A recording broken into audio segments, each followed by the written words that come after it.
Who that nation? How you doing? Come on in. Take a seat, sit back, relax. Put your feet up. Grab a drink. And let's talk Saints football. Y'all know what time it is. Time to keep it real. All right, family. We're moments away from the opening kickoff. Buccaneers and Saints, 5-2. NFC South leading Bucks taking on the 1-6. New Orleans Saints kick it away. Mason Tipton will return it to the 10, 20. Hesitate outside. 30, 35 to the 37-yard line of the New Orleans Saints. And the Saints will begin their 1st and 10. Spencer Rattler. And perhaps his last opportunity, his last start as the quarterback of the New Orleans Saints. If he gets off to a struggle today, could we see Tyler Shuck make his NFL debut today in this game? 1st and 10 for the Saints. 2 receivers to the top of the screen. Foster Moreau in motion from left to right. Back to Rattler. Rattler looking right, holding the ball. Now throws over the middle, complete to Rashid Shaheed, who takes a shot but holds on to the ball. And it's going to be a 1st down for the Saints. Good pass, good delivery there by Rattler to start off the game. Calvin Banks Jr., Trevor Penny, Luke Fortner, your new starting center, Cesar Ruiz, Talisi Fuaga, as the Saints have lost their starting center, Eric McCoy, for the season. First down for the Saints. Rashid Shaheed, Chris Olave, Brandon Cooks are your receivers.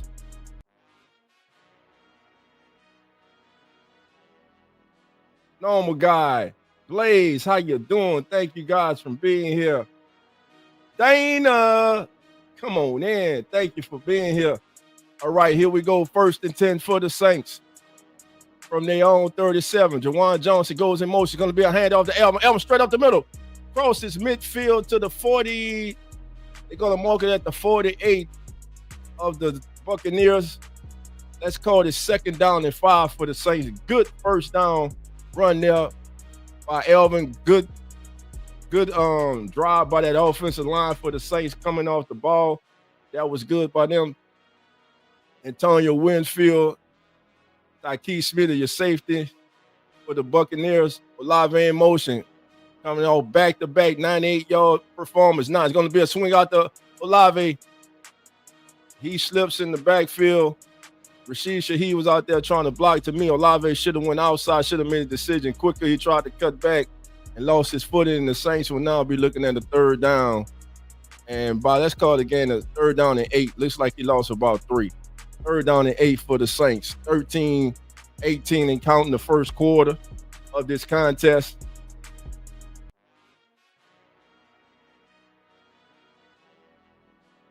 Johnson in motion. Buck showing blitz coming from the Saints left side. Rattler motions. Jawan Johnson back in tight. Here come the Bucks sending everything. Over the middle, complete. 1st down. Valet. Devon Valet with the reception. 1st down. Great delivery. Good pass by Rattler. Good route by Valet. Good delivery by Rattler. It was not behind a receiver. It was where it's supposed to be. Valet holds on. 1st down, Saints. The Saints continue to march with the opening drive. They're down to the 41-yard line of the Tampa Bay Buccaneers. Johnson in motion. Ball snap. Fake. Oh, Rattler steps up. He's got to hold that ball with 2. He fumbled again. He got to go. It's time. You got to take him out. That's it. The experiment with Spencer Rattler is over. Take his ass out. That is it. He did the shit last week with that one hand on the football. He's done it again. Bench his ass. Take him out the game. That is it. I'm sorry. That's bullshit. You got to hold that bull. You got to hold that ball. It's over with, man.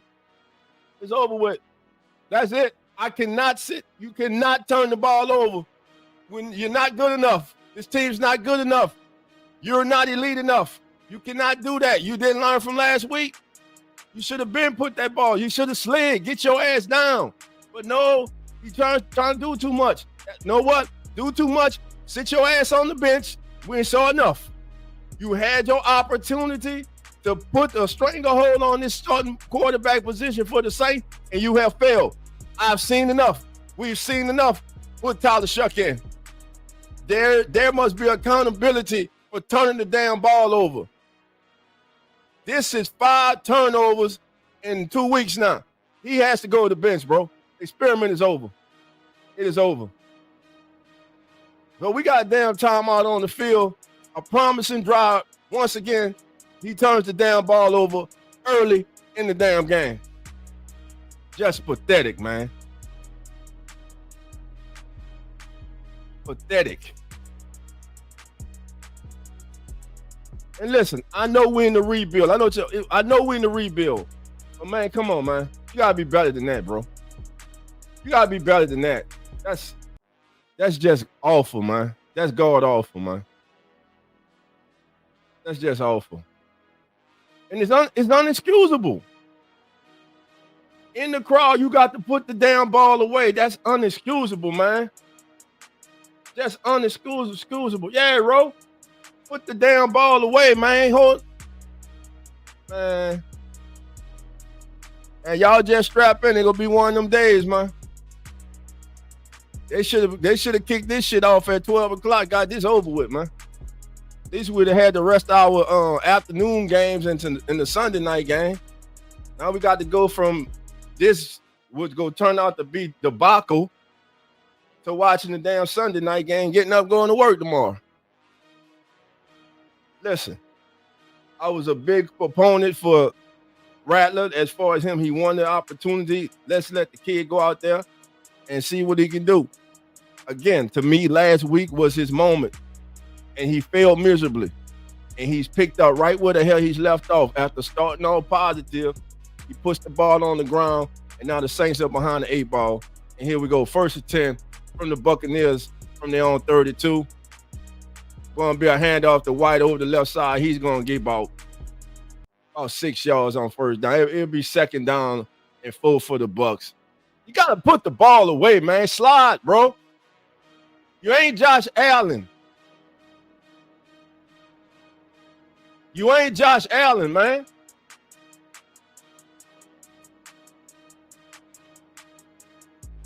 Yeah, damn it. Should have damn it last week. Ball on the ground, man. I don't feel sorry for him, man. 2nd down and 5. White with a gain of 5, man. Another handoff to White. White dancing. White busts up the middle and typical. And now we go get this horrible ass Saints run defense. Unable to get off blocks.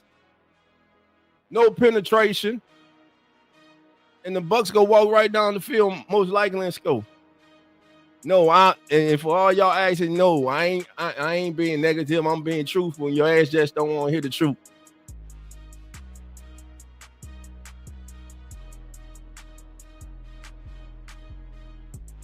First and 10 for the Bucs from their own 46-yard line. Saints showing blitz as Justin Reed comes up to the line. Baker Mayfield now changing the play. Going to be a stretch play to the left side. Good play by Chase Young and Justin Reed to stop White for no gain. It'll be 2nd down and 10.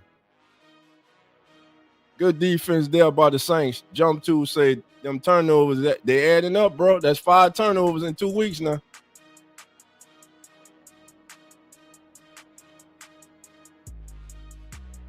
Not the way you want to start the game, man. Not the way you want to start the game at all.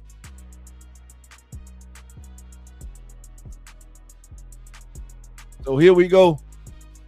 2nd down and 10. Baker in the shotgun. There's going to be a false start on the Buccaneers.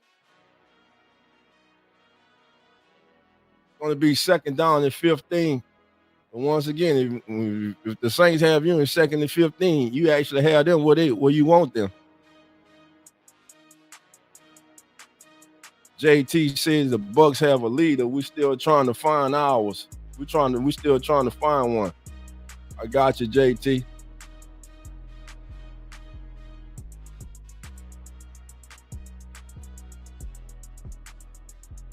I do think Rattler's an NFL quarterback, but right now he ain't ready, man. Baker overthrows Ibuka, who was wide open. It's like him and Baker were just off. McKinstry was in coverage. He'll be third down and 15 for the Saints. 9:47 to go in the first. What up, Booker say? Well, at least the cash money and no limit versus. Yeah, the only thing I ain't like about the verses last night, bro, that should have been in the city, bro. Because that crowd that was out there, man, it was lame as hell, man. Man, that should have been in the city, man. It would have been lit, man. Here we go, 3rd and 15. It should have been a celebration for the city, man. Got him. Baker's going to get sacked. The Saints bring the house. Isaiah Stallbird was back there. He came with the initial pressure. Looks like Justin Reed cleaned it up along with Chase Young. So the Saints defense makes a play. Isaiah for the second straight week. Isaiah Stallbird getting that playing time's increasing.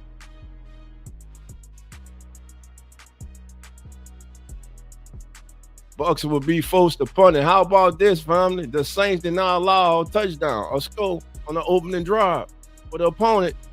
And the kick is going to be Rashid's going to call for a fair catch at the Saints 28-yard line. The Saints will have it there 1st and 10. And Rattler's going to get another opportunity. I got to give Kellen Moore kudos for being a man of his word. But he did leave the door open, so ain't a good start for Spencer.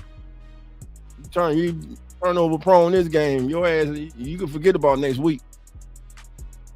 You got to, man. Got 7 games of this, man.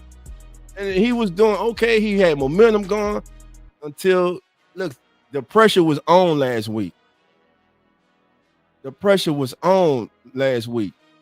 It was his opportunity to kind of, how should I put this? It was his opportunity to clamp down on that starting position and start making the Saints brass think about, hey, we might have the guy. He might be the guy for us to build around.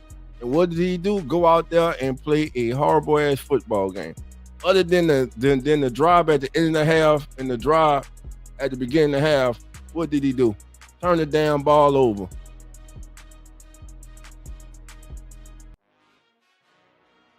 Jump 2 said, let's just run it here and do a screen on 2nd down. We'll see, man. We'll see. What's up, Blaze?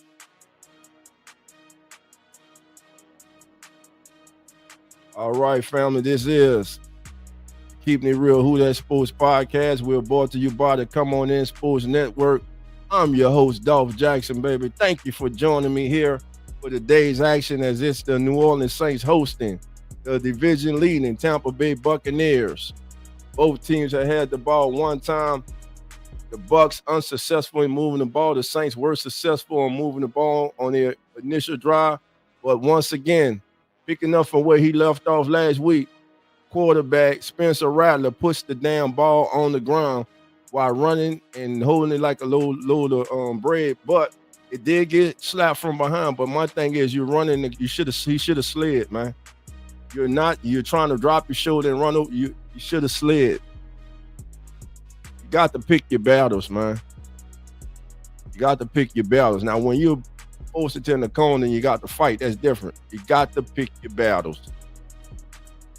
Bronze flat power guard 6506 is in the building. What's going on, fam? Come on in. All right, back out of commercial break. Rattler back, Rose to his right. Still rolling, now throws the ball. Gonna be like it's a modest game, man. A 3-yard gain to Olave. It'd be 2nd down and 7 for the Saints. Something positive, not negative. You didn't get behind the chains.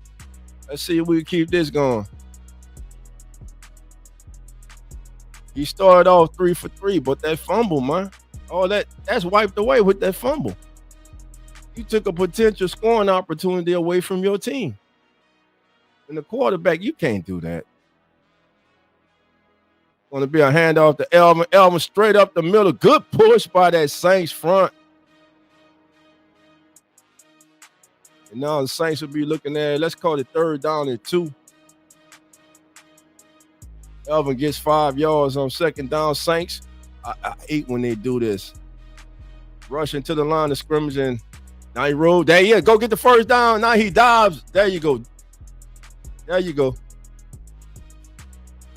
Now, how the heck, where he marking the ball at? It's a 1st down. He got the 1st down. 1st and 10.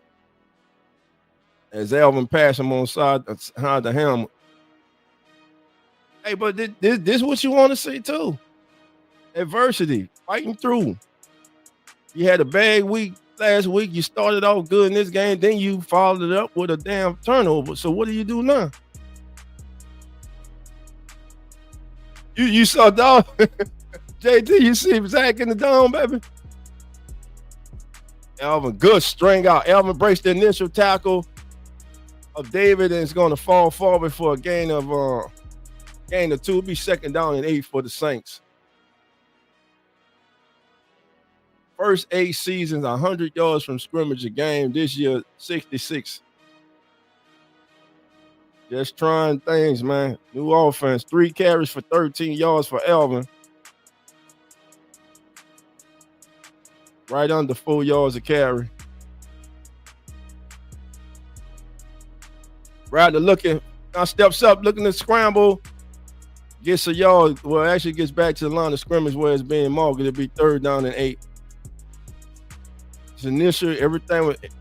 As you watch it here, man, he wants to go there. Bam.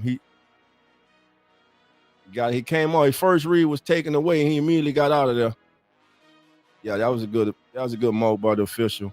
Actually lost the yard. 3rd down and 9. Yeah, that's on the O-line. Green Mother 1960. Sister Barbara said that's on the O-line. Comes the blitz. Rattler steps up. Finds Shaheed, who's going to stick the ball out. 1st down. Rashid Shaheed.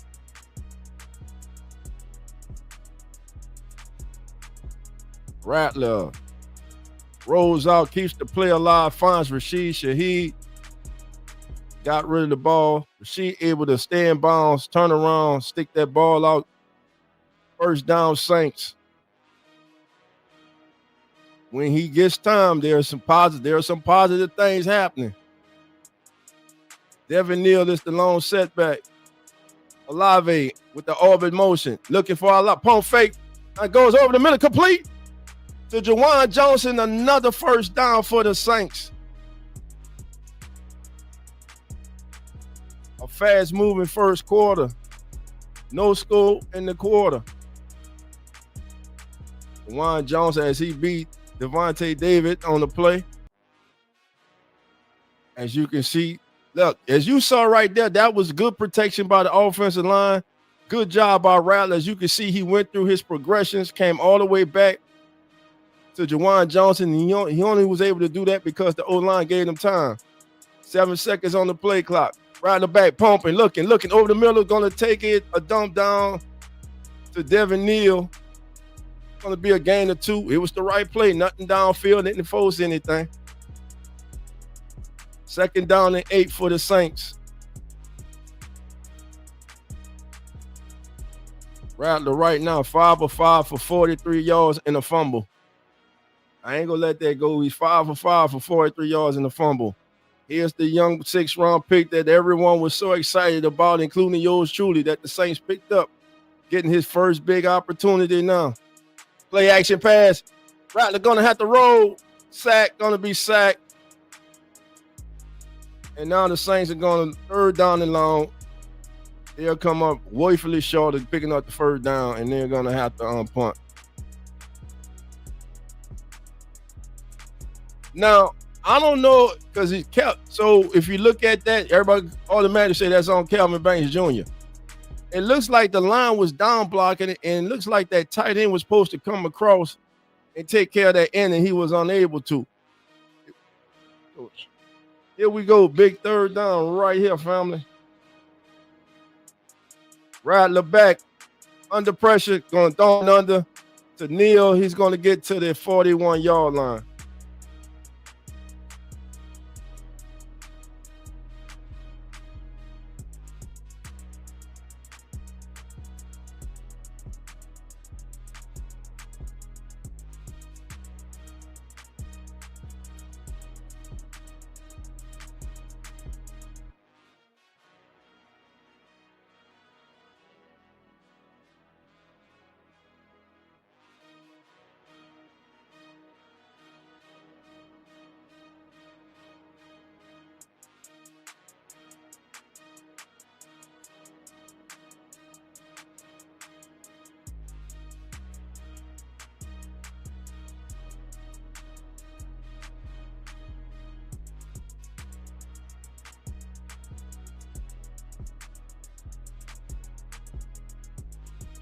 I don't know what the hell happened with my avatar. They got 9 up there instead of me.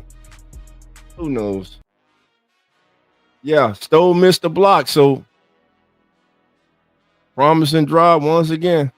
And it's been a recurring theme for this team the entire season. The entire season. Again, this is the Keeping It Real Who That Sports Podcast. It's your boy DOLPH Jackson. Brought to you by the Come On In Sports Network. We are live, baby, covering the Bucks taking on the Saints. A battle in the NFC South. Saints have moved the ball across midfield, but both drives have stalled out. First drive because of a Spencer Rattler fumble, and this time because of a sack that took him out of scoring range. Unable to pick up any substantial yards on third down, the Saints punt the ball away to the Bucks. Thus, we are in a TV timeout with the score 0-0. So what's your thoughts so far, family? Right now, do you think the Saints should, as of what you've seen in the first quarter, should the Saints go to Tyler Shuck in the second half or even in the second quarter of this game? Let your boy DOLPH know, family. Put it in the chat. I know a lot of y'all go be facetious and say, yeah, hell yeah, this ass out of here, dog. I ain't mad at you, man. I ain't mad at you. All right, family. Let's go around the National Football League. Listen, since it's going to be a hard day, a long day for us here at Who That Nation, something that always makes you feel good, that always perks you up. The Falcons lost.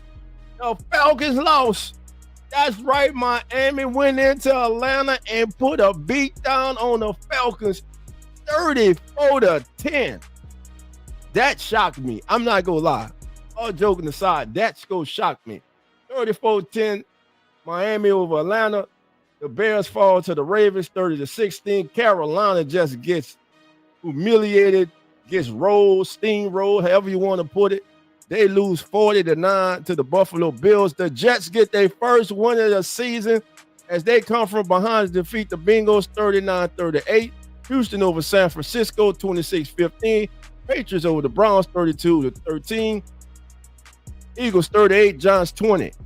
All right, well, here we go. First down and 10 from the 13-yard line of the Buccaneers. One setback is White. Tight end in motion. Going to be a handoff to White, patiently waiting. He gets it out to the 10-yard line. Let's call it second down and 8. Gain of 2 on the carry by White. Let's see if the Saints could get anything going here. Defensively, they need to stop here. Isaac Yiadom is your nickel back today.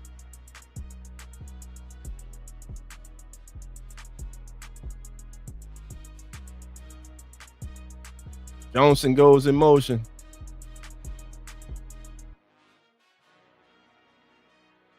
Baker pumps, goes over the middle. First down. So White comes up. It looks like a shoulder because he's running off the field with that left arm hanging. That's normally a shoulder issue right there. But nevertheless, the Bucks do have a first down. And we know Bucky Irvin is not active today.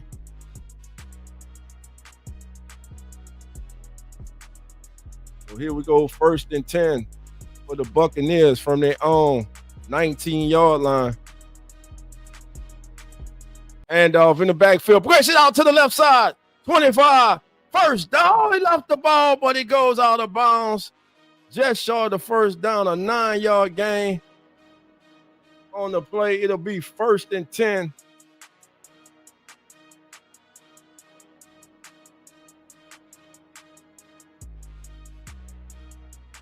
Yeah, you can see White, man. He came down on that shoulder, man.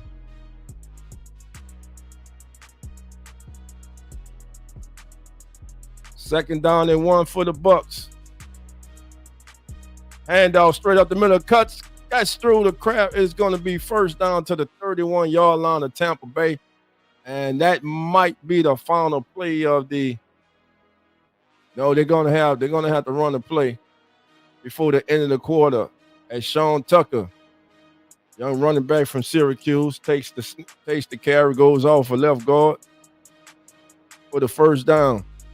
The Bucs will have to snap this ball.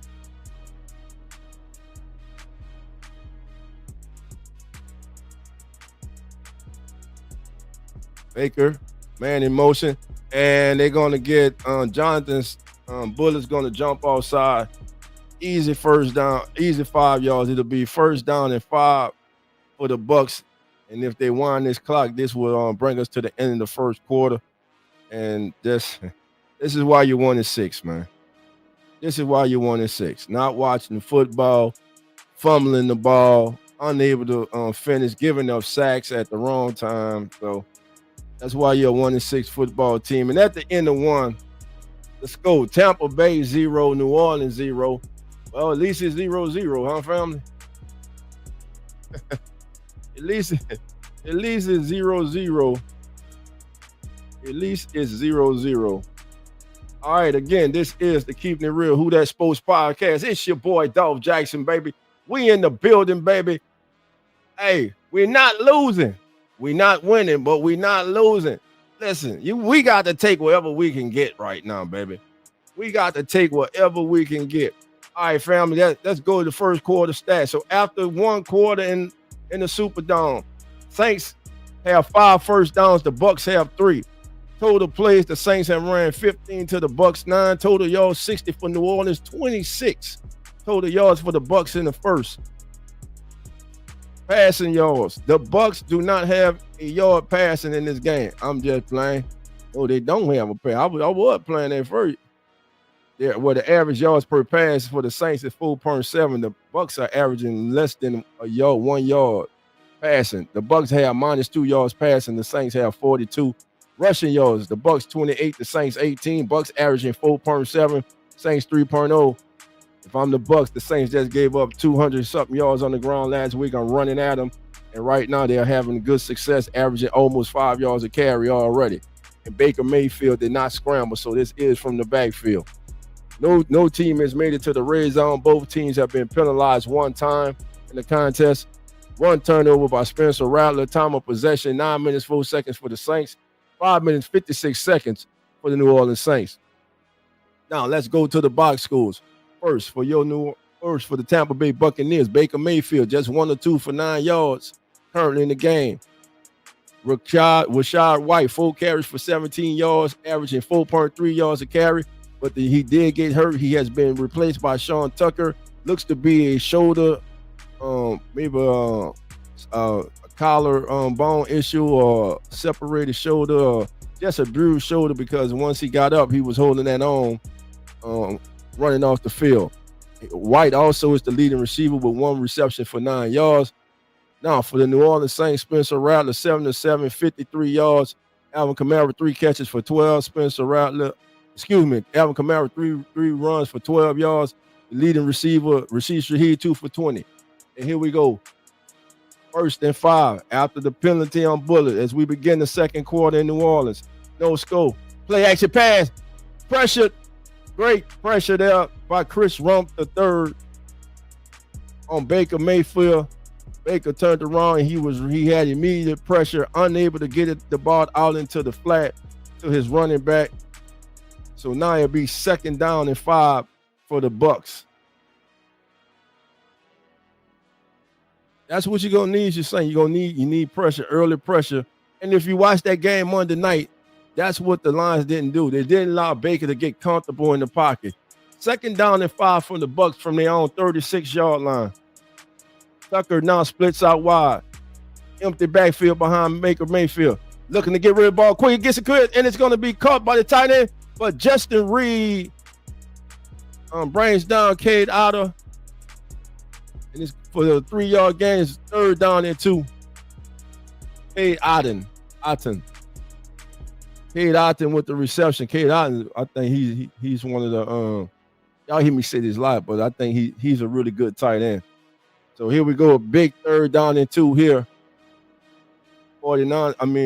Bucs look to have 2 tight ends in. Looks like they're going to come out in the 12 personnel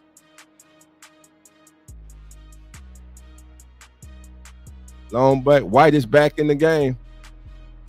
It's going to be a handoff of White. He's going to easily get the first. Oh, he didn't get it. He didn't get it.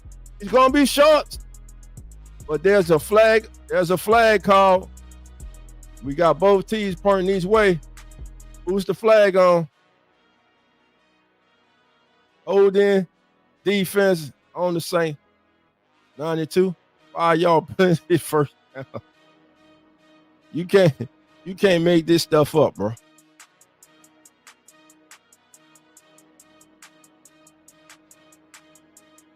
And you can see he had his hand out there holding the offensive lineman. This is a good call. So you stop them, have a chance to get off the field, and now what happens? You get a penalty on Gotcha. 1st and 10 for the Bucs from their own 45-yard line. This drive continues. You cannot have mental mistakes like that. But here we go. 2 receivers to the top of the screen. Johnson in motion. 1 setback to the right of Mayfield. Baker, look, quick pass out in the flat to Johnson. Johnson cuts it up to midfield. Pass midfield all the way to the 47-yard line of the New Orleans Saints. A gain of 8, and it'll be 2nd down and 2 for the Tampa Bay. That's Shepard. I keep saying Johnson. That's Shepard. Shepard with the reception. Now it'll be 2nd down and 2 for the Buccaneers. All at the Saints 47-yard line. Baker Mayfield. 3 of 5 for 20 yards right now. As White is back in the game. 2nd down and 2. Going to be a handoff to White. Patiently White gets through a crack, picks up the 1st down all the way down to the 43-yard line of the Saints. It'll be 1st down and 10 for the Tampa Bay Buccaneers. Actually going to be, let's call it a gain of 5 for White as he goes off left guard for 5 yards. 1st and 10 from the Saints 42-yard line. Buccaneers continue their drive, helped along by Saints mistakes. 1st and 10 from New Orleans 42. Baker Mayfield in the shotgun. 12:27 and counting in the first half. 4 seconds. Going to be a handoff to White. Up the middle. Great tackle by Pete Werner. Great tackle. Say what you want about Pete. There are not a lot of broken tackles when he comes in. Pete Werner digests the play, comes in, owes White to a 1-yard gain to the Saints 41-yard line. 2nd down and 9. That was a really good read by Pete Werner. And much needed there. Holding the 1 yard on 1st down, 2nd down and 9. 2 receivers to the top of the screen, 1 to the bottom. We got 1-on-1 at the bottom between McKinstry and Ibuka. And we're going to screen out to, this is Johnson. He's going to put out of bounds. It's going to go out of bounds. And now the ref, did he throw the flag? I thought he was throwing a late flag, but it's going to be held to a 1-yard gain. Tez Johnson held to a 1-yard gain, pushed out of bounds by Justin Reed, who I got to say this is the most active I've seen Justin Reed early in the game. Big 3rd down and 8. I believe the Bucs are going to go for it on forward if they don't get it here, depending on how many yards how close they get. 6 seconds to go. Baker back, looking all day. Baker got a man wide open. It's going to go Ibuka down to the Saints 15-yard line. There is a flag. And what's the flag and who's the flag on?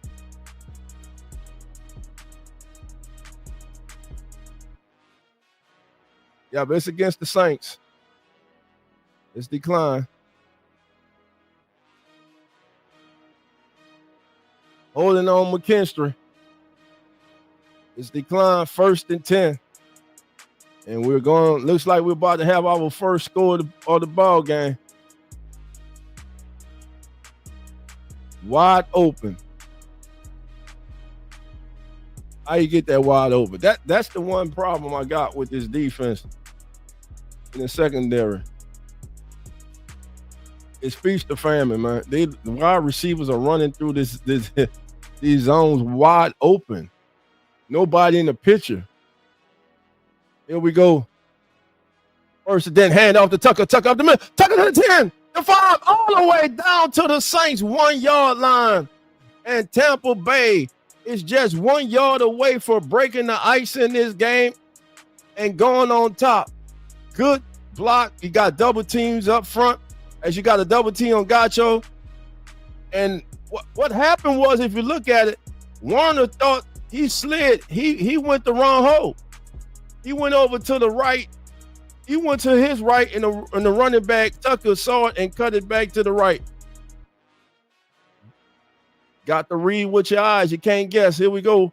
First and goal from the 1. Going to be a handoff to Tucker. He's gonna get touchdown. Touchdown, Bucks. We got a flag. We got a flag on the play.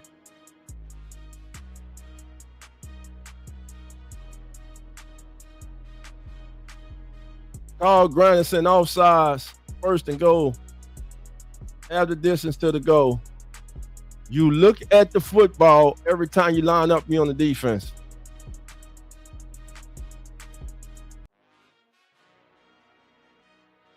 So the Saints will be trailing in this game momentarily. Can the offense answer with the score they own? Because they will be trailing in this game. And there we go, touchdown. Well, they stood up right there. Second down and goal from the 1. Still at the 1. Up the middle, Devon Gacho and Nathan Shepard with the stop. Rashad White on the day. Rashad White's carry was good to see him back because he did get hurt. White on the day has carried the ball 8 times for 24 yards. Second down and goal. Tight end in motion. Handoff. White juggle. Stop. Ball. The Saints defense forcing the third down. Good penetration. You got Demario Davis down at the bottom of the pile. Chris Rump.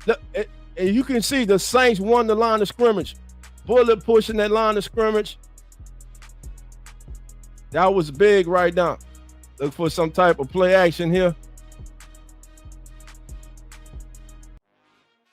Offensive coordinator a little upset for the Bucks. But here we go. Third down. Third down and 1 for the Bucks.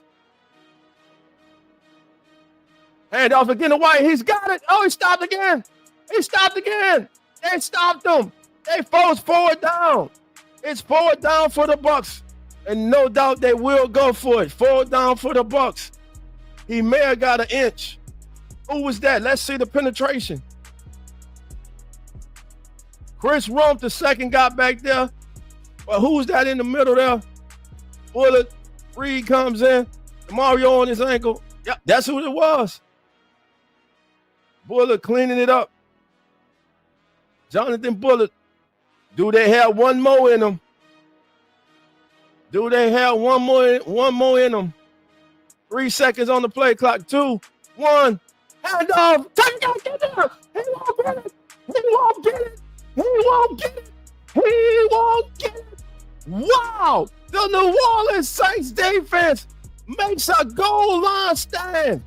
That was the best set of downs in the 2025 season for the New Orleans Saints defense. And damn it, they have a right to celebrate. Great play, great defense.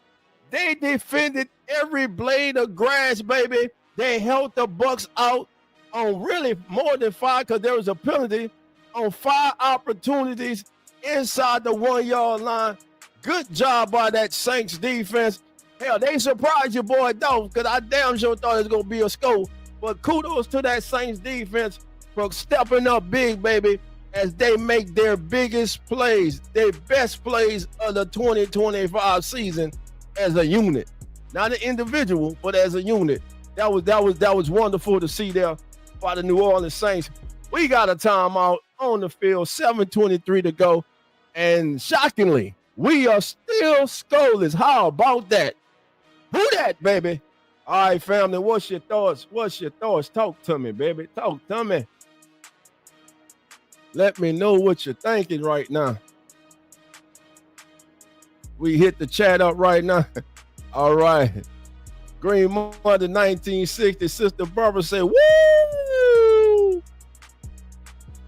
Zach is live at the game, and Zach says, I can't believe they ran all 4 downs there. JT says, is the game over, dog? No, Claudia. All right. Bronze Flag Power Guard 6506 say, nah, we need to score. Yeah, we need to score now. But hey, we 90-something yards. They at least flip the field position. Yeah, a score would be wonderful. Can y'all go 90-something yards like who that was went 90-something yards? Forgot yesterday. Now we got to get out of this hole without turning it over. Yeah, don't turn the ball over. They ran 3 straight up the middle. Laugh out loud. I'm thinking the offense about to get the ball to them. Man, don't jinx them like that, bro. Don't say that, brother. Need to score here. Let's go, baby. Who that? Who that? Man, that was a great stand there, man. That was a great stand. 11, please do not speak. Yeah, don't speak that in the existence, brother. Don't do it. Don't do it like that. Also, if they show a guy in the Drew Brees jersey dressed as a GOAT, we are sitting next to him. Okay.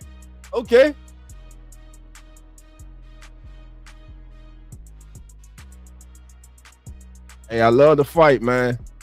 I love the fight.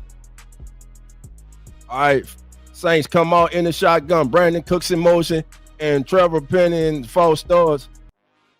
You can't go no far. I mean, ain't a.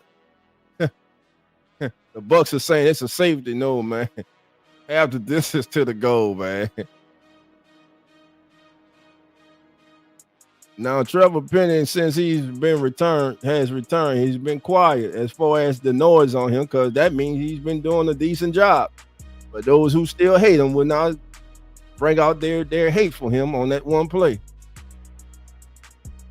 Rattler out the end zone to Elvin up the middle. Is going to kick it out to the 10-yard line. Good game. Good game. 2nd down and 1, 9 yards.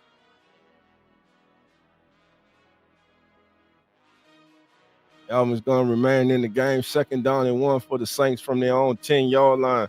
6 minutes and 56 seconds to go in a fast-moving first half. We're almost to the 5-minute mark. Oh, good. He got him. Foster Moreau. That's it. He got to go. That's it. He got to go. He got to go. That's it. That's it. He got to go. Only thing will save the Saints here is that flag. He got to go. Illegal formation. He got to go, bro. He got to go, bro. That's it, bro. That's 7 fucking turnovers. Excuse my language. That's 7 turnovers in 2 weeks. You should have been through the damn ball.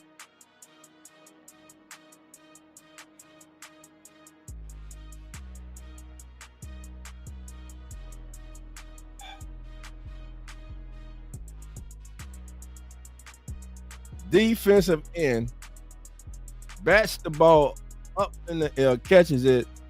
Big faces the quarterback and scores. This kind of stuff won't happen to the Saints. Like, it's ridiculous. Defense just had a goal line stand. They just had a goal line stand. You needed 1 yard. You roll out, let the ball go. You held the ball too long. Foster Moreau had been open.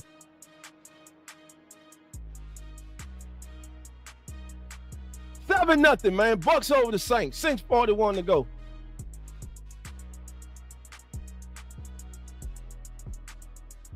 This is crazy, man.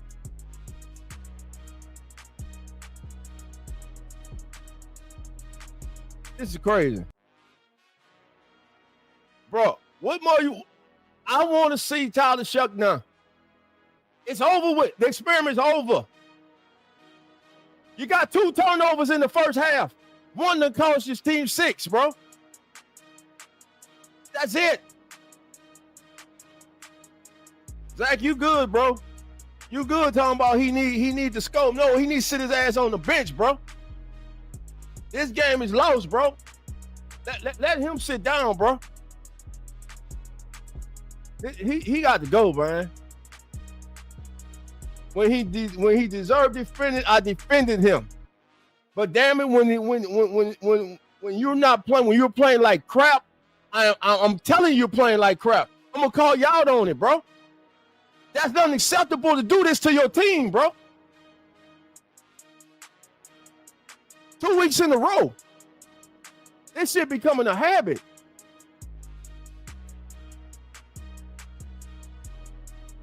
You're right, sister. Barbara. Either quarterback and experiment, but we just saw this seven games in a quarter and a half, and it's enough for me. He blew it last week. He blew it. Not us talking about him. He blew it because he had everything in his hands, and he blew it.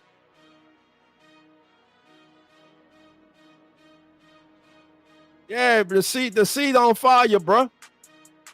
Yeah, bro, you got to go to Shuck, man. Oh, ain't no quarterback worth drafting in the first round next year. Not a one.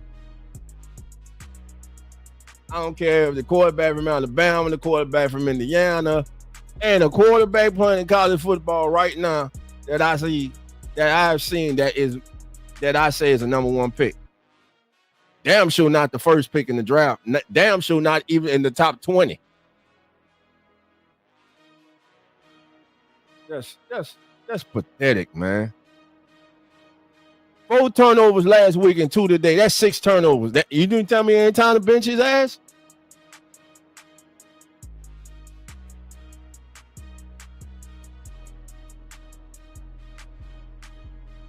Six giveaways in the last 2 weeks. Come on, man. You only? Come on, man. And then he go fumble the ball. Now he got to come out. Now he go get tackled. Just got it to the 20. Man, come on, man. I'm gonna get it back together. I'm gonna be more professional in a second, y'all. I gotta get that fanarism out of me right quick. I'm gonna be all right. Here we go. It's crazy, man. Ice Cream Man, to be honest, this game is gonna make it or break it for man. Ice Cream Man last week broke it for him, bro. That was his game, bro.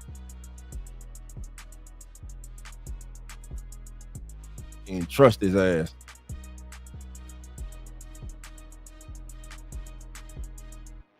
Taysom Hill with a gain of 4, 2nd down and 6 for the Saints. First NFL player with a sack, interception, return for a touchdown in the same game this season. A sack, he got the sack, he got the interception, and returned it for a touchdown. How the hell was it a sack? 2nd down and 7 actually gives Taysom a gain of 3. Snap is back, play action pass. Alvin picks up the block. Rattler throws down the field. It's caught by Chris Olave for the first down. Okay, now what? 7-0, 5:44 to go.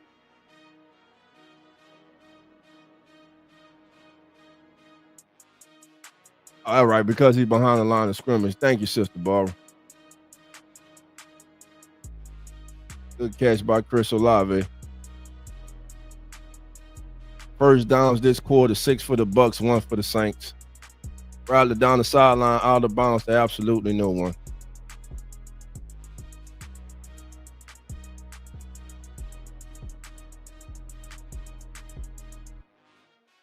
Yeah, you know what? That's right. He had, but until last week, he had been steadily improving until last week. And now it came at the wrong time for him to start this. You saw Kellen Moore shaking his head like, come on, man.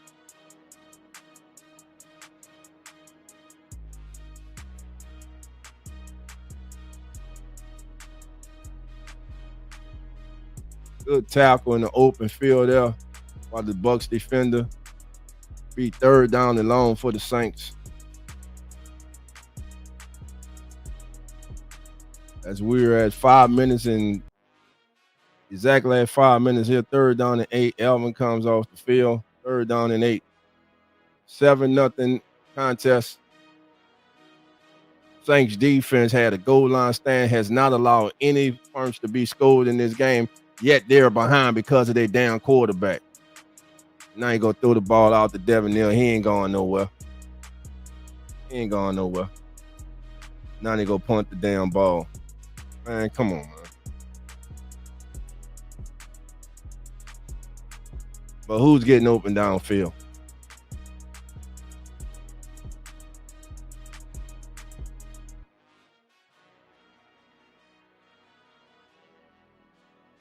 Go punt the ball, huh? This punter, he might punt the ball 12 yards. I'm tired.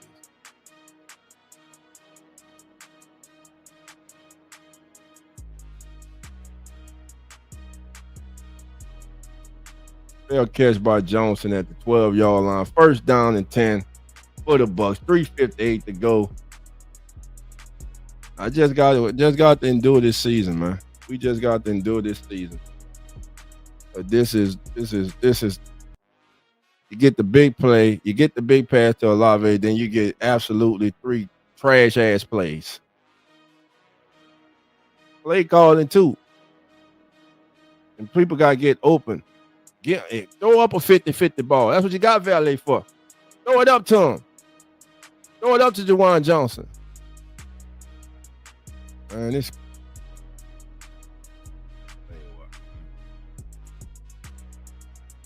the next level of development is relaxing.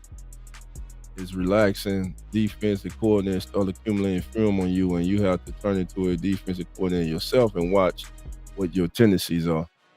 Yeah. Us Saints fans are known for endurance. Yeah.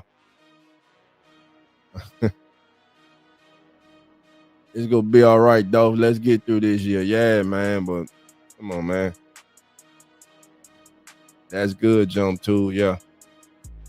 More. Yep. Well, at least the Falcons lost today, huh? It's a great Sunday wherever they lose.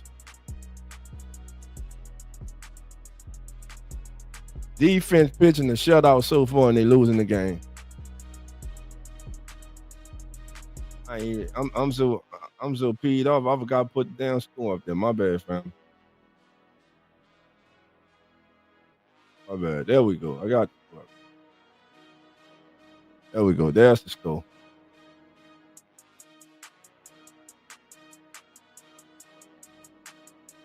All right, family. We're in a commercial timeout. Bucs will have the ball coming out of TV timeout. 1st and 10 from their own 12-yard line. Just pathetic, man. Pathetic. Oh, he's 11 for 13. Yeah, but he got 2 turnovers. An interception and a fumble. 6 turnovers in the last 2 games. 6. The one thing he was doing good of protecting the ball.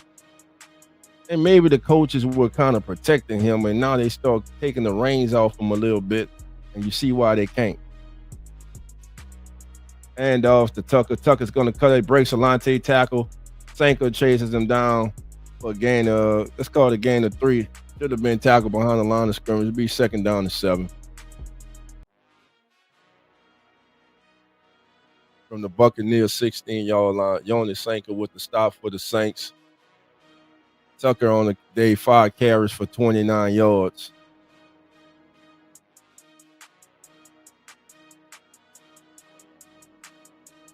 And I got to give kudos right now. The Saints defense, man, they're playing with vigor. They're playing with effort.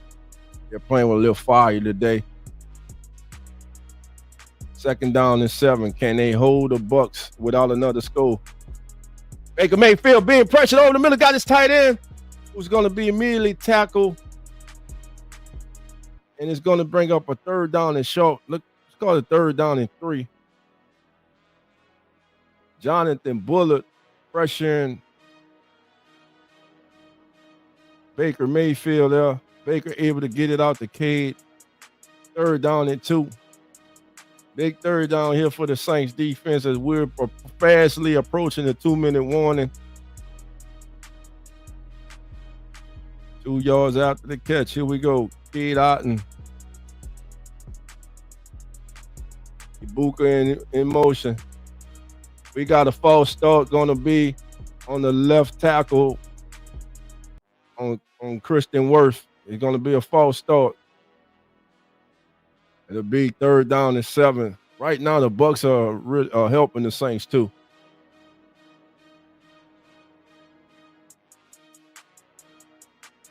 Baker Mayfield on the day 6 of 8 for 50 yards in the game.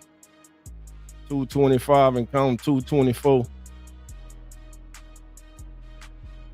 Yeah, they won't snap this ball.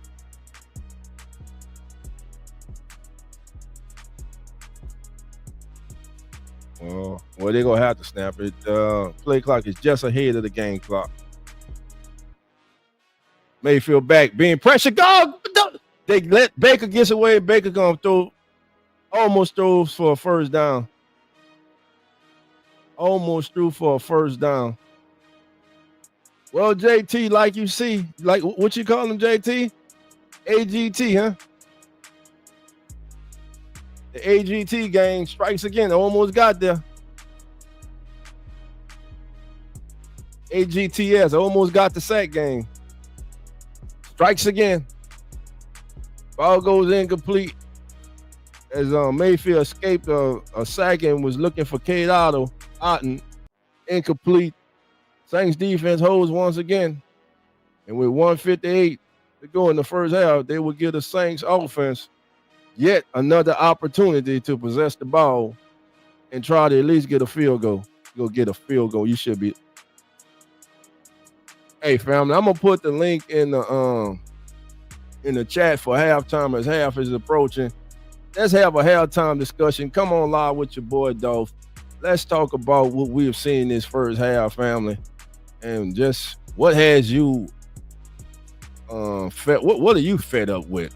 I mean, give me some positives. There are positives going on in this first half too. I'm not gonna lie. There are some positives going on in this first half.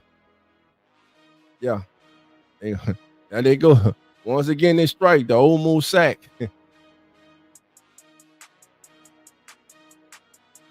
The TAT team, the old move sack team. Crazy, man. Old move sack. Yeah, he dropped it. Cade Otto didn't catch that one. He dropped it. It was a drop. It was a drop. All right, Saints will get the ball back. We're at 2 minutes to go in the first half. New Orleans trails Tampa Bay 7-0. And the Saints trail this game because of Spencer Rattler. And there's no way to put a fumble, opening drive, you're driving down the field, he fumbles the ball. Defense just made a goal line stand, man. And you turn the ball over on a 2nd down and 1. Got to get the ball out of your hand quicker. Mario Davis, you got to make these sacks, man.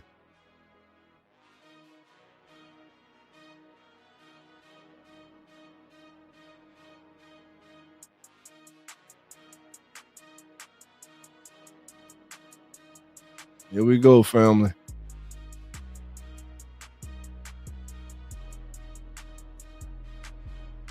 Yeah, defense shutting them out, man.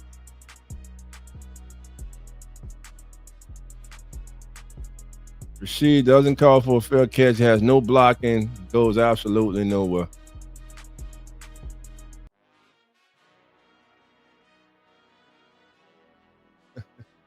As Big Vita Vea and Rashid have some laughs on the sideline.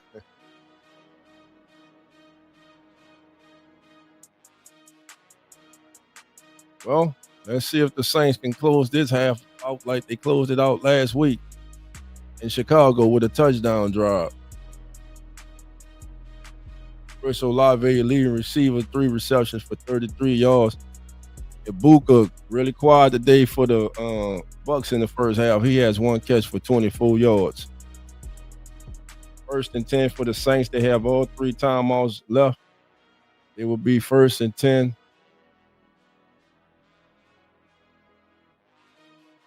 From their own 34-yard line.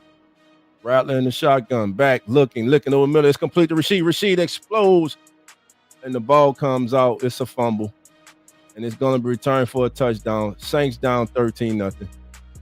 I'm not even getting upset. Saints down 13-0. Winfield brings it back to the house. Saints down 13-0.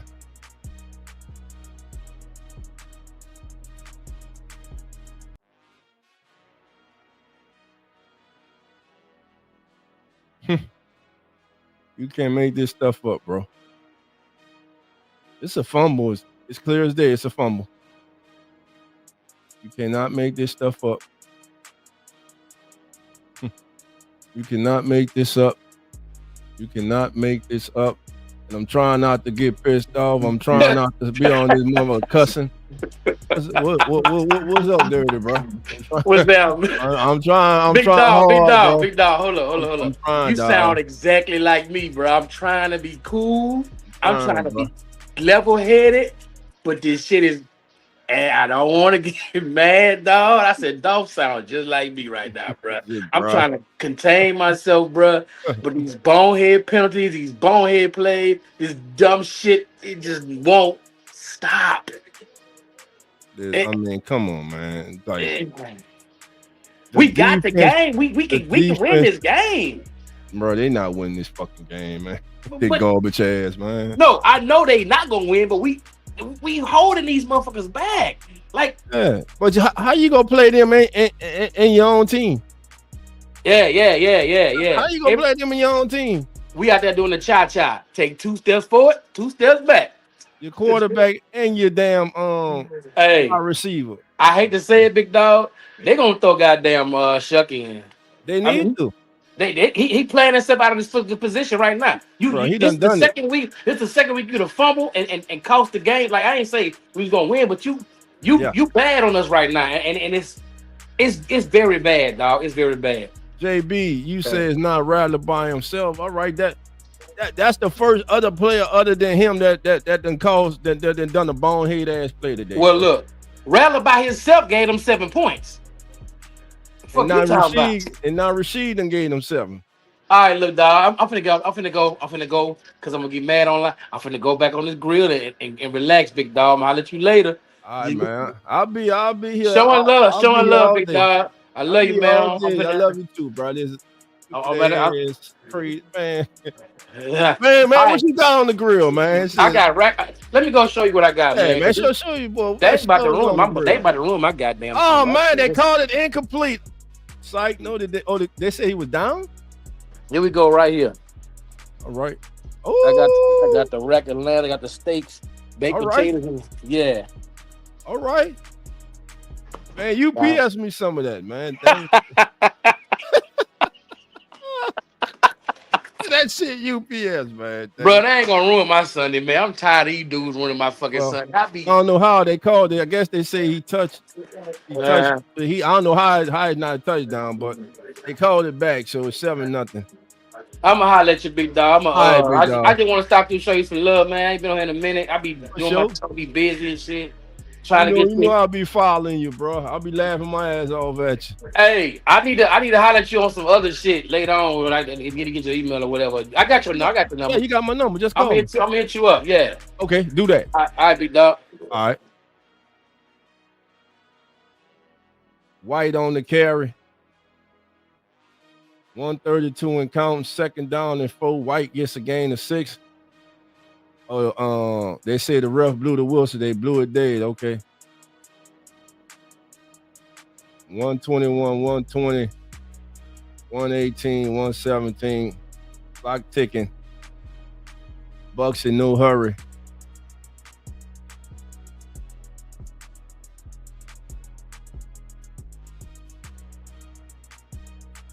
Snap is back. Here comes Till off the corner. Oh, he's sacked. He's sacked. He's finally sacked. Nathan Shepard gets the sack. Nathan Shepard gets, and they're doing right, man. You got the sack. Get your ass out of his face, man. Damn. You got the sack. Now you want to get up and get in his face, man. Just get up, bro.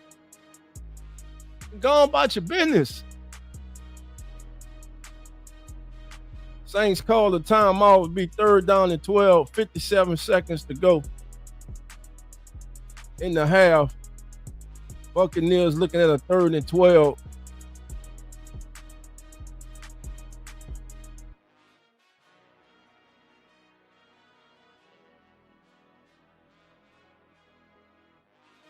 Nathan Shepard going to be substituted out.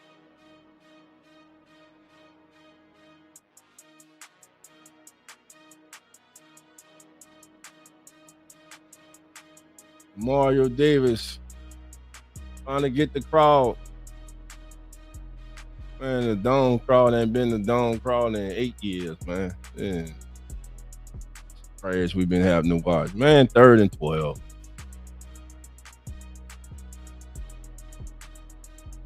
Thanks in 3, 4. Baker Mayfield goes down. Fumble. It's picked up by Chase Young. He held on to the 45. The Saints defense, listen, I got to give credit. The Saints defense is playing their ass off here in the first half. They're playing their ass off. Unfortunately, they're playing the Bucs, and they're playing against their offense. Goal line stand. Turnover leads to a touchdown. First down catch, fumble. Almost led to a touchdown. But defense comes up, they stop them. They're answering Chase Young with the strip sack and recovery as he's going against Christian Wirtz today, one of the better left tackles in the league, and that's been a battle his entire first. The Saints have turned the ball over 3 times. The Bucs with their first turnover.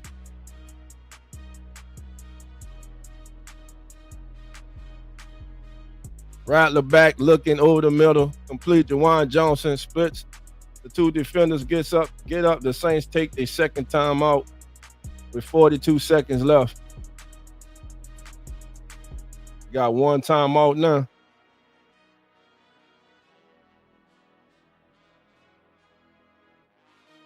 All right, family. While we await, man, let's go to the scoreboard right now. The Broncos over the Cowboys, 14-3.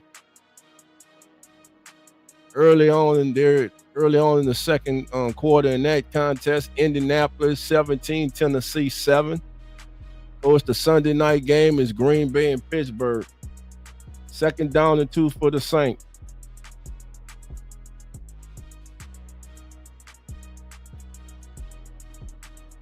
Rattler in the shotgun. Rattler looking. Here comes the blitz. Comes free. Rattler goes, stays on the feet, then goes down. Gets sacked. 35 seconds. 34 seconds. No, it's 3rd down, man. You got.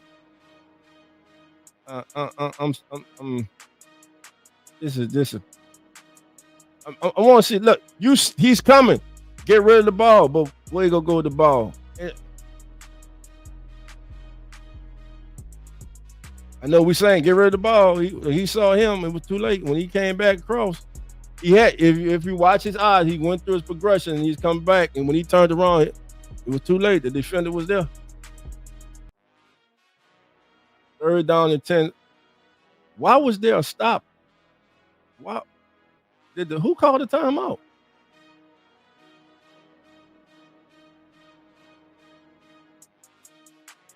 I'm not understanding this. And they're saying the Saints have one. Did the Saints use their final time? Yeah, the Saints used their final timeout. They just haven't changed it on the TV. The best, Elvin, like, what's the damn play? Here we go. I knew that. Alvin's going to get the first down. He's going to get all the way down to the 30, and Alvin Kamara just fumbled the ball.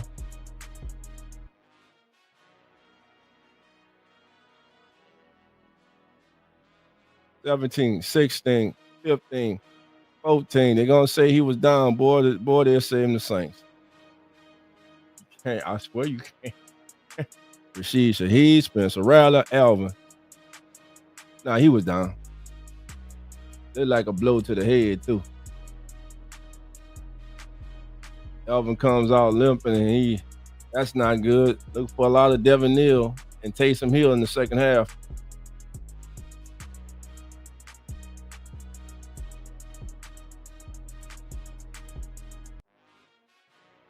Nah, that was a good hit. Yeah, his knee is down. His knee was down, then the ball come, yeah. His ankle. Looked like he got his ankle rolled up on. Yeah. It's 11 seconds to go.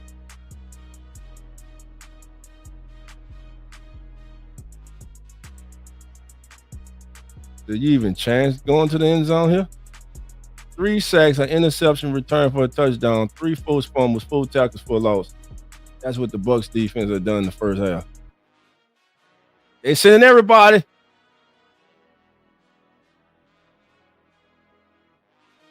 Six seconds.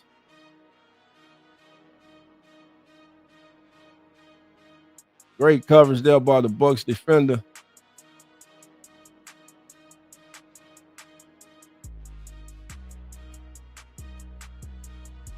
McCollum.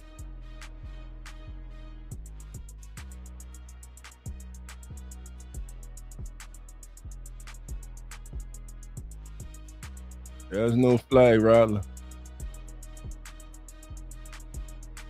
6 seconds.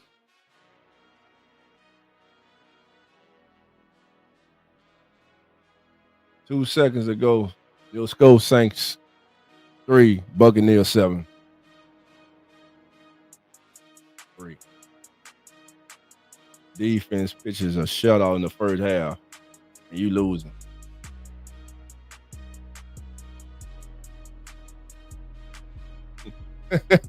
Yeah, he made it though. He made it 7-3. 2 seconds to go. Ain't halftime yet. Why you acting like it's half?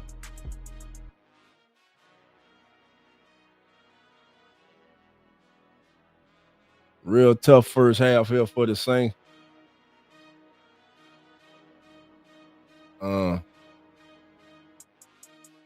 DB was not looking back. This is a terrible game to watch and support. Man, tell me about it. I love my Saints, man. Love NFL football, and I love my Saints. So I love my family members here. We all we got. What's going on, man? We live with purpose, man. Thank you for being here, my brother. We appreciate you pulling up on us. But yeah, I mean, there have been some suspect calls by the officiating in here. Both this team not taking care of the ball. Solid play by both defenses. And will he even get the ball in the landing zone? And the same special teams have been suspect all season, so this ain't no gimme that the half gonna be over without a scope. And he gonna bring it out. Oh, he's coming out. And 20. Tucker comes to the 20. And he's gonna be fought down by Stutzman at the 25. And that's gonna end the first half. And at halftime, family, our scope, the Tampa Bay Buccaneers lead the New Orleans Saints 7-3. That's our score at the half, 7-3, Bucs over the Saints. It's your boy, DOLPH Jackson. This is the Keeping It Real Who That Sports podcast, baby. We're live as we're brought to you by the Come On In Sports Network, family. All right, family, look, let's just go straight to the box scores, and then I'm going to open up the lines for halftime. I want to hear from your family. All right, at the end of one, family, both teams have 7 first downs in the first half. Total yards. Shout out to the Saints defense. Tampa Bay has been held to 80 total yards in the first half, the Saints were only able to amass 128 themselves. The Saints are holding the Bucs to less than 3 yards per play, right under 3 yards at 2.9 yards a play. The Saints are doing what the Saints do, averaging under 5 yards a play. They're averaging 4.6 yards a play. Passing yards. Right now, the New Orleans Saints are the Bucs are 6 for 9 in this contest. The Saints are 14 for 18 in the game. Rushing yards, 59 rushing yards for the Bucs, only 21 for the Saints. 107 passing yards for the Saints, 21 passing yards for the Bucs, and the Saints are losing this damn game. Penalties, the Bucs have been penalized 2 times for 10 yards. The Saints 4 for 10. Red zone trips, the Bucs are 0 for 1. The Saints are yet to enter the red zone. Time of possession, the Bucs held the ball for 16 minutes and 41 seconds. The Saints held the ball for 13 minutes and 19 seconds. Now let's go to the box scores.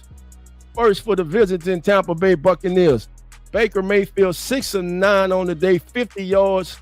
He's been sacked 3 times, and he has a QB rating of 80. Rashad Wright, 11 carries for 30 yards. He's the leading rusher for the Buccaneers. Sean Tucker, 5 for 29. Leading receivers right now is Cade Otton. He has 2 for 8. Emeka Egbuka has been quiet in the first half. He has 1 reception for 24 yards on 3 targets. Your leading tackler is Levante David. He has 6 total tackles, followed by Jacob Parrish with 5, and Antonio Winfield Jr. with 4 total tackles and a fumble recovery. Now, for your New Orleans Saints, Spencer Rattler, 14 of 18, 126 yards. He's averaging 7 yards per completion. He has 1 intercept. He's been sacked 3 times for 19 yards, and he has a QB rating of 72. Nothing happening for the Saints on the ground. Alvin Kamara, 3 carries for just 12 yards. The Saints only attempted 7 runs in the first half. Spencer Rattler, 2, Taysom Hill, 1, Chris Olave, 1. And I could swear Devin Neal got some carries. I don't know why they're not reporting that. Now, Chris Olave, leading receiver, 3 receptions for 33 yards. Rashid Shaheed, 3 receptions for 30 yards, but he put 1 on the damn carpet. You got to hold the ball on the day. Alvin Kamara, 2 for 24. Deron Johnson, 2 for 18. Devin Neal, 3 for 11. Devon Valet, 1 for 10. As a team, the Saints have 126 yards on 14 completions. Now, defensively, your leading tackler, Justin Reed, in his most active game, I believe, as a New Orleans Saints, has 7 total tackles. Demario Davis is next with 5 total tackles. Devon Gacho with 4, and Kool-Aid McKinstry with 3, and Nathan Shepard with 3. Chase Young with 3. A solo Chase Young has a sack and a half. So Chase Young, for all those who've been wondering about Chase Young, you got to give him his props now. You got to give him his props out of this first half, and he ain't going up against no wet paper bag over there. He's going up against Christian Wirth, man, and he's got a sack and a half in the first half. Chris Rumpf, the second, 3 total tackles. Pete Werner, 3 total tackles, and Jordan Howden, 2 total tackles. And that is your first half stats. Again, Bucs lead the Saints at the half, 3-0. The link is now in the chat, family. I'm gonna put it in there again. Please be brief as you come on. And I just give me your thoughts on what's going on here in the first half. Your thoughts on what's going on, and what do you think the Saints need to do in the second half to have an opportunity to possibly win their second game of the season? Right now, we got our brother from Yanni Sports Podcast. Simply put, we know him as Just Blaze. Blaze, what's going on, my brother? What's going on? Not much, man. Talk to me, man. What's your thoughts about this first half, man? Hey, okay, that first half, when Ryder was holding the ball for running the scramble, he should slide in, right, instead of fumble the ball, and because I know Ryder is trying to make some plays, but he needs to keep what he's doing. But in defense, and let me tell you, on the defense that he keep up, because I know I think it was Chase Young intercepted that ball or made a fumble. Right. That was Chase Young with the strip sack. Yeah, fumble recovery. Yeah, from cover he need to keep it up in the O line. They need to do something. But because how many penalties we had? In the first half, the Saints were penalized. I want to say 4 times. Four penalties for 10 yards. And the Bucs were penalized 2 times for 10. The second half, then he stopped getting penalized and keep working hard to win this. Right. Yes, and man, when you right now what the Saints have done, they have squandered probably the best first half performance by the Saints defense. They have squandered that in the first half. The Saints should not be losing this game. Yeah, Spencer Rattler has been personally accountable for 2 costly turnovers in this game, and he is the sole reason that the Saints are trailing because his second turnover led directly to a touchdown. He rolled out and Foster Moreau was open. He was late getting that ball out. He should have let that ball go a second sooner. He was late getting that ball out to Foster Moreau, who was open. And still, you got to get that ball over the outstretched hands of that defensive end.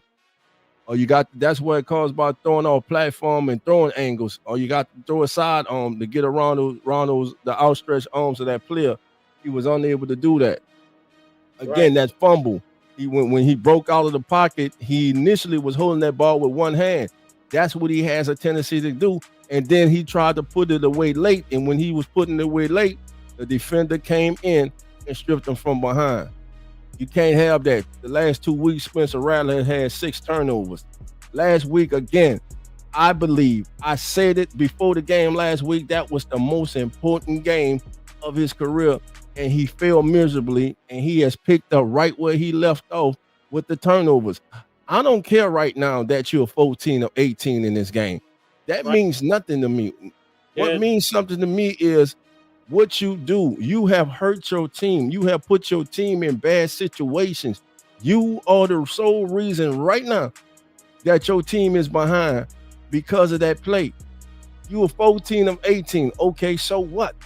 But you have an interception and you have a fumble. 6 turnovers in the last 6 quarters of football is not good.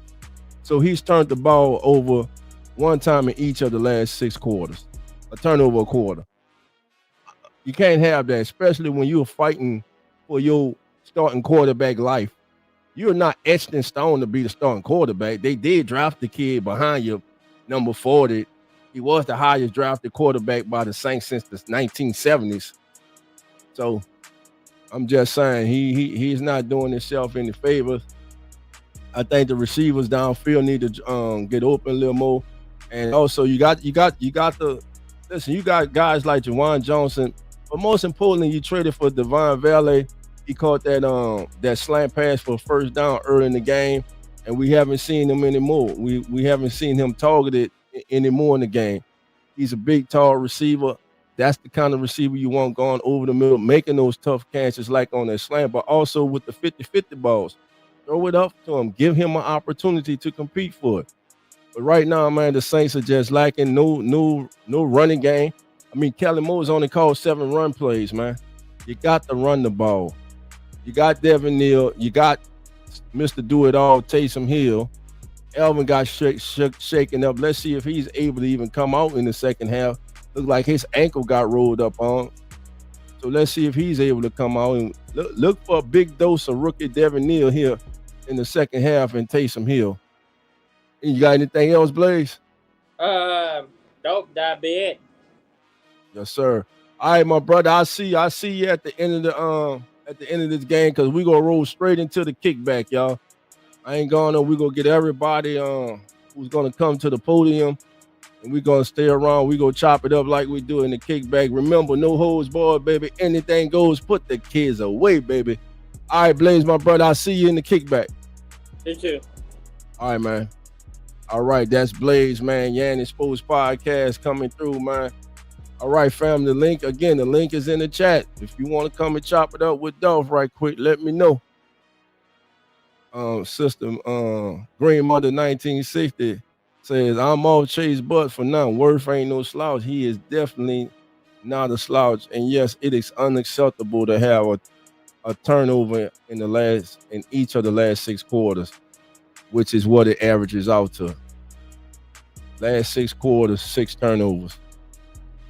Not good by your starting quarterback. And again, you are not a number 1 pick. You're not a quarterback that drafted to be the franchise quarterback. You are a 5th round pick who has defied the odds and just happened to be in the right situation at the right time, and who looked like he was taking advantage of it and was steadily improving to last week, who has now looked to have taken a downward spiral. And your upward spiral wasn't that impressive anyway. So we'll see. All right, we got my brother JT checking in. JT, what's going on, man? True, you tell me. It's getting comical out there. Man, I thought I was looking at the Three Stooges. Man, come on, man. Your defense playing their best game of the year. They are. And here they got to play against the Bucks and the Saints. Yeah, but your quarterback, I said this before, your quarterback, I mean, he has to be your leader. You can't have a guard your leader on offense or a wide receiver. You got to have your leader on offense to be your quarterback. And that right there, it been that way. I mean, I always have liked Rattler from the beginning, but I was looking for leadership tendencies, and I'm not seeing it because your leader ain't gonna do them. You can see them kind of plays happening when you're at the 2-yard line and you're throwing a screen pass. So you know the defensive end gonna play it and gonna tap the ball. You catch it and you go in for a touchdown. That's normal. That's normal stuff.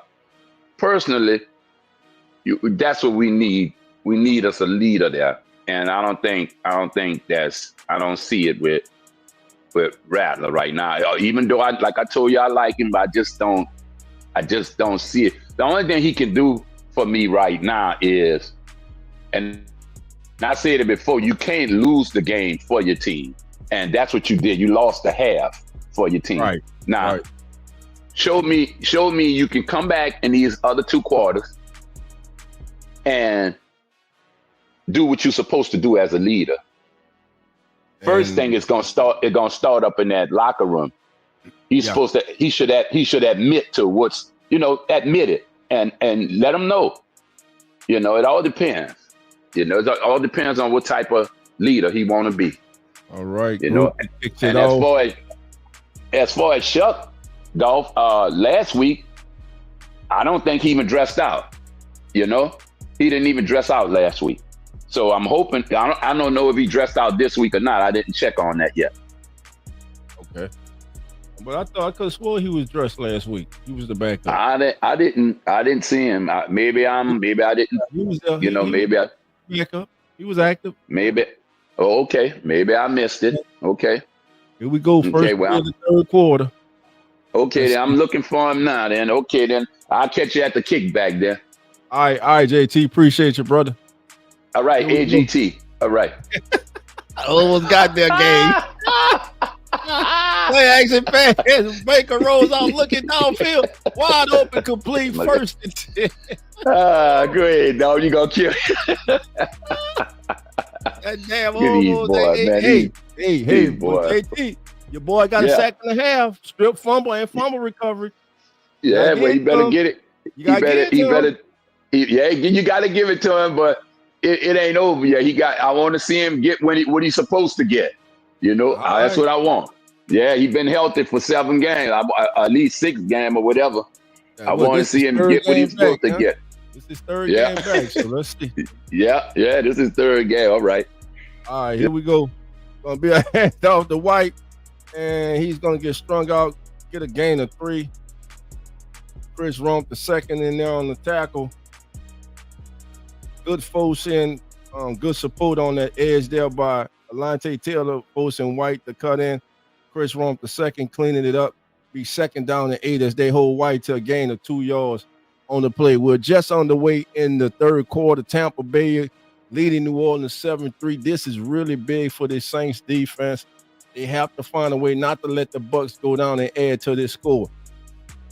13-34 and counting. Second down and 8 from the 45. Baker Mayfield going to swing it wide. Oh, great move by White. He makes him in. He takes the 50, 40, all the way down to the 37-yard line of the Saints. Alante Taylor was there, overran the play.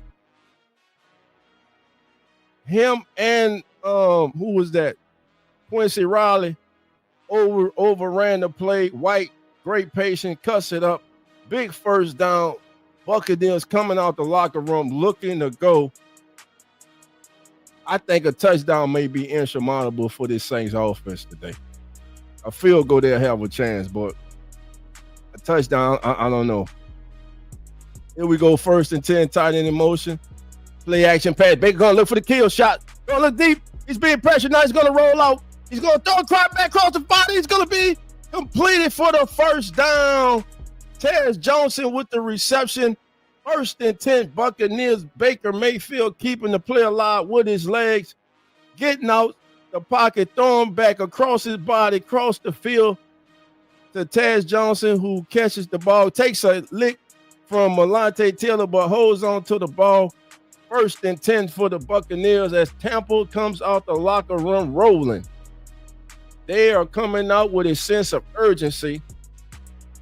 It's almost like they have said, enough playing, let's get this over with. 12 minutes, 2 seconds to go.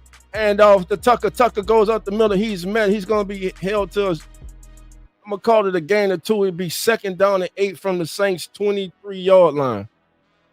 Actually going to give him 3. It'll be second down and 7. So the Buccaneers coming out. Good tempo. Executing very well. Bullard and Sanker on the stop. A 3-yard pickup by Tucker off a right guard. Second down and 7 from the Saints. 22-yard line. Johnson in motion. Oh, there he goes in the flat. Tight end goes straight up. He's going to walk in the end zone. He dives, and it's going to be touchdown. It's a touchdown for the Bucks. It's a touchdown for the Bucks.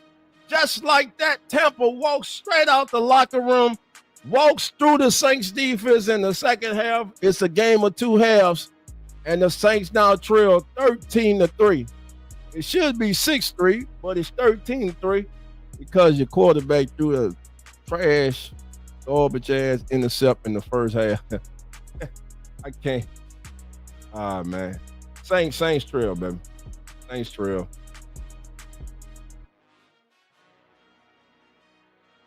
And hey, defense. Oh, he's down short. Yeah, he's down short.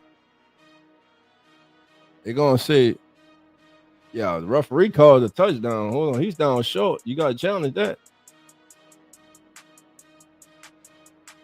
I mean, if I'm the Saints, I challenge that. He's short. Oh, what's the nose of the ball? Yeah, 1st and goal. They're going to say that he was short. No touchdown. What are the odds of the Saints defense getting 2 goal line stands here? Let's see if the Saints can muster up something here. First half, Baker Mayfield was 6 and 9 for 50. He's on fire in the second half, 4 for 4 on the opening drive for 67 yards.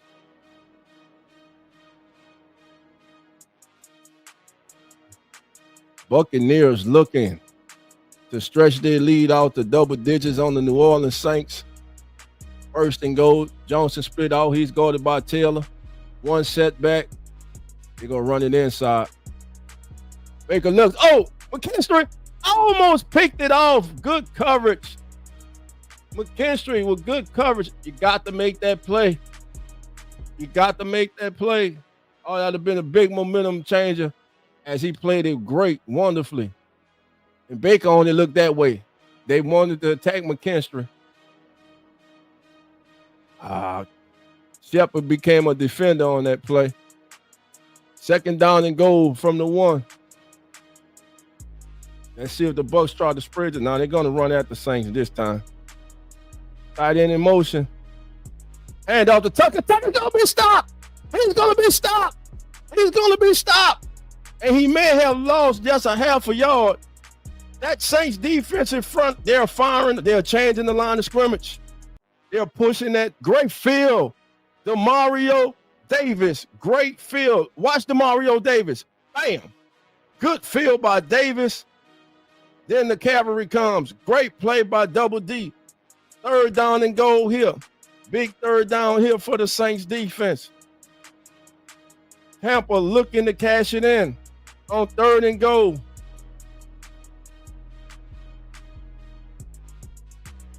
Baker looking at the great coverage by McKinstry on the Bucca. It's 4th and goal.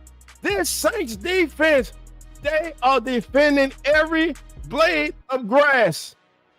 The Bucs would go for it once again on 4th down. McKinstry playing great coverage. He's back. He has his eyes back, looking at Baker Mayfield the entire time. They're going to try to double move him. They're going to try to give him an inside move and then break back outside. Here we go, 4th down and goal. Hand out to Tucker. Touchdown, Bucs. He got in. You can't. I'm not even mad at that Saints defense. They fought. I'm not even mad at them. They fought, man. Right there. That was their chance. Somebody who was there. Reed was at the bottom. Somebody had to come up top and clean up, but no one came in time. Sanka, someone had to come in time to clean up. No one came in time to clean up. And we must have a penalty or something. No, it's the extra point. All right, family. The Bucs spending the extra point, which is snap is back, kick is up, it's good. And your Skull family, with 10 minutes and 8 seconds to go in the 3rd quarter, Tampa Bay 14, New Orleans 3. Is this 11-point lead for the Buccaneers insurmountable for the New Orleans Saints to overcome? It may just be, family. It may just be. But again, we got the entire 3rd quarter to go. We got the entire full quarter to go. I love the fight with this Saints defense. The Saints defense has just given up their first punch of the day. Let me make it clear. For those just tuning in and you say, man, the Saints done gave up a touchdown in the 2nd and 3rd quarter. No, the Saints defense just gave up their first score of any kind in this game just now.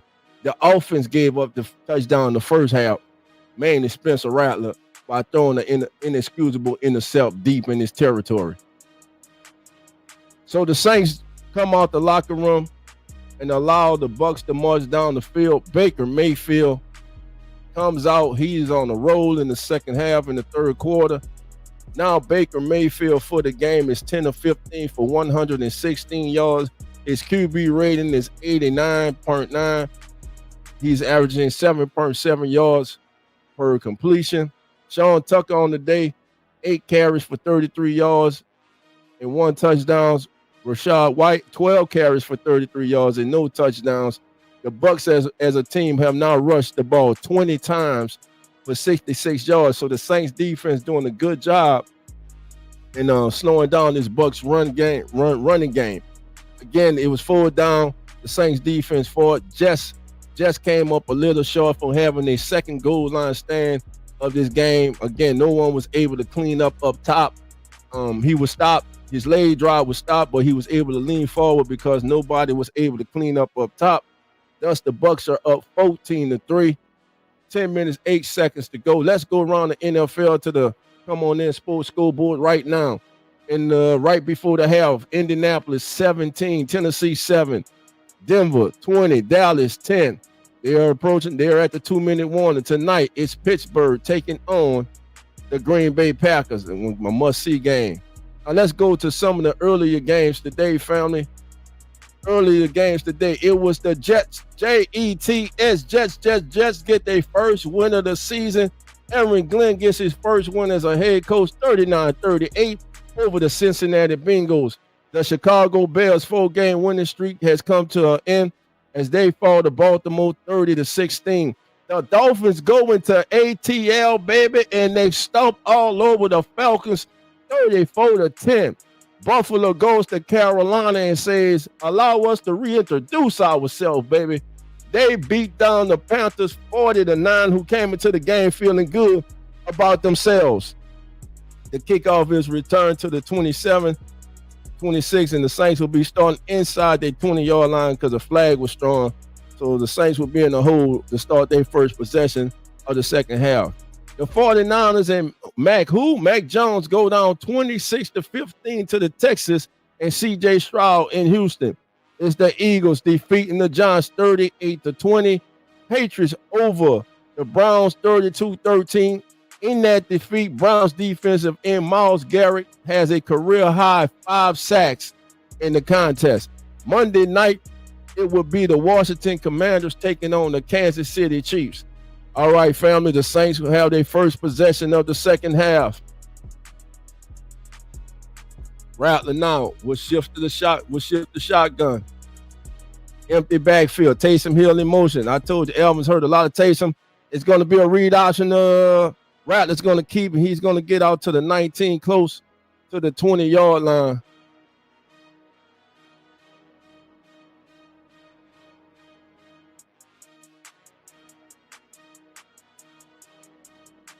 And there's a flag, and it's going to be holding on the Saints. So the Bucs march down the field effortlessly. The Saints come out. They get a penalty on the kickoff return. Then they get a penalty on first down. Have we not seen this story before? I'm going to say it again. Have we not seen this story here before? Let's come on, man. He's going to be on Trevor Penny. And now all the trolls who have been waiting for Trevor Penny to do something bad, they're going to come out the woodwork. And shut up, man. Here we go. 1st and 10 for the Saints. 1st and 16 inside their 10-yard line. Fake to Devin Neal. Rattler downfield. Him and Chris Olave not on the same boat. Olave was open. Rattler just missed him, overthrew the ball. Bucs now applying a lot of pressure. Yeah, he had time to step into that, get rid of that. That's a miss by Rattler. 2nd down and 16. Rattler's going to have about 45, close to 50 passes in this game, and that's, of course, when a quarterback passes that much, it's normally in a loss. 2nd down and 16. He's 14-19 right now for 128 yards in the contest. 3 seconds on the play clock. 2nd down, 16. Saints get a delay game. The Saints get a delay game. It's just no. It's over with, fam. It's over with. It's over with for him. You can see now that shot of him, his confidence is shot. It's over with. Now we're 2nd down and 20. A game you shouldn't have been losing at halftime. You were losing. Buccaneers offense with their first substantial and sustained drive go down, score to open up the half. And now the Saints come out, and Rattler's going to roll out. Now he's going to throw to Olave for a short game. It'll be 3rd down. Let's call it 3rd down and 15. Maybe got a gain of 5. They are just sending the house. Good job by Devin Neal. Actually got a gain of 10. 3rd down and 10. Rattler changing the play. This would be big just to get your defense a rest. Rattler back looking, stepping up in the pocket. Now he's going to try to run. And he's going to come up short, and we got a flag on the play. Looks like going to be holding against the Saints. He's going to go back against the Saints.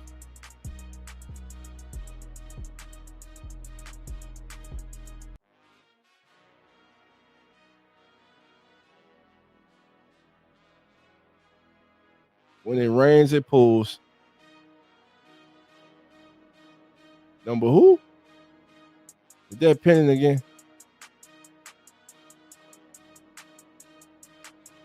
Yeah, Penning is having his day. Yeah, he against Tristan, against Big Vita Vea.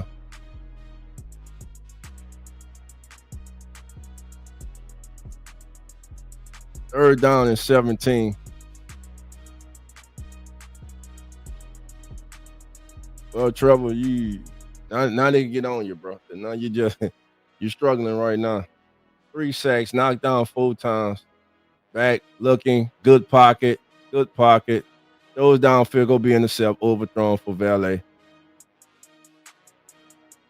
Thanks, offense, dreadful, woeful, despicable. This is it. Next week I believe they have no charge. It is time to see Tyler Shuck get him an entire week to work with the ones as the starting quarterback. This game will not turn around. The Saints will fall to 1-7. Again, they're 1-6 now. Their worst start since 1999. It will get even worse. They will be 1-7. They don't have a chance in hell, in my opinion, of winning next week in LA, a place that they rarely have success anyway throughout the history of the franchise. And here's going to be the kick return, the punt return. Good tackle by Stallberg. He's an exciting young player. So right now, with 8:19 to go in the third quarter, your score, Tampa Bay 14, New Orleans 3. This is the Come On In Sports Network. This is the Keeping It Real Who That Sports Podcast. I'm your host, DOLPH Jackson. Who That Nation. All I can say, baby, is things will get better, baby. But first, we got to be in this pit. We got to endure, and we got to survive this pit that we're in right now, baby. It's just that simple. Rebuilds are not fast. Now, listen, we've saw examples of them happening really fast, like in Washington and like Houston the last couple years. Yeah, I even throw the Bears in there who had won 4 straight going into the day. But as for the Saints, man, this is how normally a rebuild looks, especially when you have so many holes in the organization, the team, a lot of new philosophies coming in, coaches looking for players who fit what they want to do, having to adjust your system around the players that you currently have who do not really fit what you want to do. It's going to take time. Again, Spencer Rattler, we have enough of a sample size of him. Do I think he's a starting caliber quarterback in the National Football League? A couple weeks ago, I would have said, yeah. A lot of people around the league exactly think he is. Could it be just the situation he's in? We should see. Right now, his confidence is shot. He's missing receivers. He's turnover prone. As I'm looking at him, he's if the first read is not there, man, he's not going through his progressions like he was early in the game. And I could be wrong because I'm human like you, but I just think, really, I just want to see Shuck now, really, and because he's opened the door for that. He's left that door. He has kicked it wide open. It's like the squad team kicking in the door, DA kicking in your door. As him and Olave. And how they're patting them on the sideline. I think the Saints, I told you, that's it. I told you that was it. It's over. Tyler Shuck would not get in. That's it. I knew it was coming. That was it. And the Saints, you can't, what you got to lose, man? Nothing. Tucker for a gain of 1. When you saw Olave go up and pat him, then the Coach Nuts patting him on the chest. Hey, we got to make the change, bro. You left the door open. He left the door open for Tyler Shuck.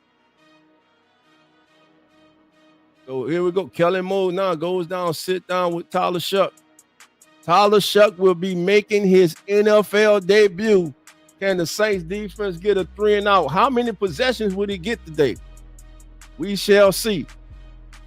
The Spencer Rattler experiment is officially over. Oh, good catch by Buccanners. Good throw by Mayfield. It'll be 3rd down and 2.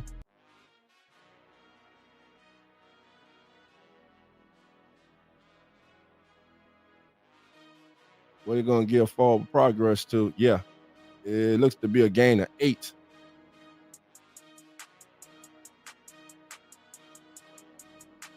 Looks like they're going to call it 3rd down.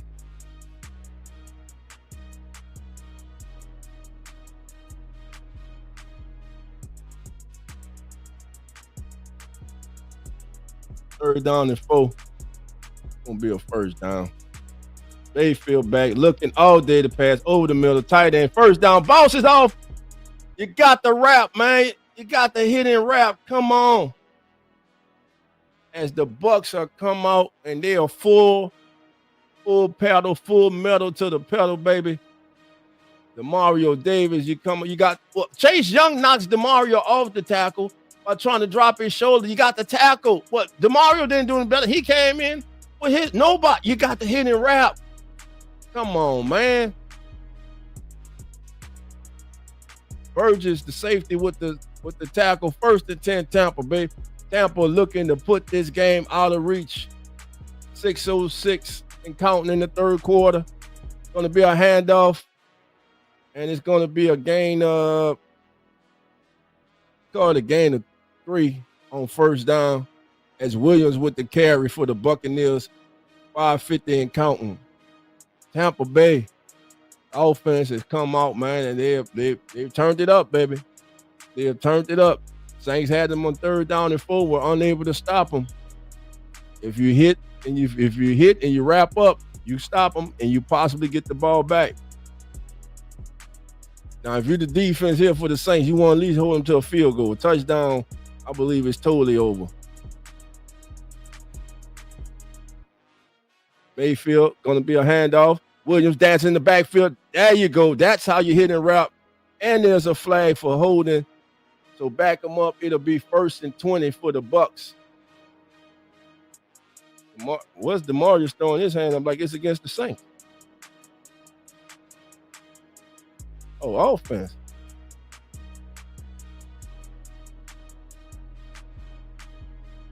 So the Saints are going to decline. It'll be 2nd down and 16 from the Saints 44-yard line. Bredesen with the holding call for the Bucks. Bucks up to averaging 6.7 yards of play in the second half. The Saints have fallen from 4.6 to 2.2. So here we go. 2nd down and 17. Mayfield, bunch formation to the top of the screen. Saints showing blitz. Here comes Taylor. Oh, Baker just got it off. Good pressure. Chase Young almost had his 2nd sack. He's already got a sack and a half. He almost had 2.5 sacks. As they are showing the Broncos with another touchdown. As they are all over the Cowboys at the half, 27-10. Here we go. 3rd down and 17. Big 3rd down here for the Saints defense. Can they hold? Everybody in Who That Nation wants them to hold. Why? Not because we believe they're going to win the game, because we want to see Tyler Shuck make his debut. Oh, here comes the pressure by Brissy over the middle. Abuka rolls out. Quincy Riley, good stage with him, just trips him up. And it's going to be 4th down. The Bucks will attempt the field goal. 7-yard pickup there by Buka. Yeah, the Bucks will be attempting the field goal.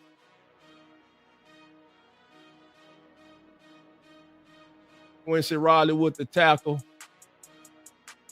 this will be.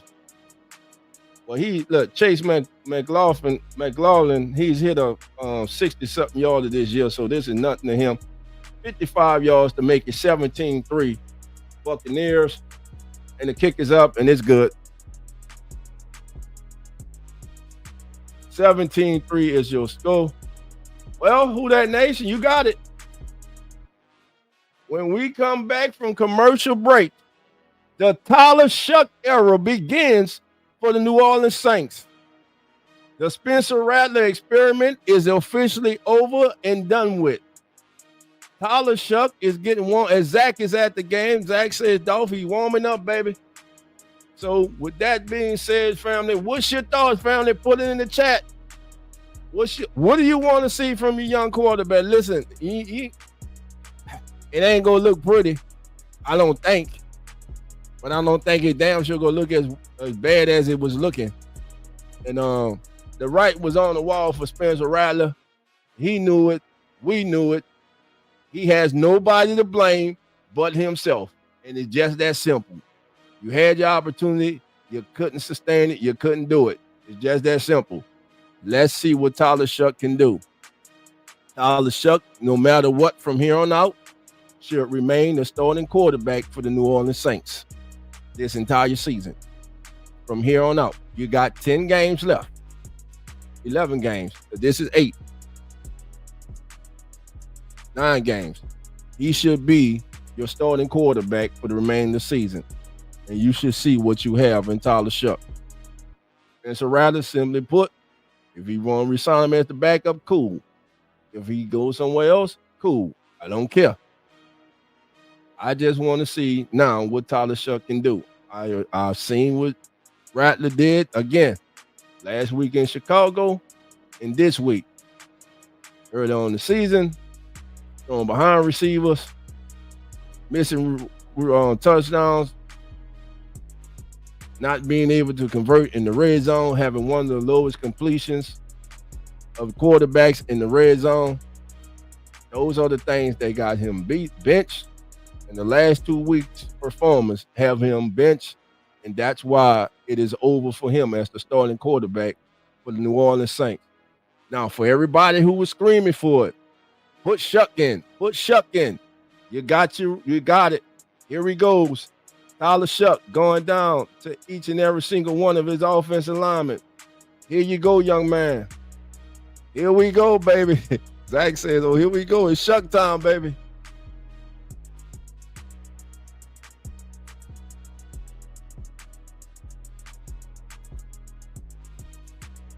Opportunity lost. Zach said, "Let's Shuck and go, baby. Let's Shuck and go." All right, here's the kickoff. It gets in the landing zone. Going to be returned from the 10, 15, 20, 25, 30-yard line. No flags. And here comes Tyler. And the dome, baby. Listen to the ovation.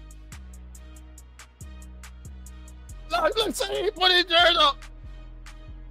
They are happy. Here we go. Tyler Shuck under center, calling his first play as the quarterback of New Orleans Saints. Here we go.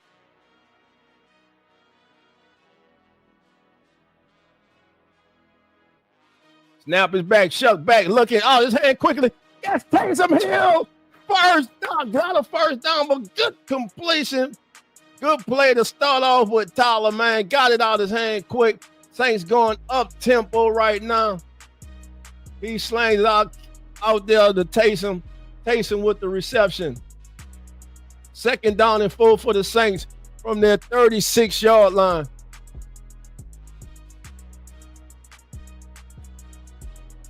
Dennis with the stop for the Buccaneers. 2nd down and 4. Valet in motion. Going to be a handoff to Kamara. Kamara squeezes through, gets about 1 or 2 yards. As Penny and Hall are going at it, it'll be 3rd down coming up. Alvin Kamara for a gain of 1 or 2 yards. They're going to actually get him with 2. It'll be 3rd down and 2. The IB and Morrison on the stop for the Bucks. 3rd down and 2. New Orleans Saints 40th overall selection. Their second round draft selection in this year's NFL draft. The highest drafted quarterback in the history of the New Orleans Saints since 1977, when the Saints selected Archie Manning. The Saints will now call their first timeout. It will be Saints will have 2 timeouts left as the play clock was getting low. Tyler Shuck. Oh, Shuck. That's right, Shuck. Making his debut, baby, in the Big Easy. 2 minutes, 43 seconds to go. You're down 17-3.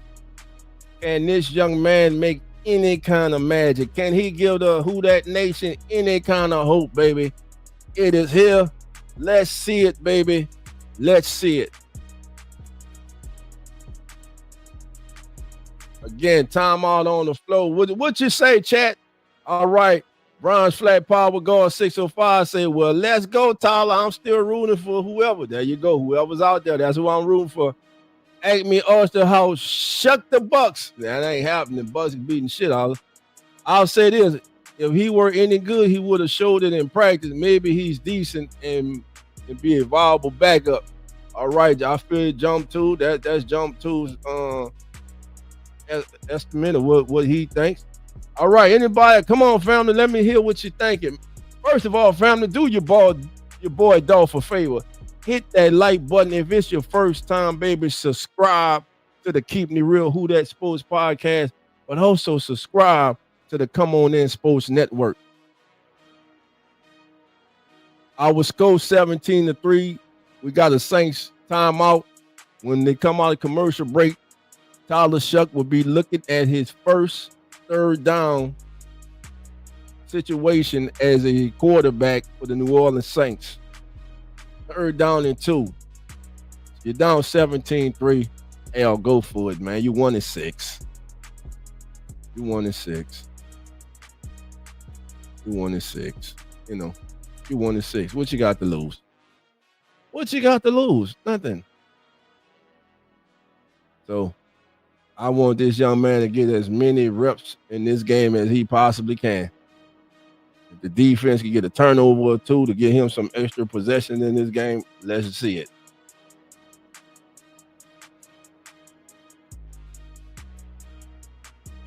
Saints trailing the Bucks. The Bucks are outscored the Saints in the third quarter 10-0 after not surrendering a punt to the Bucks in the first half defensively. All right, here we go. Tyler Shuck in the huddle. Referee gives him the go ahead. Here we go. 17-3. It's Taysom Hill. It's Taysom time. How many times we seen this play? And Taysom's going to bang, and Taysom's going to get the first down easily. First down, Saints to Taysom Hill. 2:34 to go, and Taysom gets up doing what Taysom normally does, smiling. Trevor Penning pulls around. He also had, who else pulled around? All right, 1st and 10. Chuck in the shotgun. 2 receivers to the top, to the bottom. Chuck rifles a good completion. And another turnover. Rashid Shaheed fumbled the ball again. You can't make this shit up. I'm sorry, y'all. You can't make this up, bro. Bro, you can't make this up.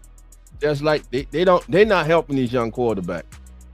You can't make this shit up. That's a fumble. It's a fumble. It's a fumble. It's a fumble. It's sad, bro.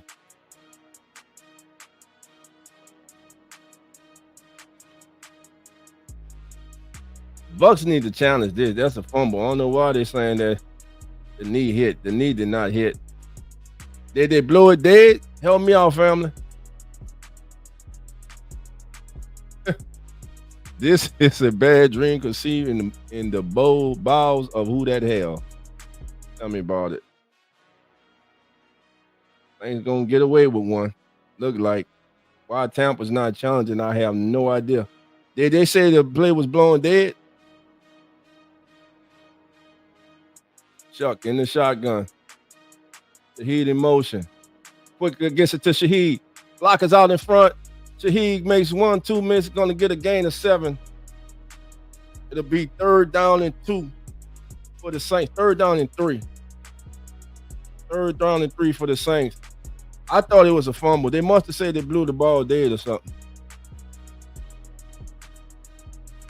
What is the cameraman doing? I have no idea, bro.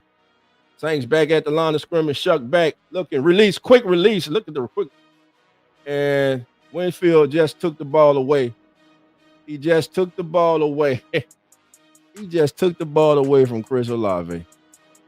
Now, I'm going to say this. I'm going to say this. And some of y'all, if I'm a Tampa Bay fan right now, I'm pissed off. If I'm a Tampa Bay fan right now, I'm pissed off. If they take this away from them. That's an intercept, bro. That's an intercept. That's an intercept. Chris Olave never had the ball. That's an intercept. Tampa Bay's ball. That's an intercept. That's an intercept. The man put the ball in your hands. The man put the ball in your hands. The kid gets an intercept. He gets an intercept, not because of what he did, but because your supposed to be top receiver cannot hold on to the goddamn ball.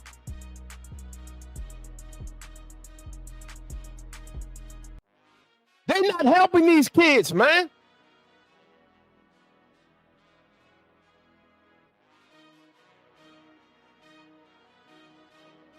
And that's wrong, man. Time out on the field, 17-3, Tampa Bay over the Saints, man. Put the ball in his hand and he can't catch the damn ball. It's crazy, man. JB, I told you, Dolph, it's not just Raleigh, it's the whole. You're right. It's all of them, bro. But it was him today, too. But he was the main reason they were losing at halftime. And Shaheed. This is crazy, bro. No, it's not. It's not a fumble because he never had the ball. It's an intercept. It never hit the ground. It was an intercept. It was a pass. Olave never had the ball. Marley Marl say need a complete wide receiver room overhaul. I gotta eat me some more chocolate.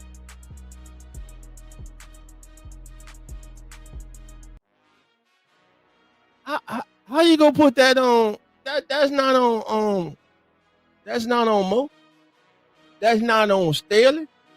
That's not even on Mickey. That's on one person. Chris Olave. Catch the ball, man.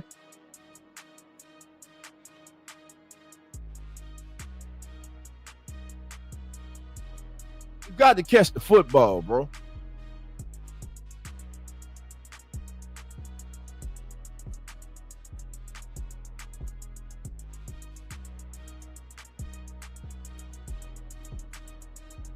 He go get a turnover that man, come on, man. 1st and 10 for the Bucs from midfield, 17-3. Bucs now totally dominating this game, have full control of this game. Saints have made a quarterback change. Tyler Shuck gets his first intercept. It was his first intercept, not his fault. White's going to be held to a gain of 2. It'd be 2nd down and 8 from the Saints 48-yard line. And that should take us to the end. Well, no, I'm about to say take us to the end of the quarter. We got 1 minute and 13 seconds to go. Bucs early in control now of this contest. They lead 17-3. 20 seconds, 19 seconds on the play clock. We're under 1 minute to go in the third quarter. Third quarter that has been dominated by the Tampa Bay Buccaneers, who came out in the second half and said enough is enough. It's time to remind everybody who we are.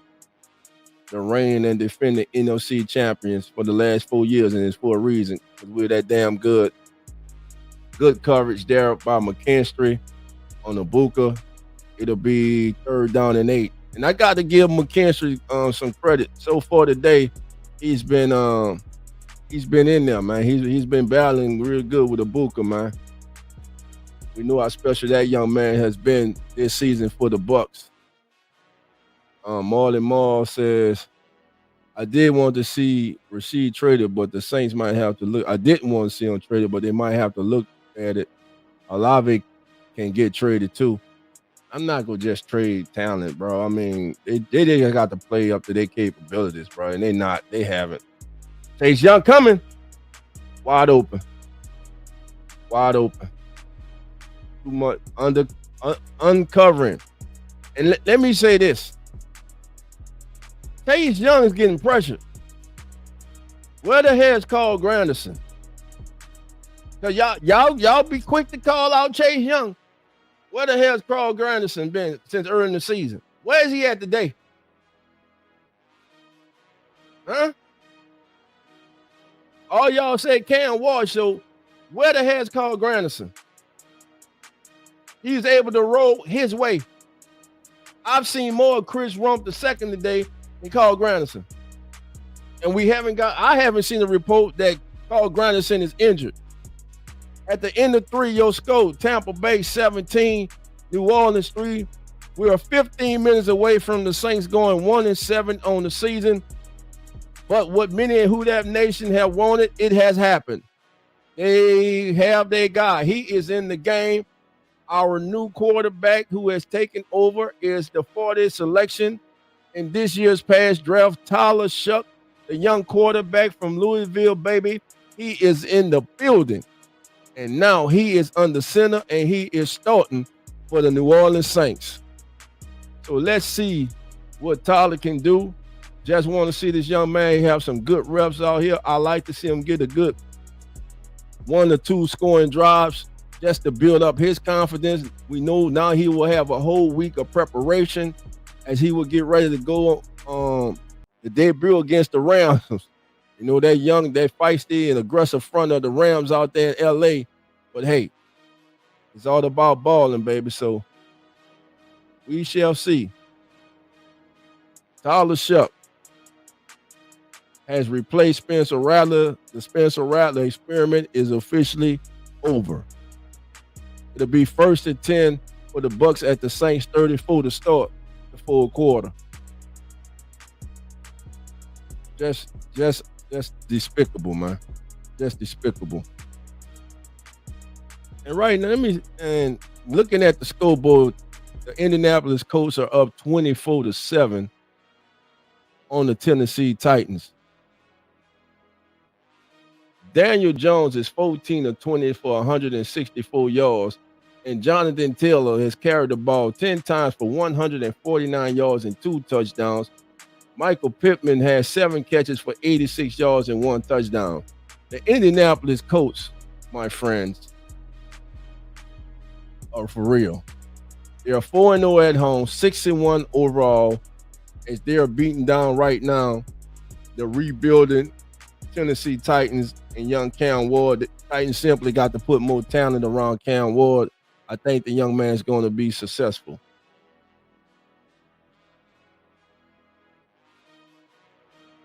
Saints down 17-3. Bucs driving to get more. Another score with touchdown definitely ends any kind of heroics for this team. There's no way they're going to score 3 touchdowns on this team. Touchdown. Bucca cannot hold on to it as Alontae Taylor goes through his arms to draw it loose. He was there. It was a good throw by Baker, too. Good route. He got on top of Taylor, and Taylor was able to get his right hand in there at the last minute.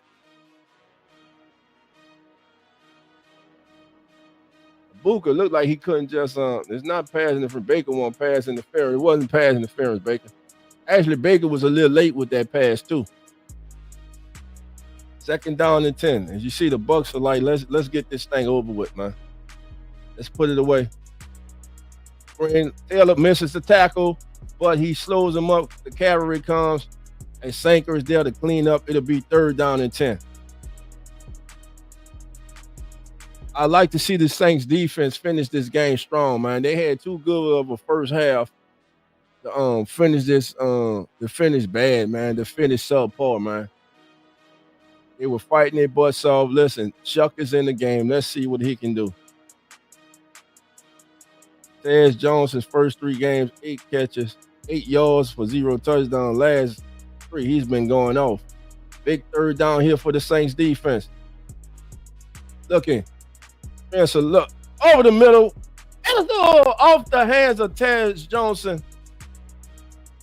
Baker goes over the middle. A little hot, a little high, but Tez Johnson has been making those catches as Baker Mayfield turns it loose. Tez Jones, you got to catch that one. As he had steps on Quincy Rodder, that he had to catch that one. But every time pressure comes, if you notice, Baker is able to escape to his right. That end on that side has to hold containment. They're not holding containment. McLaughlin on for a 52-yard attempt to make it 20-3. Snap his back kick is good. Just sneaks inside the right upright, and you'll score now.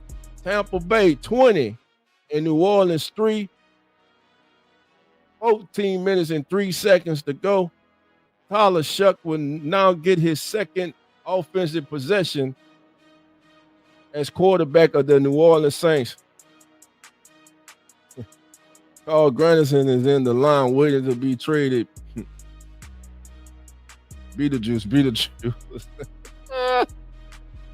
Ice Cream Man says at the end of the day, he's playing against the Buccaneers defense. I'm not going to expect Tyler to come out here and bring us back. Oh, no, I just want to see him. I just want to see fishing good football out of the kid. I want to see him make good decisions with the ball. I want to see his ball placement. I want to see him not get flustered when the pocket starts, when it gets muddy around his feet. You know, not to do anything crazy, protect the ball. And listen, hopefully, if he does all that, hopefully the people that he's throwing the ball to can make a play for the kid, man. Can make a play for the kid.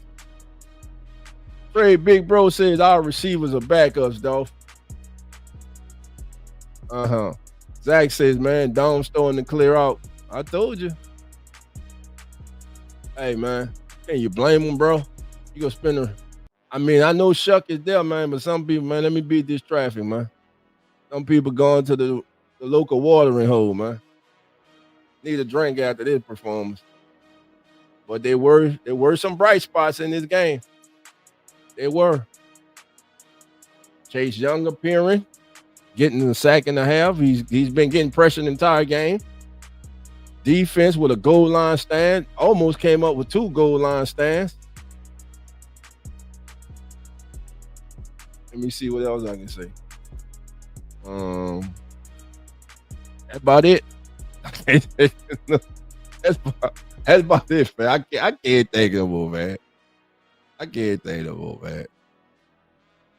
Well, cool. I got to get to him, man. McKinstry has been playing. He's been playing decent football today, man. He's made some good plays out there. The secondary, though they have been having receivers running open, it's been more because of the scramble drill. Just receivers uncovering. So here we go. 20-3. Bucks on top. Saints waiting for the kickoff. Tyler Shuck will come out for his 2nd possession as the Saints starting quarterback in this game. He is now starting. For those just tuning in, Spencer Rattler has been benched, and it was the right move. His confidence was gone. He knew it. He knew it was all over. He knew he dropped the ball. He had the opportunity, and he let himself down. Just that simple. Here's going to be the return. 25. Going to be out by Devin Neal to the close to the 25-yard line. It's 17-point lead with 13:57 to go in the entire full quarter to play. Saints have 2 timeouts, including the 2-minute warning. I don't know, Jump 2, what the hell they were doing with Daniel Jones in New York, man. Because he has been a godsend to the coach right now, man. Here we go, Shuck in the shotgun. Olave goes in motion. Shuck back, looking right. Let's it go. Gets Olave. Olave gets about 9 yards and gets out of bounds, stops the clock. Saints now going up tempo, hurry up, offense.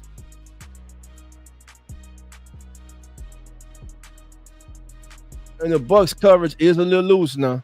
Their coverage is a little loose now. You can see you're in zone right now. Chuck going deep. Oh, it's going to be out of bounds, though.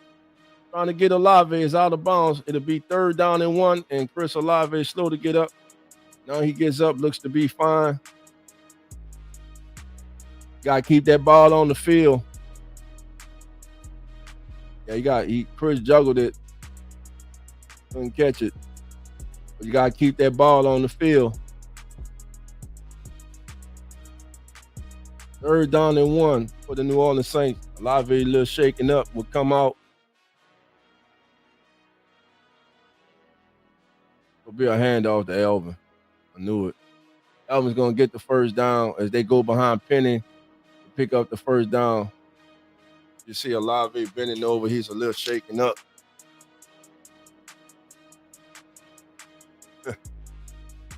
Zach, he would have been out of bounds anyway, even if he'd have called it, because of the ball placement. The ball let him out of bounds. Chuck back looking, quick slant. Oh, now that one was behind Devon Valet. That was a bad pass. That was behind Devon Valet. That could have been disastrous right there. That's why they're showing the replay.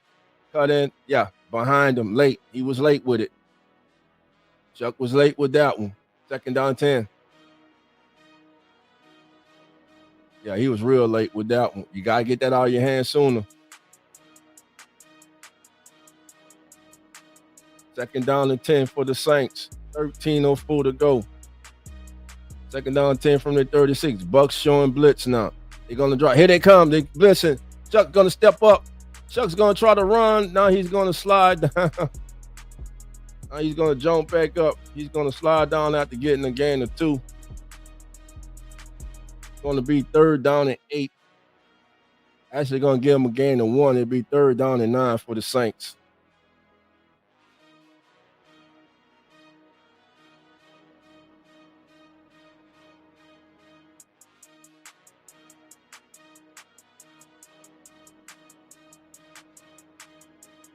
Tyler Shuck, 307, 22 yards in the intercept. That shouldn't count against him, but what we do. Good catch. You got to go for it. Gonna be 4 down. You down 20. Man, he's sitting the. I know this man not sitting the punting you, you know. Tyler Shuck is more athletic than you think. He is athletic now. Let's see. Big 4 down and 2. The Saints are old. They seem like always every time they go for it on fold, they don't huddle. I know you don't want the defense making the changes, and Jawan Johnson dropped the fucking ball. I mean, he dropped the ball. It wouldn't have been a 1st down anyway, but he dropped the ball.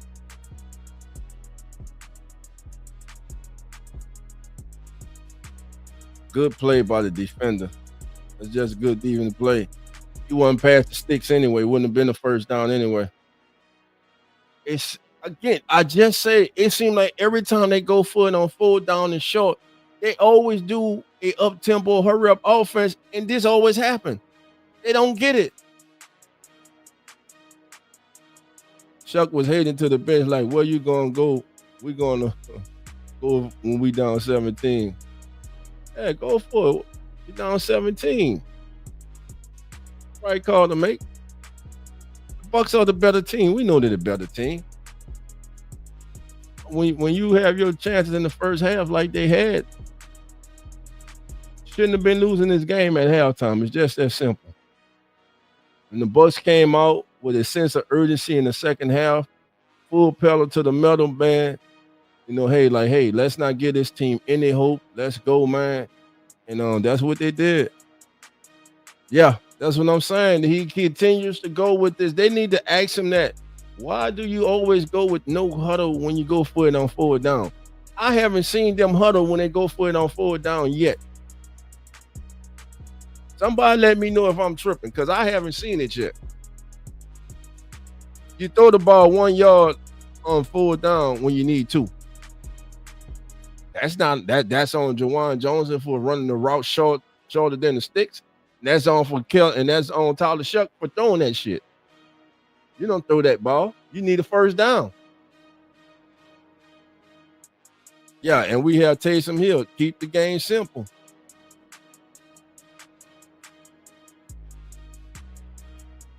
Ranking 2 says, Booker says Kellen isn't utilizing Taysom enough. He's not, bro. He's not. All right, family. Again, thank you all for being here. This is the Keeping It Real Who That Sports Podcast. We're brought to you by the Come On In Sports Network. Thank you all for being here as we are watching the Bucks on the way to improving to 6-2, and the New Orleans Saints on their way to falling to 1-7. The rebuild is truly here. It is truly painful, and it has truly been a season to forget. But here we go, back out of commercial. 1st and 10 for the Bucks from the 44 of the Saints. Look for the Bucks to try to keep this on the ground. Going to be a handoff to Tucker. Tucker's going to bounce it outside. He's going to turn the corner. He's going to stand by on Lante Taylor's going to force him out at the gain of 8. It'll be 2nd down and 2.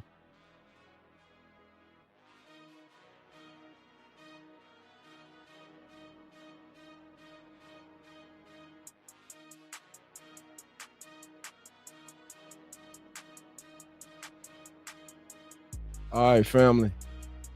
Good run by Tucker on 1st down.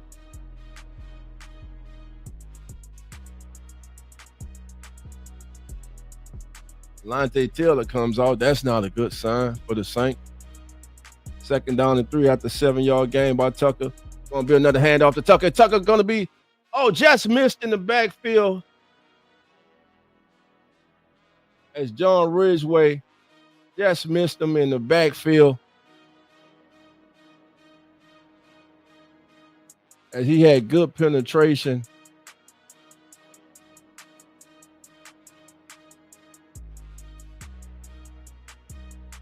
And them Colts, man, they rolling, baby. They will never cut Taysom because they know Peyton will pick him up and set a touchdown record or something with him. It's not what Johns did to Jones. He did it to them. He was bad. Yeah. I'm not going to sit here and say like he didn't have fault. He was bad with the Johns too. He did. Good stop on the Saints on 3rd and 3. This is where the referees need to blow the whistle, man. You get people hurt right here. So it'd be 4th down and 2. Do the Bucks go for it or will they punt the ball away? Brandon Staley, good job as his defense steps up again.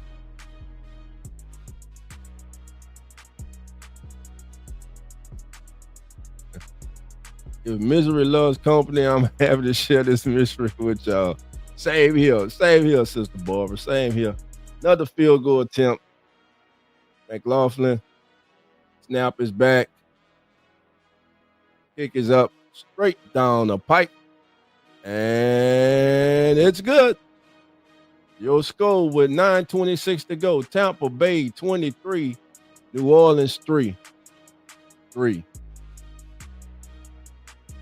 As Doug Musmeyer is sitting with young quarterback Tyler Shuck, getting him ready for his next possession. Saints trail 23-3. For those just tuning in, Spencer Rattler has been benched. Tyler Shuck is in. This will be his 3rd possession coming up. And let's see if the young man can put together a scoring drive. That's all I want him to do. to get his confidence up. Let's hope he can come out here, get help, get the necessary help for those out there with him, and put together a scoring drive. Hopefully, one that ends with the ball being placed in the end zone for a Saints touchdown. All right, family. Let's go around the NFL scoreboard right now. Right now, 31-7. The Colts all over Tennessee. Cowboys have scored. They have cut the lead to 13 for the Broncos. They're in the third quarter, 4:38 to go. They're 30-17. Broncos in that contest. In that contest, Bo Nix has gone 13-18 for 2 touchdowns, 169 yards and one intercept. Dak Prescott is 15-24 for 142 yards and 1 intercept. Games completed earlier. How about the Jets? The Jets get off the skid, baby. They win their first game of the season. Justin Fields, 21-32, 244 yards and 1 touchdown. Breece Hall had himself a day on the ground, 18 carries, 2 touchdowns, 133 yards. Jets over the Bengals, 39-38. Jets get their first win of the season. And don't forget, baby, tonight, Sunday Night Football, it's the Packers, it's the Steelers. Best matchup of the day. Let's see it. And Monday night, of course, it'll be the Washington Commanders without Jalen Daniels in Missouri taking on the Kansas City Chiefs and Patrick Mahomes. That is your Monday Night Football matchup. All right, we're back out of commercial break as we're getting prepared for the kickoff. 2-time Pro Bowl selection, Vita Vea, 6'4", 347 pounds from the University of Washington. That's one of the better run defenders. That's one of the better interior defensive tackles in the National Football League. All right, McLaughlin lines up to kick it off. 9:26 to go. Saints have 2 timeouts. They're down 23-3, down by 20. And it's going to be from the 8-yard line, 20, 25, out to the 28-yard line. And that's where the Saints will begin. Man, look at Veda in high school playing running back, man. That's crazy. Look. Y'all see this? Look, man, come on, man. Vita Vea, look at Vita. I didn't know Vita Vea was a running. Look at this kid. Wow. Come on, man. Special, man. Just a hell of an athlete. 1st and 10 for the Saints. Tyler Shuck in the shotgun. DeJuan Johnson in motion. It's going to be a handoff to Alvin off the left side. Alvin's going to get about a gain of 4 yards. It'll be 2nd down and 6. 9:13 to go in the game. Saints not even in the rush anymore. Doesn't seem like it. Let's see if they got any push on Vita Vea. Hey, that was actually a good job by Caesar. Fighting Big Vita there. 2nd down and 6. Back to pass. Oh, the rifles they complete to Brandon Cooks for a gain of 2. 3rd down and 4. 3rd down and 4 for the Saints. Actually officially going to call it 3rd down and 3 from the Saints 40-yard line. Again, I'm going this 2-down territory again for me. Buck show blitz. It's caught by DeJuan Johnson for a 1st down. 1st down Saints. Tyler Shuck to DeJuan Johnson for the 1st down. Led out in front of him, a catchable ball, and he was able to hold on to it. Parrish is down to safety for the Bucks, but now he's helped up. Looks to be all right. 1st and 10 for the Saints from the Bucks 45-yard line. Again, I just want to see some success right here for this young prospect, for this young quarterback. 23-3 is the score. Saints have it 1st and 10, 8:15 to go. The Dome just needs something. Those who are left there, something to get excited about.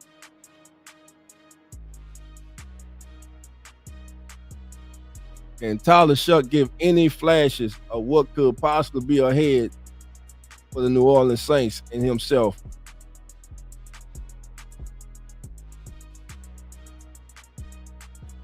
.807 and count. Clock now ticking. 1st and 10 Saints. Buccaneers showing pressure. They're going to come. They're going to come from his left side. Back to pass. Gets Olave. Olave is going to turn it upfield for a gain of 8. It's going to be second down. Actually going to call it a gain of 7. It'll be second down and 3 for the Saints. Second half plays in opponent territory. The Saints just ran their first. The Bucs have had 19 in Saints territory in the second half. Saints up to the line of scrimmage. Ball at the 38-yard line. Second down and 3 after a gain of 7.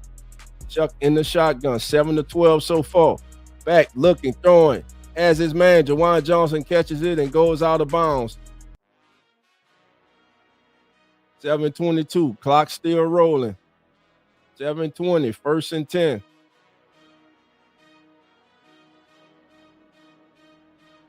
Saints trying to complete a drive, trying to get it into the end zone for the first time today. This might be the deepest penetration of the day.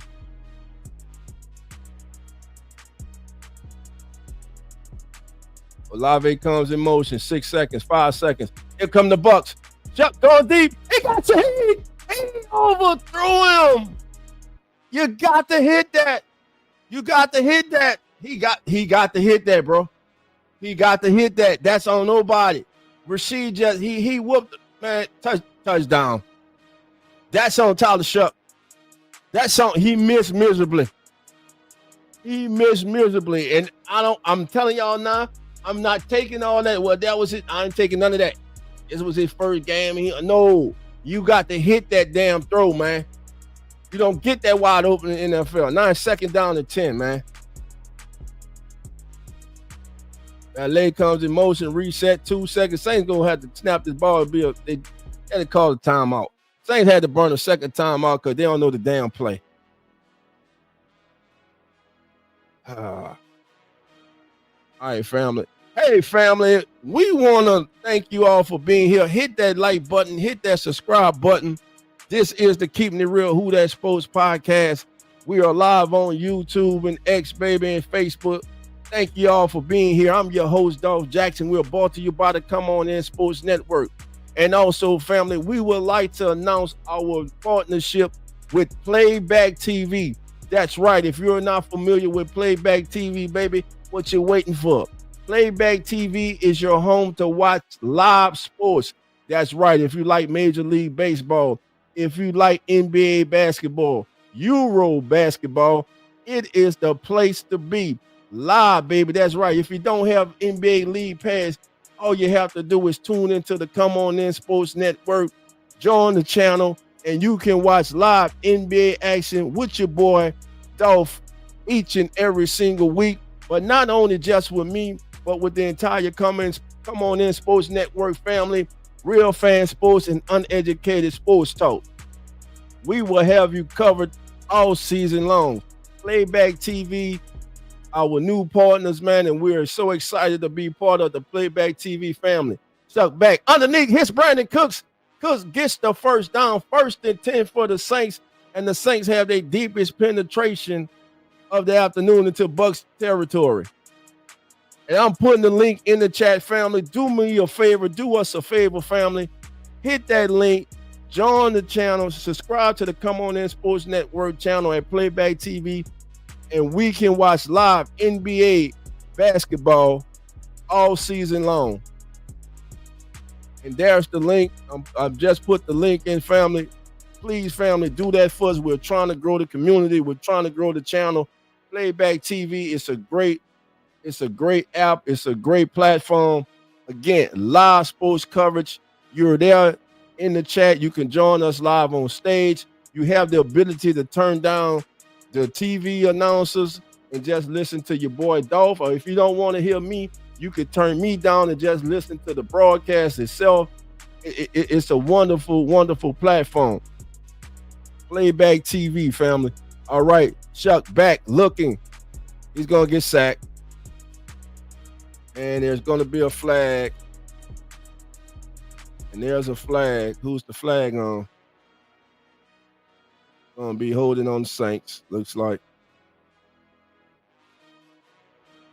Oh, it illegal shift. Yeah.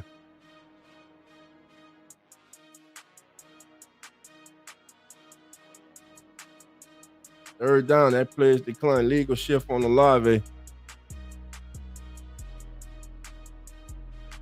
Legal shift.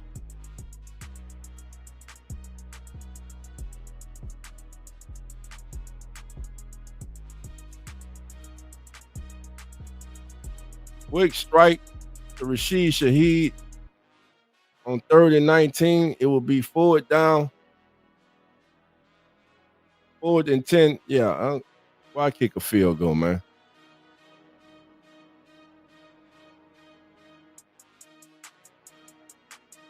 Yeah, here we go. 4th and 10. Hey, nobody says it's gonna be easy, man. Everybody who screamed for a rebuild, here it is. This is what we got to go through.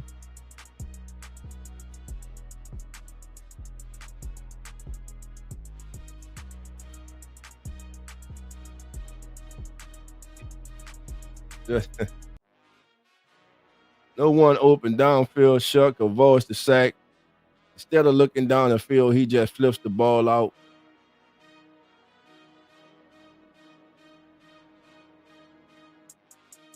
Twist it around.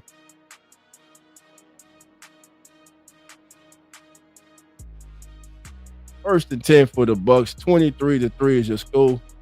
4 minutes and 52 seconds to go.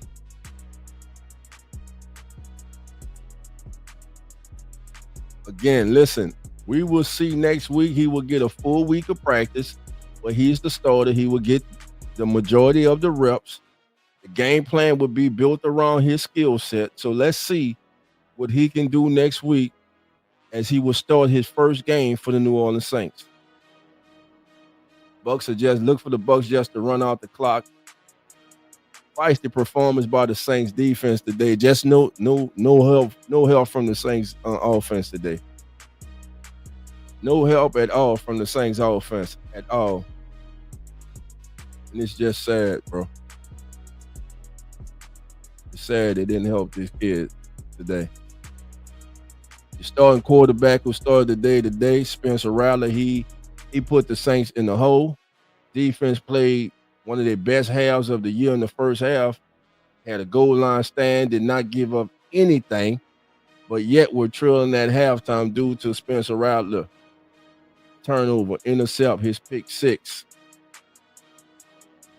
Going to be another handoff. So this is Williams. He's going to be stopped. And it looks like he picked up a gain of 2. Let's call it 3rd down and 7 for the Bucs. Do the Saints even get the ball back here?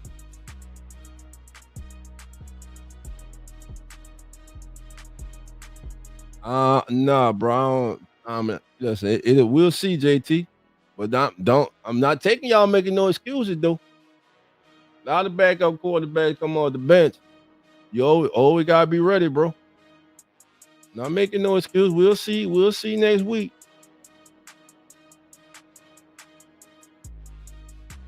Good defense. Yeah, Brissy ran to his own man. He hurt. He's shaking up a little bit there. 4 down and 4. Saints defense continues to play, man. Yeah, then next week I'm saying he's going against the Rams next week. That Rams defense, not the ideal way to make your first start, but hey, if you that guy, if you gonna be that guy, go out and play against the best, man. And the snap is back. Punt is away. Good punt.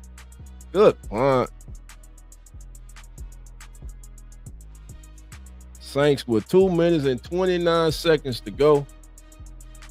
The Saints on the verge of falling to, not on the verge, the Saints will fall to 1-7. The Bucs will improve to 6-2.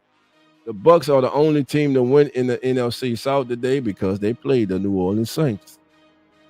Tampa Bay wins today. Atlanta loses. Carolina loses, and the Saints lose. And all three of them got shellacked. And Tampa, I believe Atlanta scored the most today at 10. So again, the Bucs, they're the class of the NFC South. And Jawan Johnson dropped another ball. How much have we said that this season? Dropped the ball. He dropped the ball, man. He dropped the ball.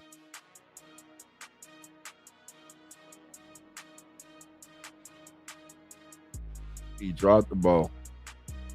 Olave dropped the ball. It was intercepted. Second down to 10. Chuck with time over the middle, complete to Shaheed, who gets down. Let's see if they get another playoff before the 2-minute warning. The referee, looking for the referee. Nah, they won't get off. 10, 9, 7, 5, 4. Nah, they won't get off before the 2-minute warning. 2 minutes to go from New Orleans. Your score, Tampa Bay 23, New Orleans 3. The Bucs will improve to 6-2. The Saints will fall to 1-7. And there really is a debate now to who is the worst team in the National Football League. Is it the Tennessee Titans, the New Orleans Saints, or the New York Jets? Those are the teams currently battling for the number one pick in the 2026 NFL Draft. All right, family, it's been one of those days again. We're going to have Tyler Shuck when he comes to the podium. We're going to have Coach Moore when he comes to the podium. We're going to hear from Coach Moore. Don't know if Rattler's going to speak today, and quite frankly, I wouldn't want them to bring the kid up there. Listen, we know this is a decent. Look, he's been a team player right now, but as an individual, and if you're competing at anything, and when you fall short, it hurts, man. And listen, no doubt it hurts. And again, he has no one to blame but himself.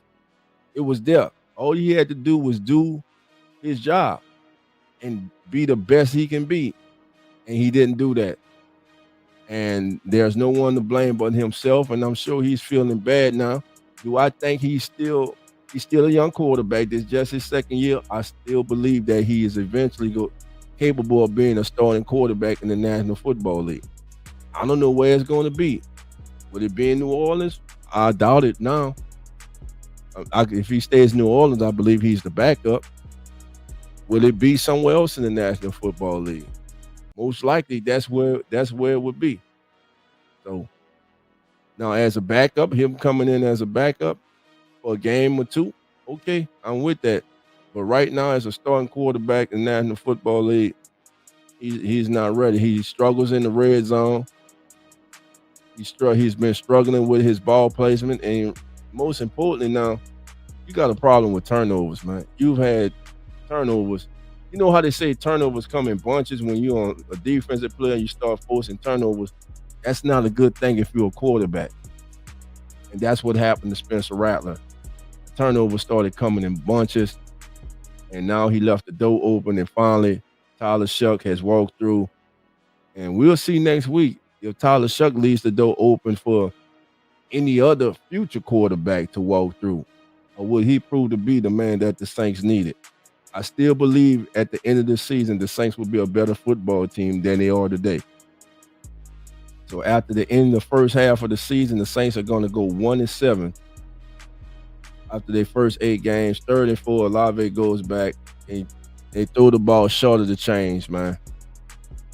4 down and 8, 4 down and 3.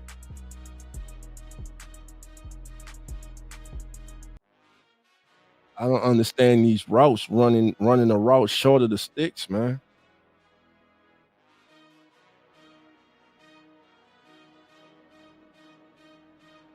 Chuck's gonna go get the first down. 125, 124, 122, 120 and counting. First and 10 Saints. Tyler Shuck back. It's caught by Rashid Shaheed for the first down. 1 minute and 9 seconds to go. Clock stops. Saints do have one timeout left. Can they possibly score before the end of this contest? Can they get it into the end zone?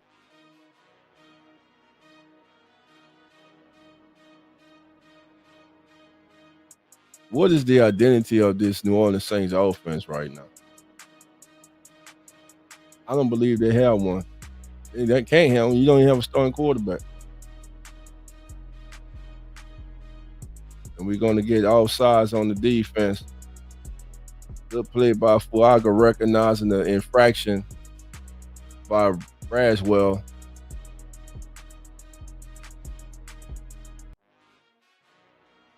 It'll be 1st and 5 for the Saints. So the Saints have 2 games before their bye week. Will they go into their bye week 1-9?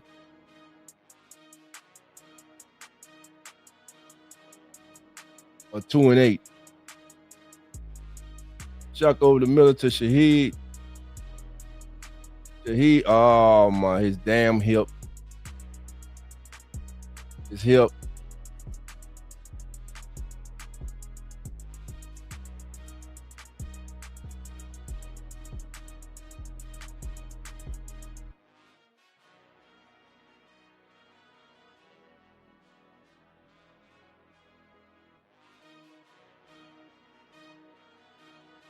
Yeah, it's his hip.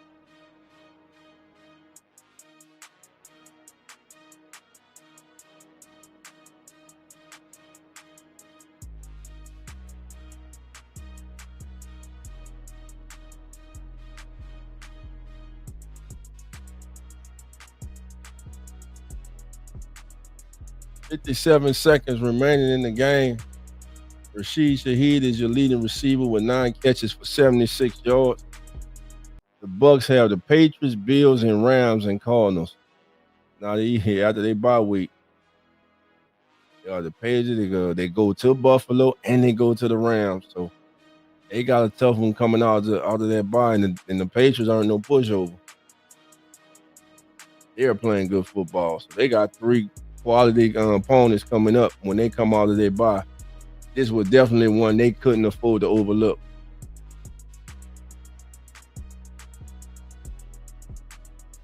Behind Valet.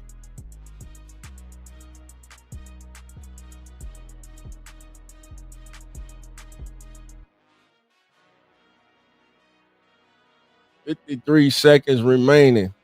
Once again, announcing our partnership with Playback TV, baby. That's right. For all my NBA lovers, MLB lovers, tune in to Playback TV. Tune in. Come on over, download the app. They have an app. You can get it in the Google Store. You get in your App Store for Mac and iPhone, and also on desktop. He's going to stay up. He's going to scramble. He's going to take it down to the step out at the 42. It's going to be 3rd down for the Saints with 46 seconds left. Saints have no timeouts left because of the injury to Rashid Shaheed. The Saints were forced to use a timeout.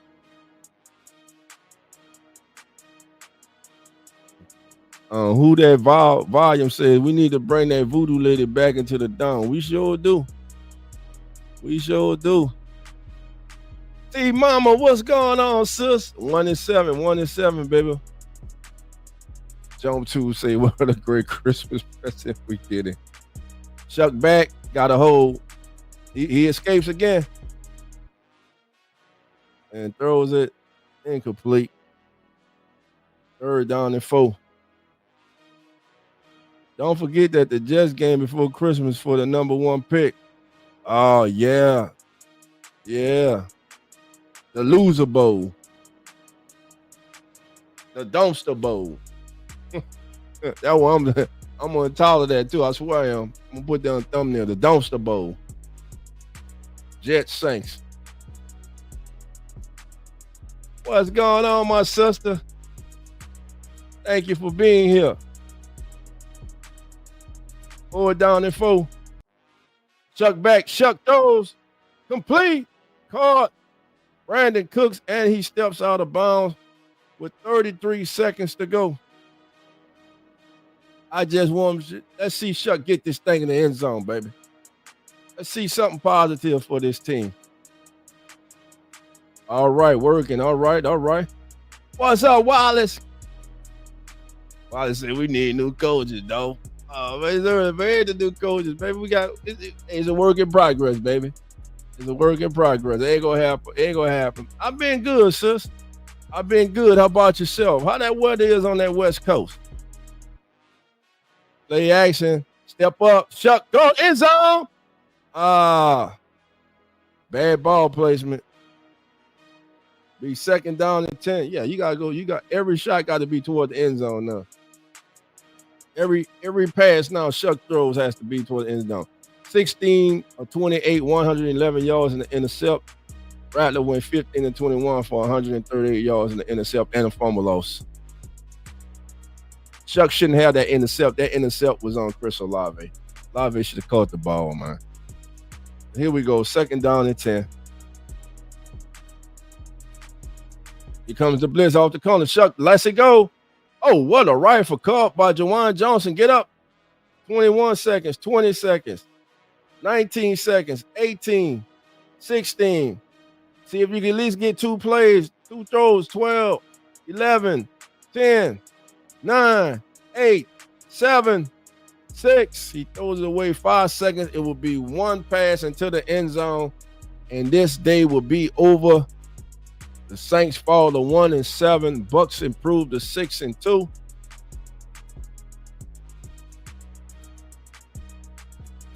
Okay. Yeah, we had some bad weather up here all yesterday and early today. Second down and 10, the final play of this contest.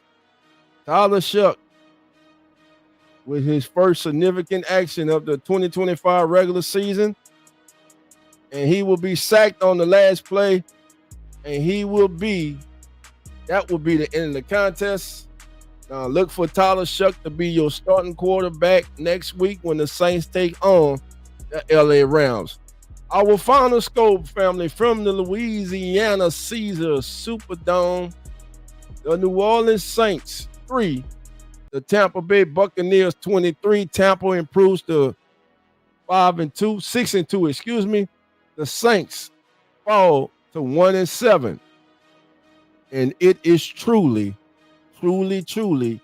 a major rebuild going on here in New Orleans. All I'm going to tell you is this, family. I know a lot of you can't see it now, but brighter days are coming. You got to go through this to get where we want to go, to get back to, not get back to where we was, but surpass to where we was. You got to go through this. No one said it was going to be easy. No one said it was going to be pretty. And damn it, it hasn't been. It has been downright ugly. But we have seen our moments. We have seen fight out of this team. We have seen some players step up. But as a whole, this team just isn't good enough. And it's just that simple. They're just not that good enough to overcome mistakes, turnovers, self-inflicted wounds. They're just not good enough.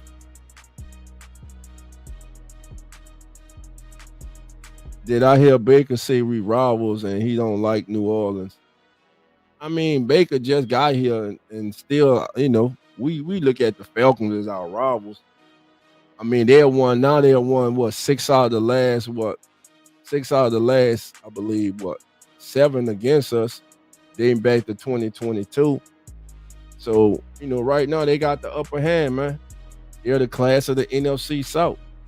To me, the Falcons are underachieving, and they're wasting their window with what they have. They should have lost to Miami today, but as a Saints fan, I love it. But putting that beside and putting my analyst hat on, the Falcons being 3-4 is a disappointment for them.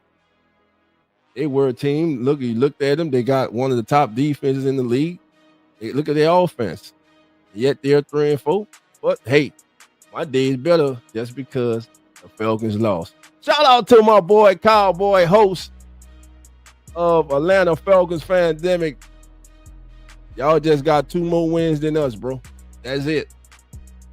But we will see what the future holds. The future for the New Orleans Saints is now it's Tyler Shuck.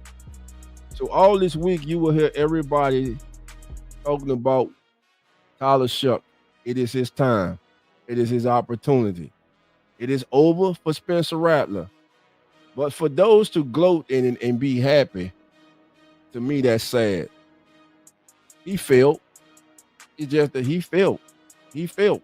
He has nobody to blame but himself. But then again, he did have help. But these last 2 weeks, the writing was on the wall. He had become a turnover machine. The offense had nothing. They were getting nothing out of him.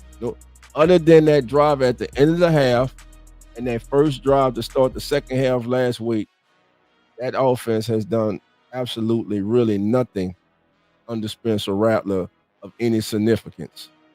So now we look forward to the Tyler Shuck era as the starting quarterback for the New Orleans Saints for next week. As we go into that game next week, rightfully so, and realistically, we don't expect the Saints to win that game. But what we would like to see next week is a better fight put up by the entire team. And we would like to see Tyler Shuck go out there and have himself a good game. A game that will give the Who Dat Nation hope that he just might be the guy that the Saints can ride on with into the future as the leader of this team. So with that being said, family, again, we go wait till everybody gets to the podium. Once again, I'm about to open up the lines. Any and everyone who would like to come in right now. And let's talk about this game, family. Let's talk about this game. The Saints fall 23-3. A lot of you got what you want. Tyler Shuck is now under center. And again, my whole thing has been whoever is under center and starting for the Saints, that is my quarterback. That's who I'm rocking with. I'm not rocking with Tyler Shuck. I need Tyler Shuck to be successful. I want Tyler Shuck to be successful. I don't want Tyler Shuck to fail. I don't want this team to have to be looking for a franchise quarterback the next 10 years or plus. I want this kid to work out. I want him to work out. So with that being said, Sydney Cox is in the building. What up, Sydney? What's going on? Hello, Sydney. Sydney's in the building. That's right, T-Mama. Whoever is under center. That's it. AKA the scientist. What's going on, AKA? All right, man, listen. I'm putting the link in right now. Again, Who Dat Nation. I want to hear from your family. Here's the link. I'm entering into the chat right now. Please come on. The lines are now open. And I'm setting up right now for the interview. Soon someone comes to the podium, we gonna jump straight to it. Again, Saints fall to the Bucs 23-3. Saints go scoreless in the second half. Spencer Rattler got benched. Tyler Shuck came in. Saints were unable to do anything. Bucs improved to 6-2. Saints fall to 1-7. Interested to see what Coach Moore is going to say. What was his thought process and going ahead and making a decision to switch from Spencer Rattler to Tyler Shuck. And by the way, I think it was the right decision. It was the right time. Spencer Rattler's confidence was gone. It was shot. He knew that the hourglass time had ran out. And now it is time for Tyler Shuck. So let's see what Tyler Shuck can do as the starting quarterback for the New Orleans Saints. Again, we're waiting now for them to. The game has just ended. We're waiting from them now to come to the podium. Let's see who's going to come to the podium for the Saints first. Got to believe it's going to be Coach Moore. It's got to be Coach Moore. Saints fall 23-3. Let's get some final stats from this game for your family. All right, family, this is your Come On In Sports Network game-ending stats, and here we go. Total first downs in the day's game. The Saints had 17. The Bucs had 14. The Saints defense was actually good today on third down. The Bucs were just 3 of 13 on third down today. The Saints were 8 of 16. Total plays, the Saints ran 71 plays to the Bucs 56. Total offense, the Saints held the Buccaneers to 212 yards. I'm going to say it again. The Saints defense held Tampa Bay to 212 total yards. The Saints had 275. Rushing yards, 88 rushing yards on 29 attempts for the Bucs, 48 rushing yards on 15 attempts for the Saints. Neither team averaged 3.5 yards per carry in this game. Red zone trips. The Bucs were 1 for 2 in the red zone. The Saints were 0 for 1. The Saints turned the ball over 4 times. You turn the ball over 4 times, you don't deserve to win the game. The Bucs only turned it over 1 time. Time of possession, Tampa Bay 32 minutes and 56 seconds. The Saints held the ball for 27 minutes and 4 seconds. Now let's go to the box scores. First, for the victorious and visiting Tampa Bay Buccaneers, Baker Mayfield went 15 of 24 for 152 yards, no touchdowns, no intercepts. He was sacked 3 times. Sean Tucker led the way on the ground with 12 carries for 42 yards and a touchdown.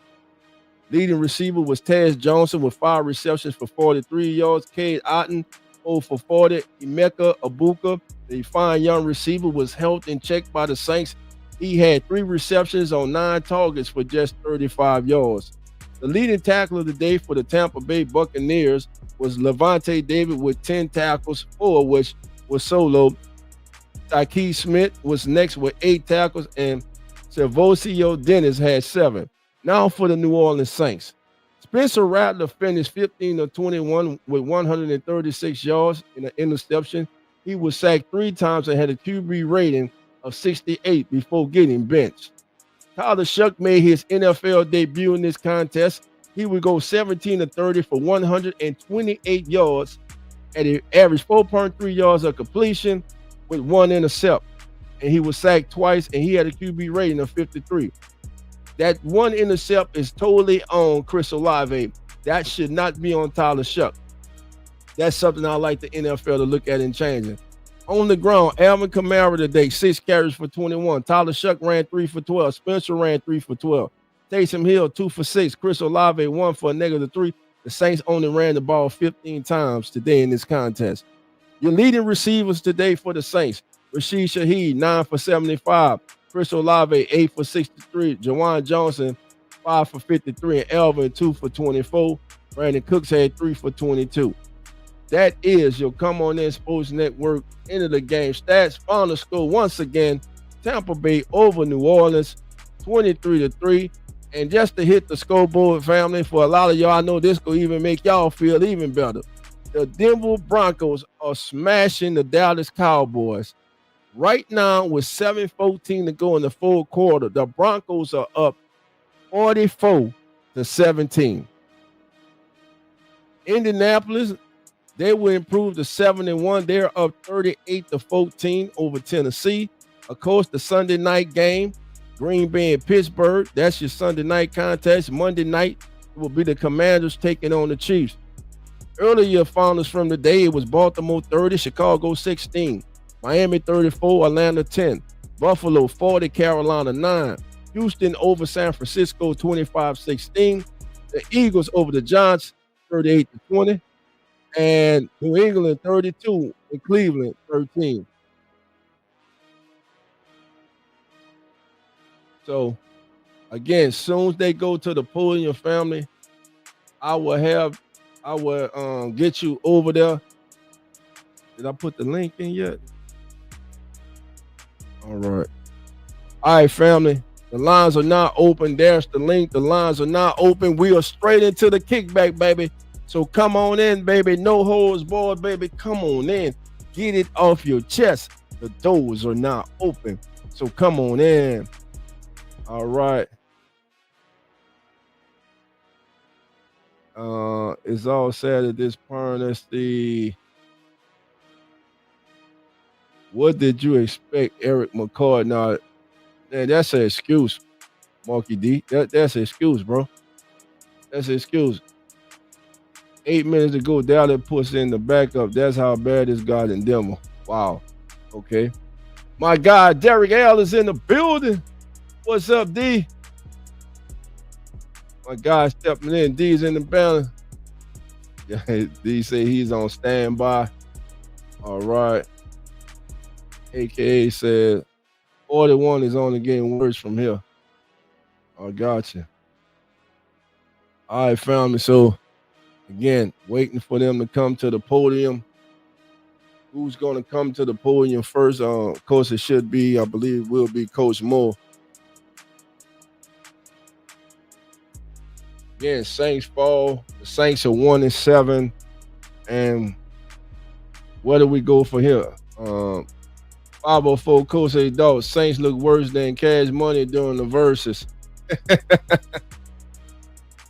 Man, listen, man. While we waiting for them to come to the podium, man, let me just say, man, I was up this morning, me and my wife, about 1:30, 2 o'clock, man. We was checking out the verses, man. And to me, that venue sucked, bro. The venue where they had it, the town they had, I know they had it in Vegas. The venue sucked. That should have been held in the city, man. That should have been held right here in the city, man. That would have been so lit, bro. That crowd, bro, they were so dead. But when they did pan out to the crowd and show the crowd, you can tell who was about that life. You can tell who had that 504, who had that down south energy, bro. You can tell, man. It was, you know, it was a majority West Coast crowd, man. You know what I'm saying, man? Good music is good music, man. Man, that's classic, man. These are two of the best ever to do it in the game, man. Two corporations, man, built from the ground up, man. And man, I applaud them for doing it, man. It was a pleasure, man. It took you back, you know, had you reminiscing and stuff, man.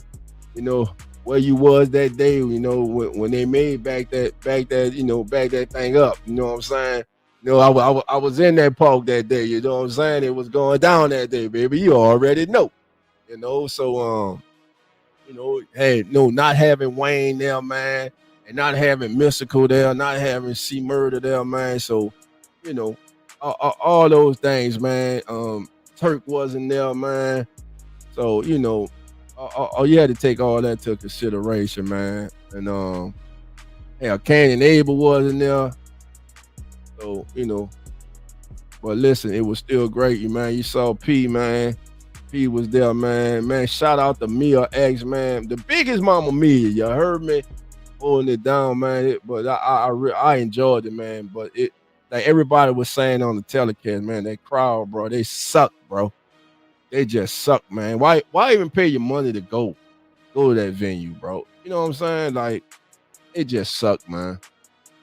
But yeah, that's my thought on the verses, man. That was my thought on the verses, man.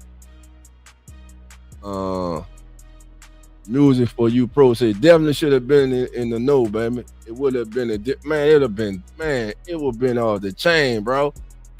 It'd have been VIP, like, man, listen, man. And Mia sounds like Mia's hum, bro. Mama Mia sound like she's still back in the day, baby. Come on. Yeah, man. T-Mama, check it out. It was beautiful, though. It was beautiful, though, man. Like they said, ain't gonna be that. That's what I love, too. Because they said it. You know what I'm saying? Ain't gonna be no divide in the night, man. This a Louisiana thing. This a New Orleans thing. This a culture thing. You know what I'm saying? And that's what I love, man. Like they made that They made that straight off. No, y'all ain't gonna put no division between us. You know what I'm saying? Ain't nothing but love up here, man. They did their thing, man. They did their thing. Yeah, it was in Vegas. It was in Vegas. All right.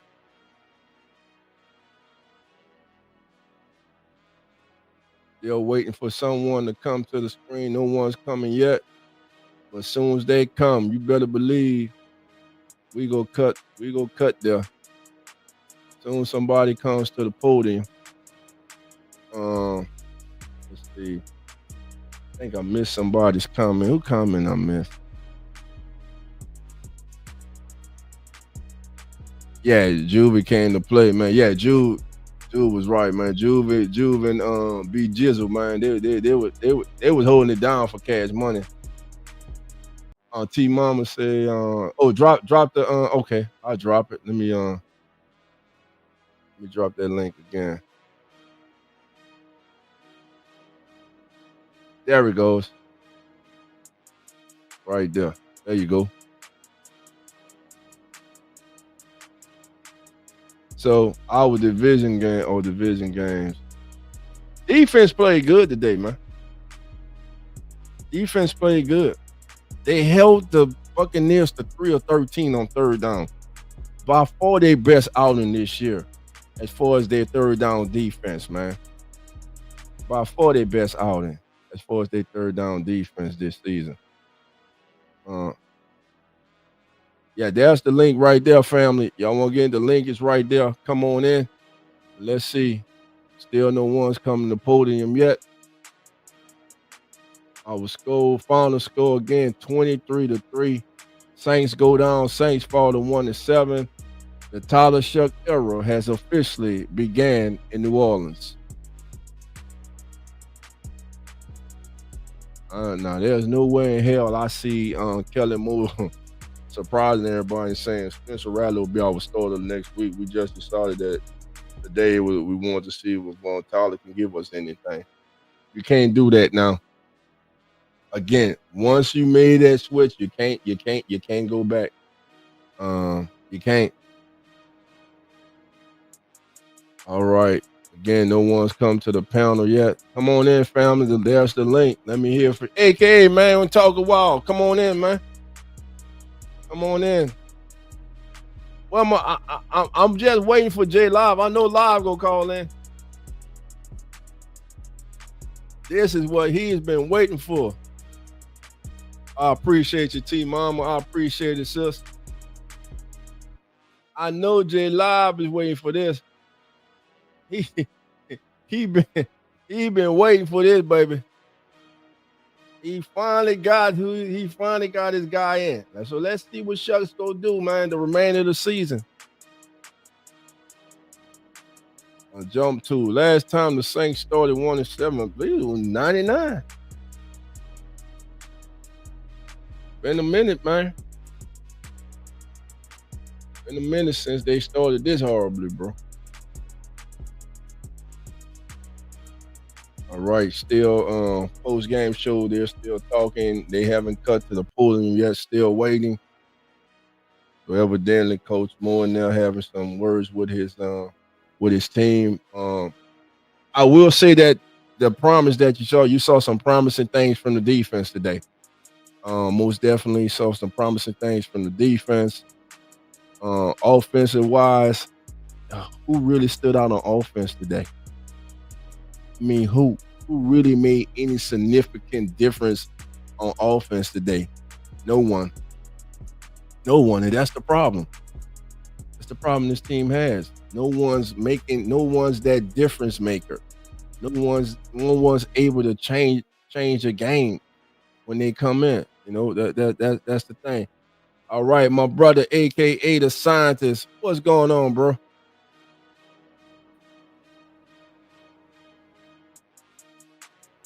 AKA, you up?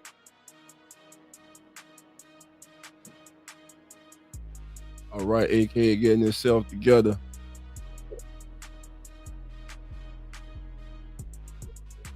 Hey, can you hear me? If you're talking, I can. Now I can hear you. Can you hear me? All right, bet. How you feeling, bro? Who that? Who that, man? What's going on? Hey, nothing, bro. You enjoy the game? Listen, man, it was what it was, man. Like I say, that the promising thing was the defense goal line stands. Hell, they almost had 2 goal line stands in this game. Improved play by the secondary. Improved third down defense today. Again, they held the Bucks to 3 of 13 on third down today. They held the Bucks to under 100 yards rushing as a team after giving up over 220 last week to the Bears.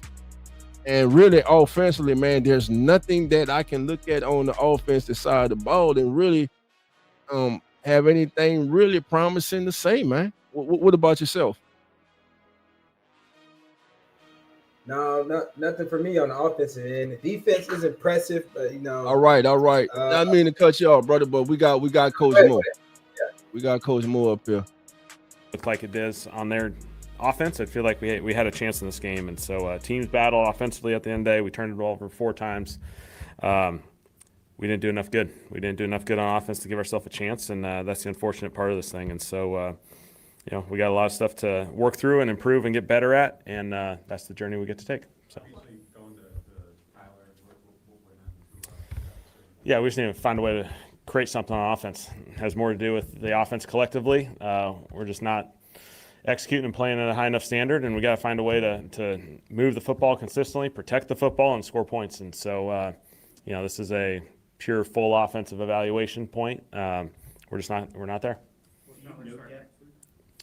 I think we just got to evaluate this whole thing in the next 48 hours on offense, find the solutions that give us the best chance to win.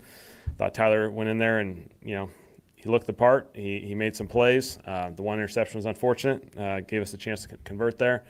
And so, we'll obviously make that evaluation here quickly and make some decisions moving forward. But, this had more to do with the whole offense just not playing well enough and hopefully trying to generate some form of a spark there. Unfortunately, wasn't able to be done. Before the season didn't say Matt was the guy, no need to worry about pulling him or anything like that, but is this maybe a straw that breaks the camel's back as far as today's performance? This is just, again, this has so much to do with the entire offense. We're not playing well enough. I got to coach better. I got to find the solutions. I'm not doing a good enough job, obviously, and trying to generate a spark. Spencer, I thought, he has done plenty of good through the course of this season when you look at it from a bigger perspective. We didn't move the ball well enough. We created some turnovers in this game, unfortunately, and so we need to find a way to get the thing going. And, that's our project, and that's our efforts moving forward, is to find those solutions moving forward with however it looks. What went into the decision to make the change when you did? Because obviously you came out after halftime and Spencer had that first drive, so was it something that happened on that possession? Yeah, I just felt like we were close. We just weren't making enough. We weren't getting it going. There was not enough on offense, and so I just felt like I was trying to create a spark, trying to create something that felt a little different, see if it would provide us with the urgency to execute at a higher level and play cleaner football. And there's some little moments in there, some good plays, but not enough collectively. Did you feel that the change gave you what you were looking for? Ultimately, we weren't able to really get anything else going. Unfortunately, I thought we moved the ball. There were some spurts where we moved the ball okay, and then unfortunately, we just aren't able to execute over the course of a drive. And so, I got to, this is on me. I got to find a better solution here and put ourselves in better situations to be successful, because we're not there yet. How difficult is it for a rookie quarterback to come into a situation like that? Yeah, it's never easy. Todd and Tampa, they've always done a great job on defense. It's a challenge. Felt like, he hung in there. Tyler hung in there. I thought he battled. We'll see how this thing progresses. What do you feel, you're putting a lot on yourself in the midst of all this when it comes to the offense, but what do you feel you should be doing better or different?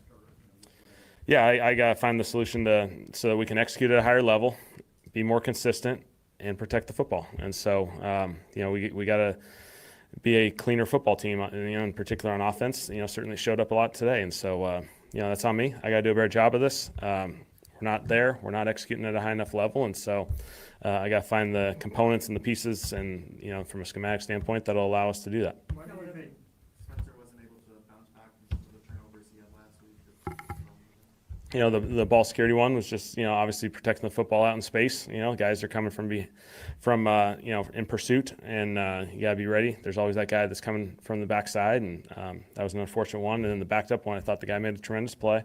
But again, we got to protect the football, and that's an unfortunate sequence there. Have you had a point at any time in your career where you've had this kind of stretch, 8 turnovers in 2 games, and does there become like a snowball effect with turnovers? Great question. Defenses sometimes create those snowball effects. Unfortunately, we're in that, so the facts are the facts. We're turning the ball over too much, and so it's fair to view it that way. Has it happened in your career? Obviously, we've all gone through these moments. We got to come out of it a much cleaner, higher, efficient football team, particularly on offense. And so, again, we just didn't do enough winning football. You've done a pretty good job of not letting the quarterback thing become the story. The other guy looking behind the other, like all that's been pretty quiet. Like now that the door's open, like how do you keep it like so it's not a thing that becomes like divisive or distracting or anything like that? Yeah, we'll navigate this thing over the next 48 hours, put ourselves in position to have a good week, get ready to roll.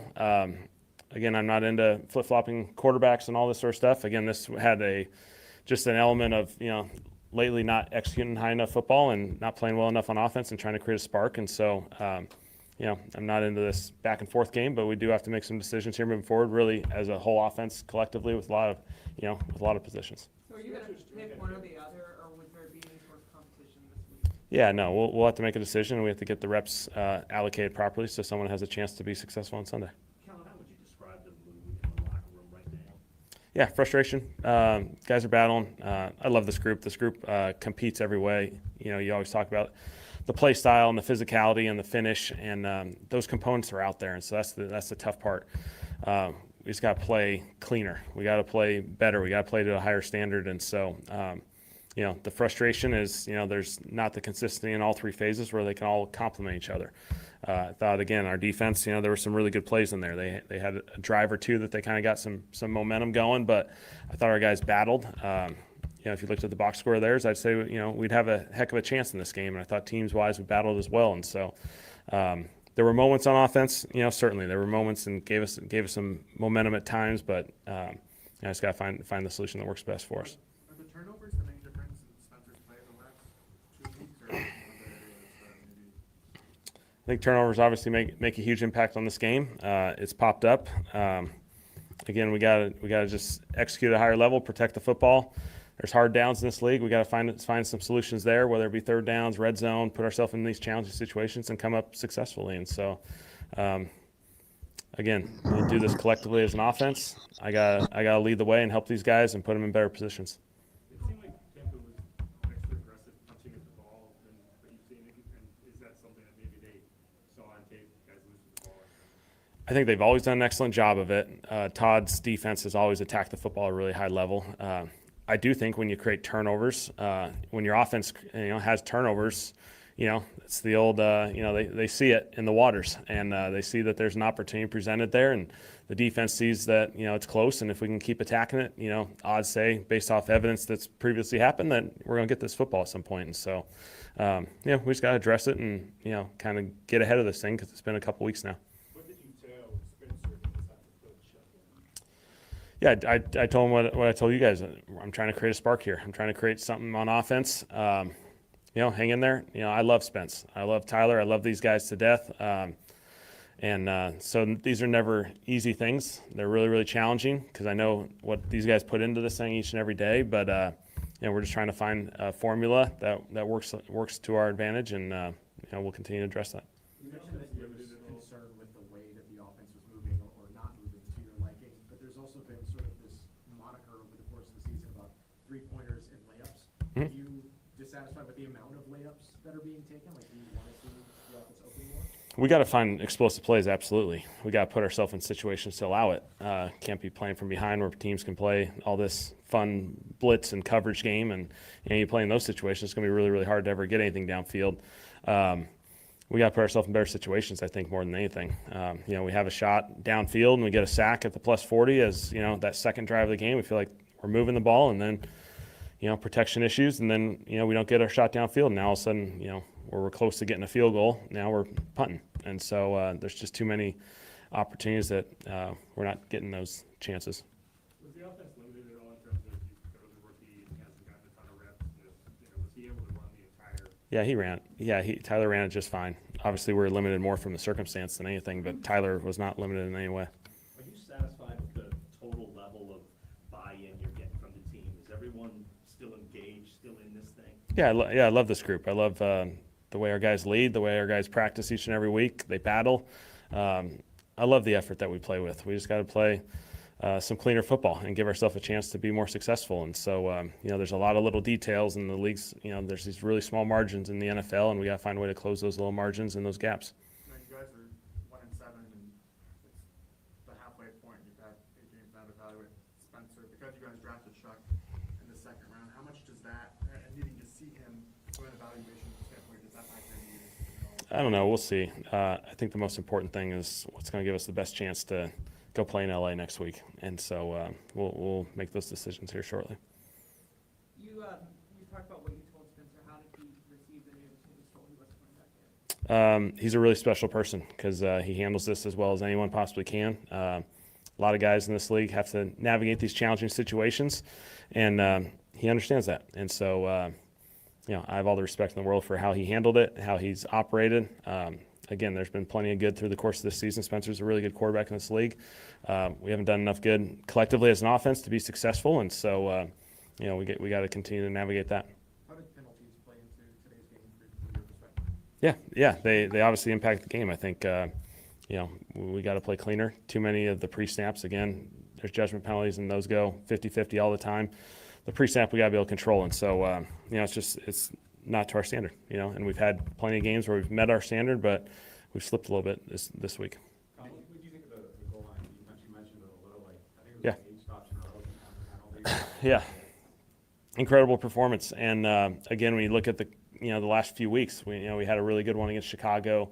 We've had some in the past few weeks, show up where our guys have just done a really good job of battling each and every play, and that's all we can ask for is every play, there's a big time opportunity, and whether it's first quarter all the way through the fourth, and I thought our defense did another really good job there. It took it all the way to the fourth down to finally get it, and in that second drive, and so they were competing, they were right there. Yeah, it was your first game this season with no points allowed in the first quarter. Was there something different to the way that you all started the game, or was it more of an execution? Our guys executed really well. I thought there was urgency, effort.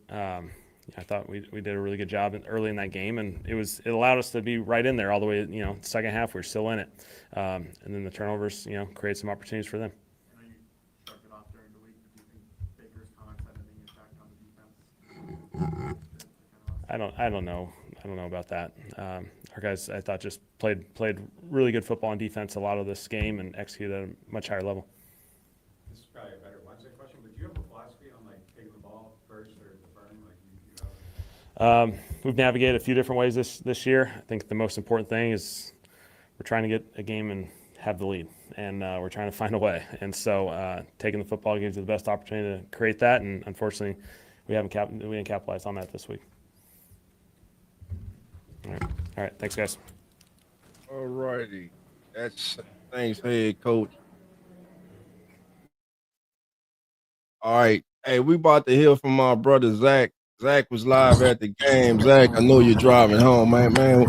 What was your thoughts about what Coach Mo just said, and man, just your overall experience being there watching it live? Yeah, look, Kellen's taking he's just taking the softball route when it comes to answering some of these questions. And some of these things I'd like to hear something a little bit more definitive. I thought one question that I knew he'd beat around the bush was, is this team still bought in? Because there's been times throughout this game that I've definitely noticed, while Rattler was quarterback, and then, of course, at the end there when the game was all but over, where, receivers are just half running routes, whether it's because they don't think the ball is going to be thrown their way, or maybe they aren't part of the initial scheme of it. But, you got to still play hard football. And, that creates open opportunities for you at the receiving end, on the opposite side of the ball. Again, we have another day to where really poor blocking by our wide receivers. We had a couple Spencer at the podium. Say it again? Spencer Rattler just stepped to the podium. Okay, yeah, go ahead. Take us through that moment for you and just your response. Yeah, we came out of the half, didn't have a great drive, kept getting backed up. Just really couldn't catch a rhythm. And, he said, hey, we're going to go with Tyler, get a little spark, see what's going to happen. And, it's part of the game. I understand you can't control everything, but, hey, I'm going to be a great teammate and respond the right way, be a pro about it and help in any way I can. What do you feel like turnovers the last 2 weeks have been an issue for you? Yeah, I mean, moving the ball great the first drive. Great opportunity in the rush lane. Try to make a little juke move and just try to tuck it away too late and, had a great punch up. So got to protect the ball better when I'm running and make sure it's tight. And then, the backed up one off the play action keeper, it's unfortunate. He got his hand on it. It was a good play by him.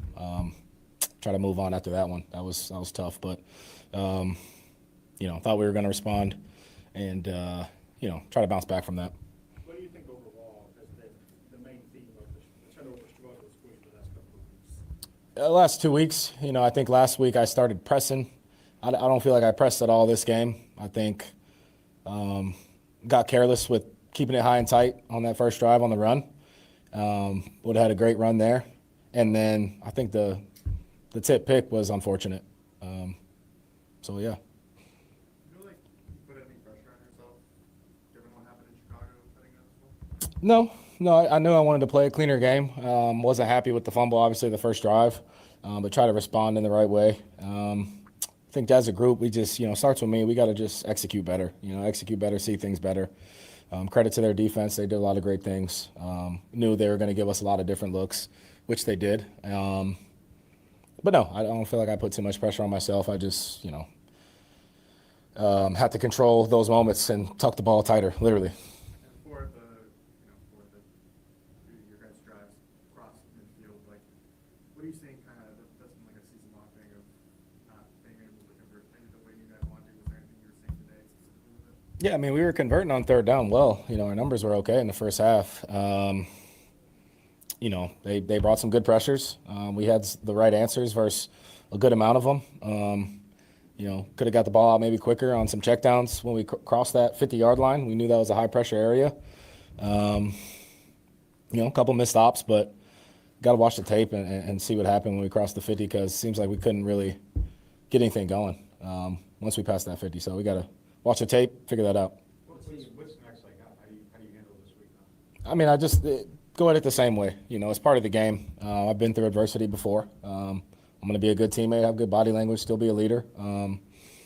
So I just got to show up to work, keep a smile on my face, keep working. And, you can only control what you can. I've said that before. So I'm control what I can and keep attacking the same way. Were you surprised at the decision? A little bit, but, hey, no bad feelings at all with Kellen. That's my guy. He's awesome. He's been awesome all year. And, we haven't really gotten anything going on offense, the last 2 weeks. So, hey, understood. Just got to show back up and figure out what we need to get better at. So disappointing, but not surprising, you'd say? Little bit of both. Definitely not happy with the turnovers. You're not happy with that. Not scoring points offensively the whole game. You're not happy with that. But hey, it is what it is. Charge it to the game. Move on. That's all you can do. Spencer, your thoughts on the way that the defense played and the way that they played? I guess that'd be extra frustrating. Couldn't get the wrong end zone. They played great. They gave us a chance. It's been like that the last few weeks. They played with energy. They played with more energy than us, more focus, more effort, and you could see it. So we got to respond better, especially when they give us the opportunity before half to go score at midfield. We got to convert on that, and get 7 instead of 3. So defense is doing their thing. Offense got to wake up. So, we got to figure that out and keep working at it. Is there anything you attribute that to, like why the defense would be more focused than the offense? Maybe focus isn't the best word. I think just playing with more fire. I think you could see that. I think offensively we can get some things going, create some momentum, create some energy. And that starts with just basic plays, right? Moving the chains, hitting the shot when it's there, getting first downs, and then ultimately finishing in the red zone, which we haven't been doing. So, we just got to do better in those areas and, keep our really up our level and energy and fire, all that. But it comes with execution. Why hasn't that fire been there? I think we just got, you got to catch a rhythm. I think our rhythm wasn't there. Started out the game well, turned it over. That's not great, but how you respond is everything. So we didn't respond well.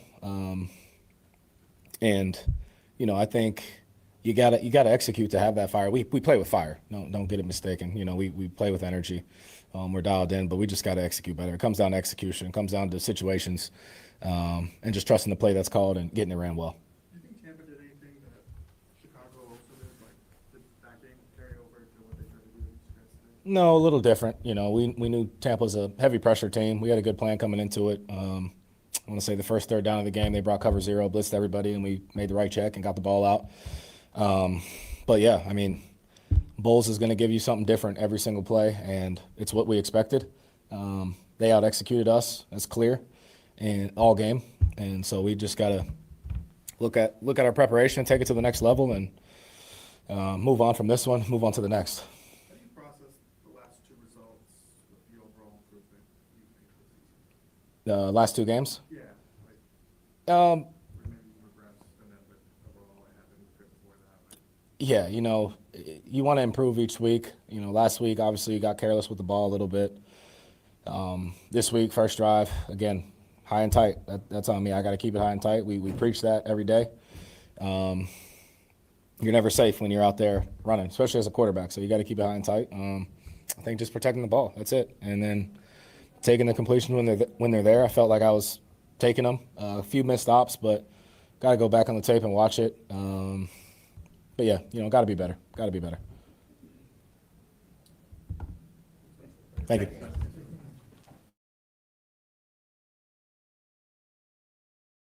Go back to Zach. Yeah. All right, go ahead, Zach. Your thoughts, man, and Spencer just speak and your earlier thoughts. Yeah, I was kind of in and out right there. I was trying to plug my phone in, but I guess just go back to what I was saying earlier. Scott was on the phone right now. But the thing that I feel like I've known for the last couple weeks is just the fact that Spencer's been pretty predictable with everything. You can kind of see, especially being in the dome, being able to see the plays develop, see everything that's going on downfield, and just the one or two people that he really gets pin focused on. And when he does throw it out to him, it ends up being a pretty good ball, but the lack of spreading it around makes it very predictable. And I got to the point where I was able to sit there and call out every play that was going to come up next. So that's really frustrating to watch. Shuck still has the similar issues that he's had during preseason, which the only thing that's going to get better is with time. And that boils down to right, Zach, see what he has to say. Ultimately we didn't score enough points and didn't get the job done. So was proud of how those guys battled, but ultimately we just got to go back to the drawing board, keep getting better. When you get an opportunity like that in the second half of the game, but don't have practice and everything like that leading up, just what's the division there for a young quarterback stepping into a role like that, or to a moment like that? Yeah, I felt prepared. I think the whole quarterback room, the offense. I think we we're preparing well. I got to continue to increase that. But for me, I was just going out there and doing everything I can and just having fun with it. But going to continue to look at what we did wrong, what we did well, try and improve on those, and go from there. What was the conversation to you when Kellen said that he turned to you looking for a spark for the offense? What does that mean to you? I was just ready to go in there and try and do my job and go out there and play. It was awesome to get in there and playing, and but ultimately we're going to continue to get better and just go from there. Did you know coming down after halftime that was a possibility, or was it kind of in that moment? I was just in the moment, yeah, just in the moment. Just told me to get ready to go. That was it, and but yeah, just preparing each week, and in my head and from every game since, I was ready to go and got to continue to be ready.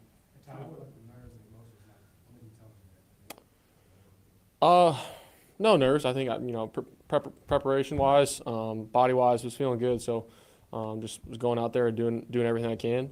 like I said, we'll continue to kind of get in the groove, get better. But yeah, I mean, it was ready to go and just got to continue to keep building. No, I mean, I was more focused on the play, but obviously get loud. You're not really not focused on that as much, but I think my earpiece wasn't really working on the first drive as much either, so I had to switch helmets immediately, which was not ideal, but we got it fixed. Were there things you liked or didn't like about how you played?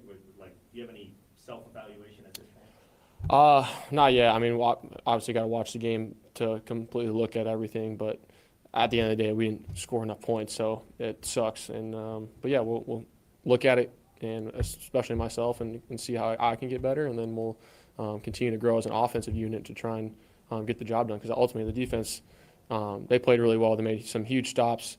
You know, they're bringing the juice. We just got to go out there and execute, protect the ball. That's really on us. No, that was like a wristband issue with it was like Taysom has a different wristband, so it was just like a weird communication thing with that. So it was kind of a fluke deal, I guess. When I have the doors open for you to compete and even start the quarterback going forward, how do you approach this coming week? The same as I have been. I think going each week, preparation-wise, like I'm going to go in, you have to continue to do that no matter what. So nothing's going to change. Just continue to do what I'm doing and try and have a sense of urgency this week coming into offensive meetings, preparation, practice, because ultimately it's on us and we got to get better. If he decides that it's time for you to start now, or do you feel like you're ready? Oh, 100%. Yeah, I feel ready. I felt ready every single week. You know, obviously it's good to get there and get some reps, but, you know, like I said before, we got to continue to have that sense of urgency to continue to grow and do everything we can to win. What's it been like for you just waiting for the opportunity, having to kind of sit there and watch them? Mm-hmm. Yeah, I've learned a lot. I've learned a lot because, you know, Spencer's done some really, really good things. Being able to see that growth, grow myself. I mean, I've been getting, if not the most reps in practice from a scout team perspective. You know, you're going against live bullets with those guys, and it's usually not the best look. So I felt, you know, each week I've been continuing to grow and felt really ready to go. And yeah, I mean, it's been good, but I got to continue to grow. So that's got to be the answer. Did you ever imagine your first completion will be to another quarterback? Yeah. I mean, it was a good play call. Taysom obviously was out there in the flies, but just kind of happened that way. And but yeah, it was pretty good. So how do you prepare yourself then over the course of the week for a moment like that? Just like I said before, continual preparation. You know, I think being a backup quarterback, you have to prepare like you're the starter because you don't know when you're going to go in, and obviously that can be, you know, mentally and physically just a different challenge. And then when you go in there when you're playing, you just, you know, lean on that preparation. So for me, it's going to be no different, and I think that's why you can come into games and go out there and play. From your perspective, what's unique about developing, growing as on the scout team? For me, it's football. You know, you're not going against a scouted card look of what you may see. You know, you got cards and you're essentially the same plays you're running. So how can you make it like a game? And that's kind of been the emphasis that my quarterback coach, Kellen, all the guys, that how can I make this game like? And I've tried to be really intentional to where, I mean, there is no difference. And obviously, you know, when you're going against a really good defense like the Buccanners, it's going to be a slight difference between that. But for me, I felt really prepared and got to continue that preparation. Do you find it helpful that you get to go up against the first team defense in those situations? 100%. Yeah, I mean, the pocket's real. The coverage, everything. Like I said, you know, you got to find a way to make a play, and that's what I've kind of enjoyed throughout this moment, and continue just to build that preparation and attack each day.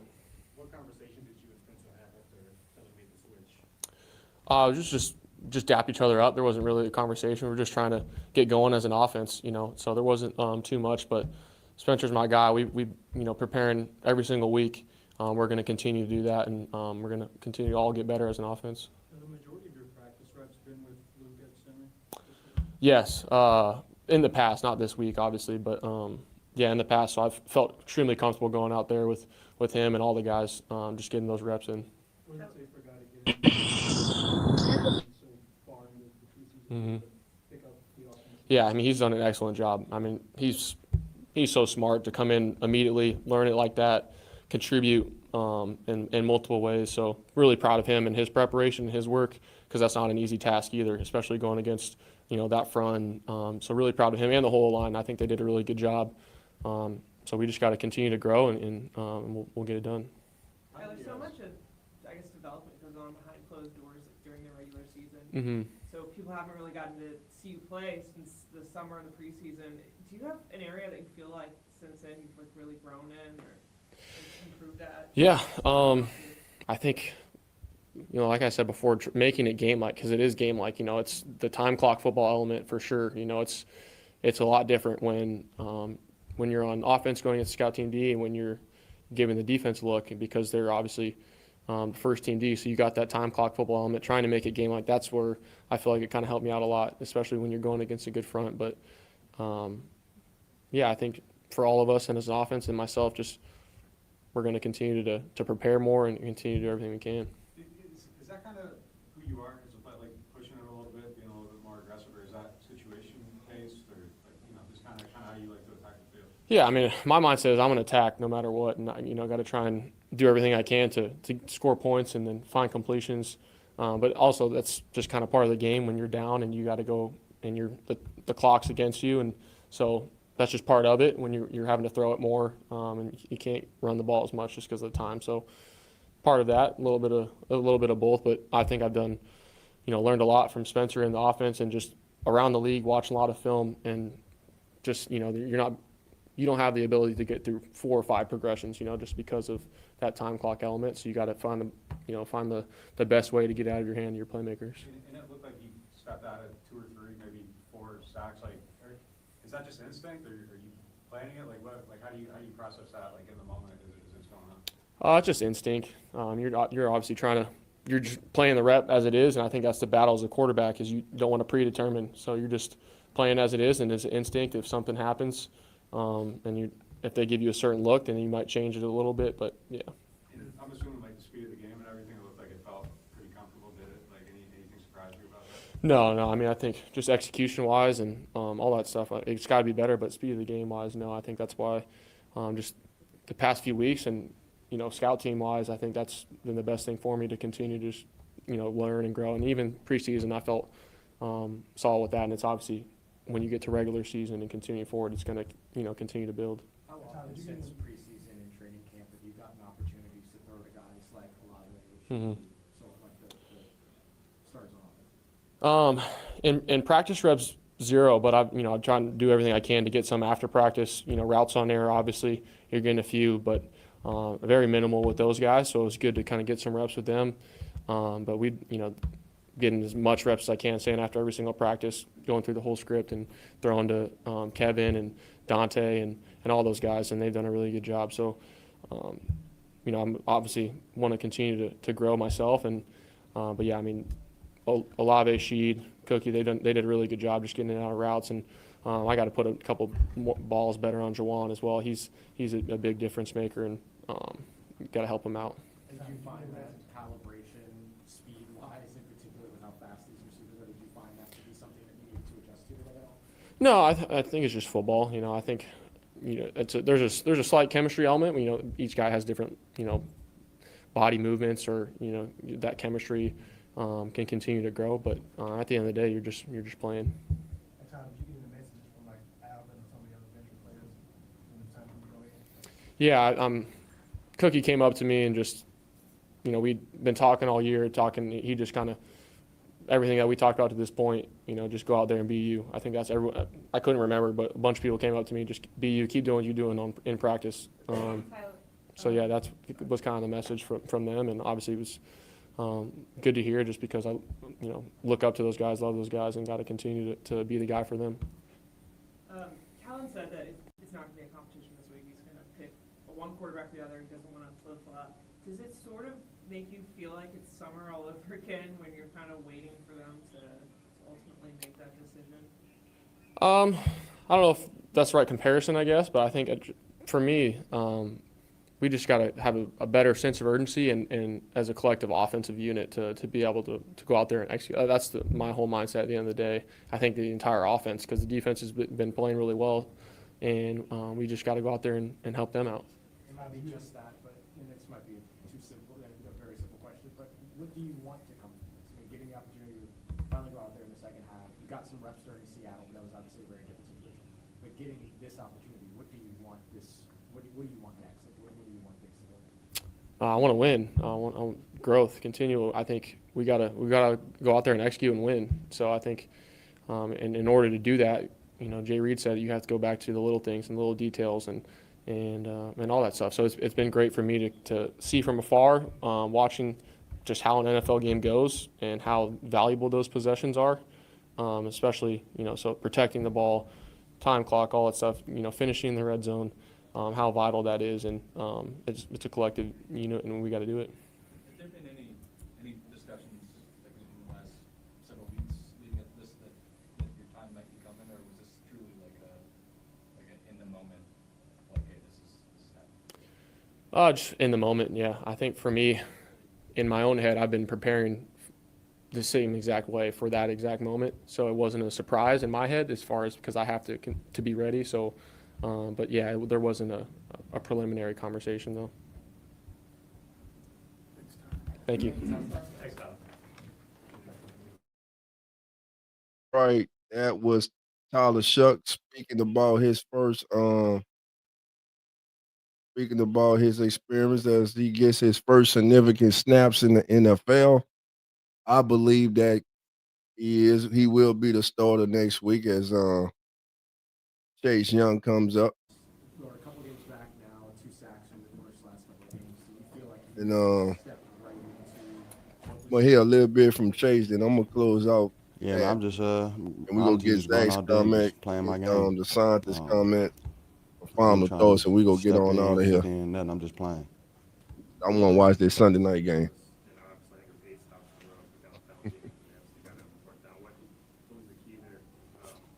Fight.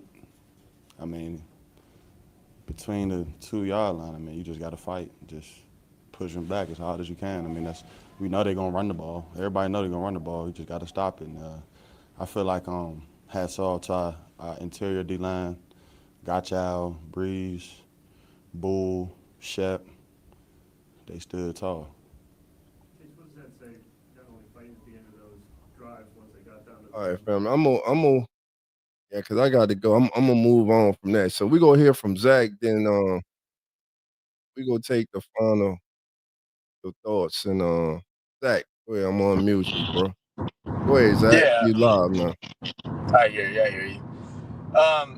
But I mean, I guess continuing what I was saying earlier, it's like, still seeing some of the similar things from Shuck where he looks pretty good when he has a clean pocket. When he doesn't, he kind of panics. A couple of those times where he was able to escape the sack, which was good to see. Then he's just so quick to try to get it out instead of like continuing running out to the open space to either run with the ball or to find something downfield.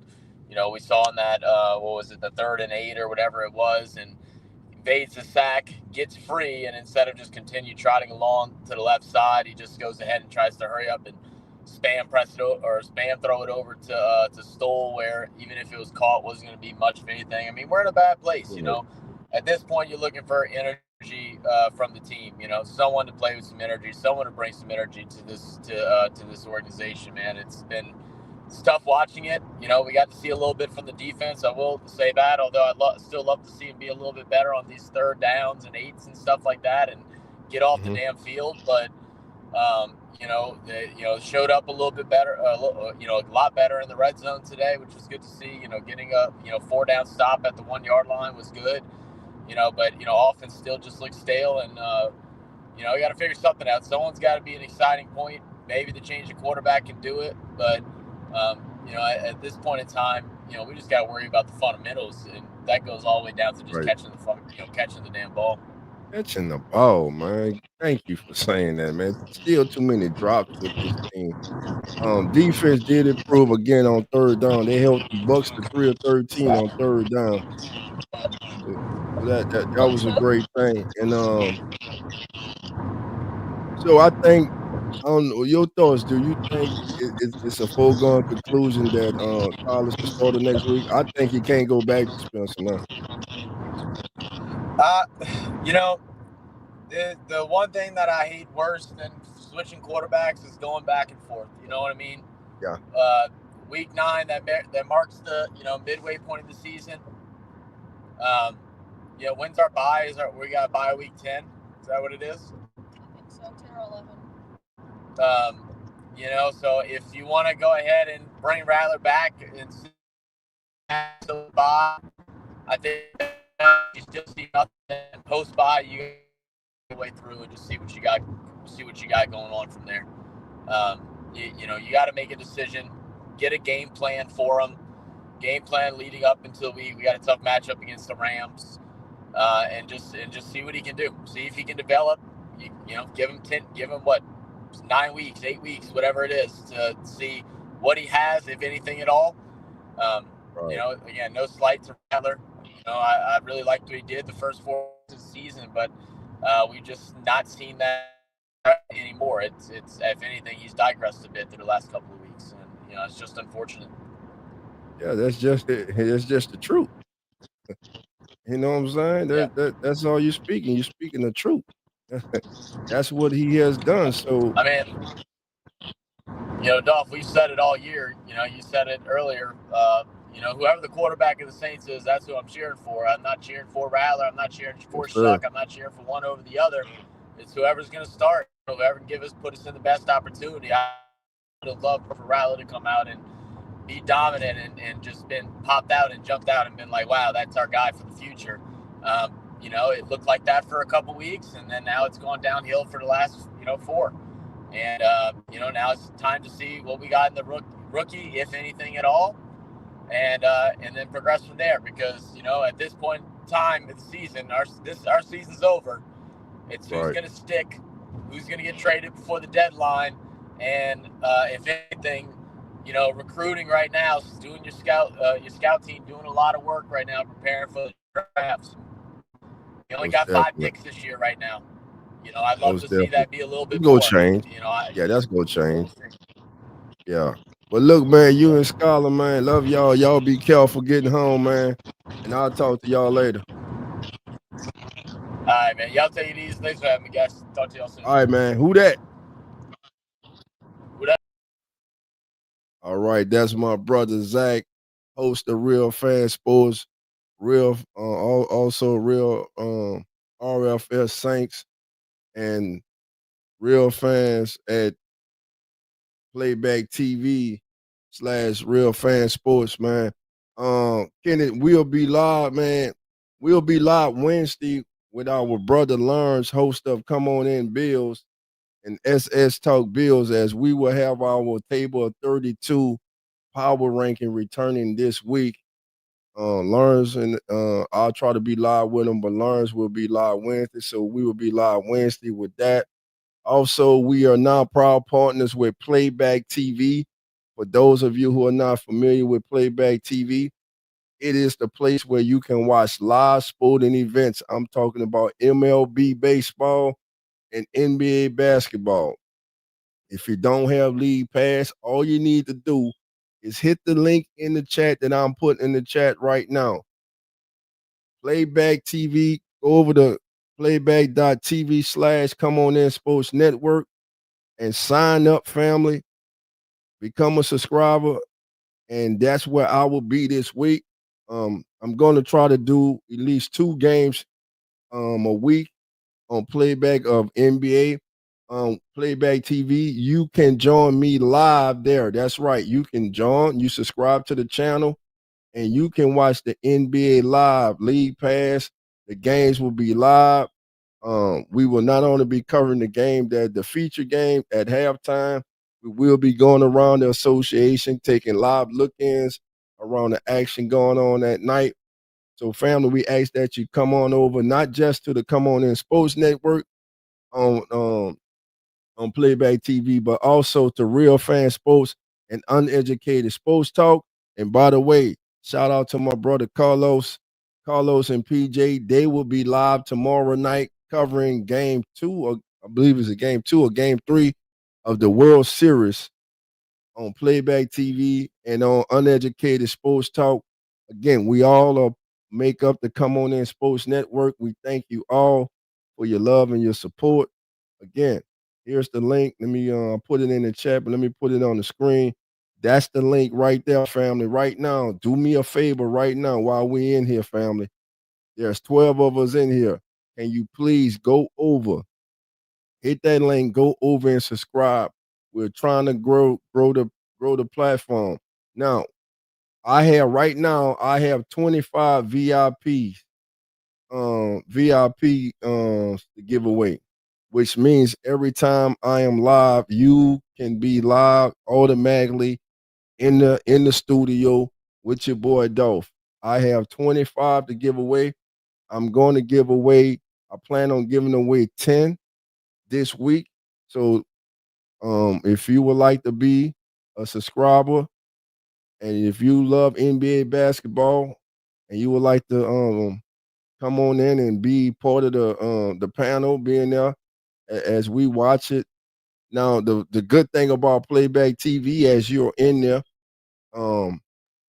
there's the little megaphone logo. You can hit that, and you have media, you have stage. So that gives you the option to turn down. Let's say you don't like the commentators on the game for that particular game. Let's say it's not your team's broadcast, but you can turn them down and you can listen to your boy DOLPH as I give you play by play. I'm going to cover the entire NBA, Eastern Conference, Western Conference. It's not going to be one particular team. That's something that we want to do more here at the Come On In Sports Network. We're going to be covering the NBA really hard this year.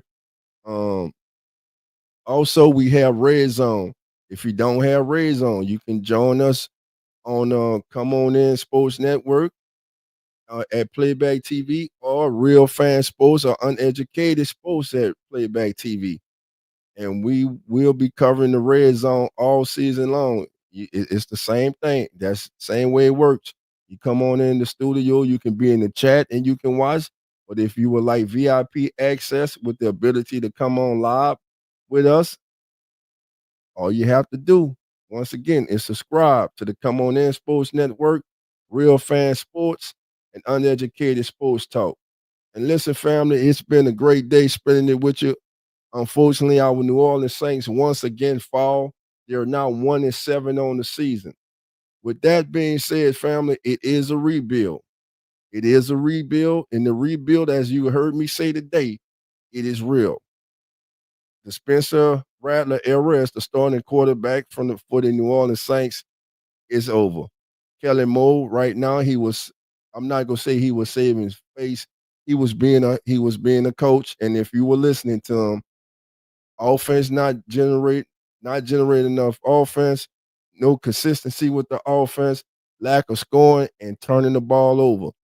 Spencer Rattler is now the backup, and he will be the backup, I believe, for the remainder of the season. It's just a foregone conclusion that Tyler Shuck will be named the starting quarterback this week, heading into the game against the LA Rams.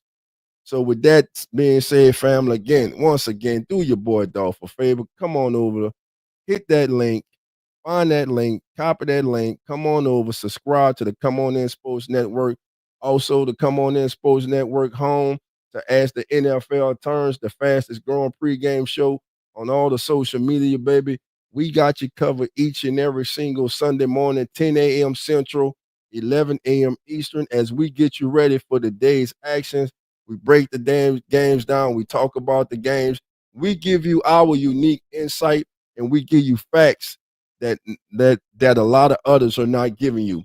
So with that being said, family, listen, enjoy the rest of your day.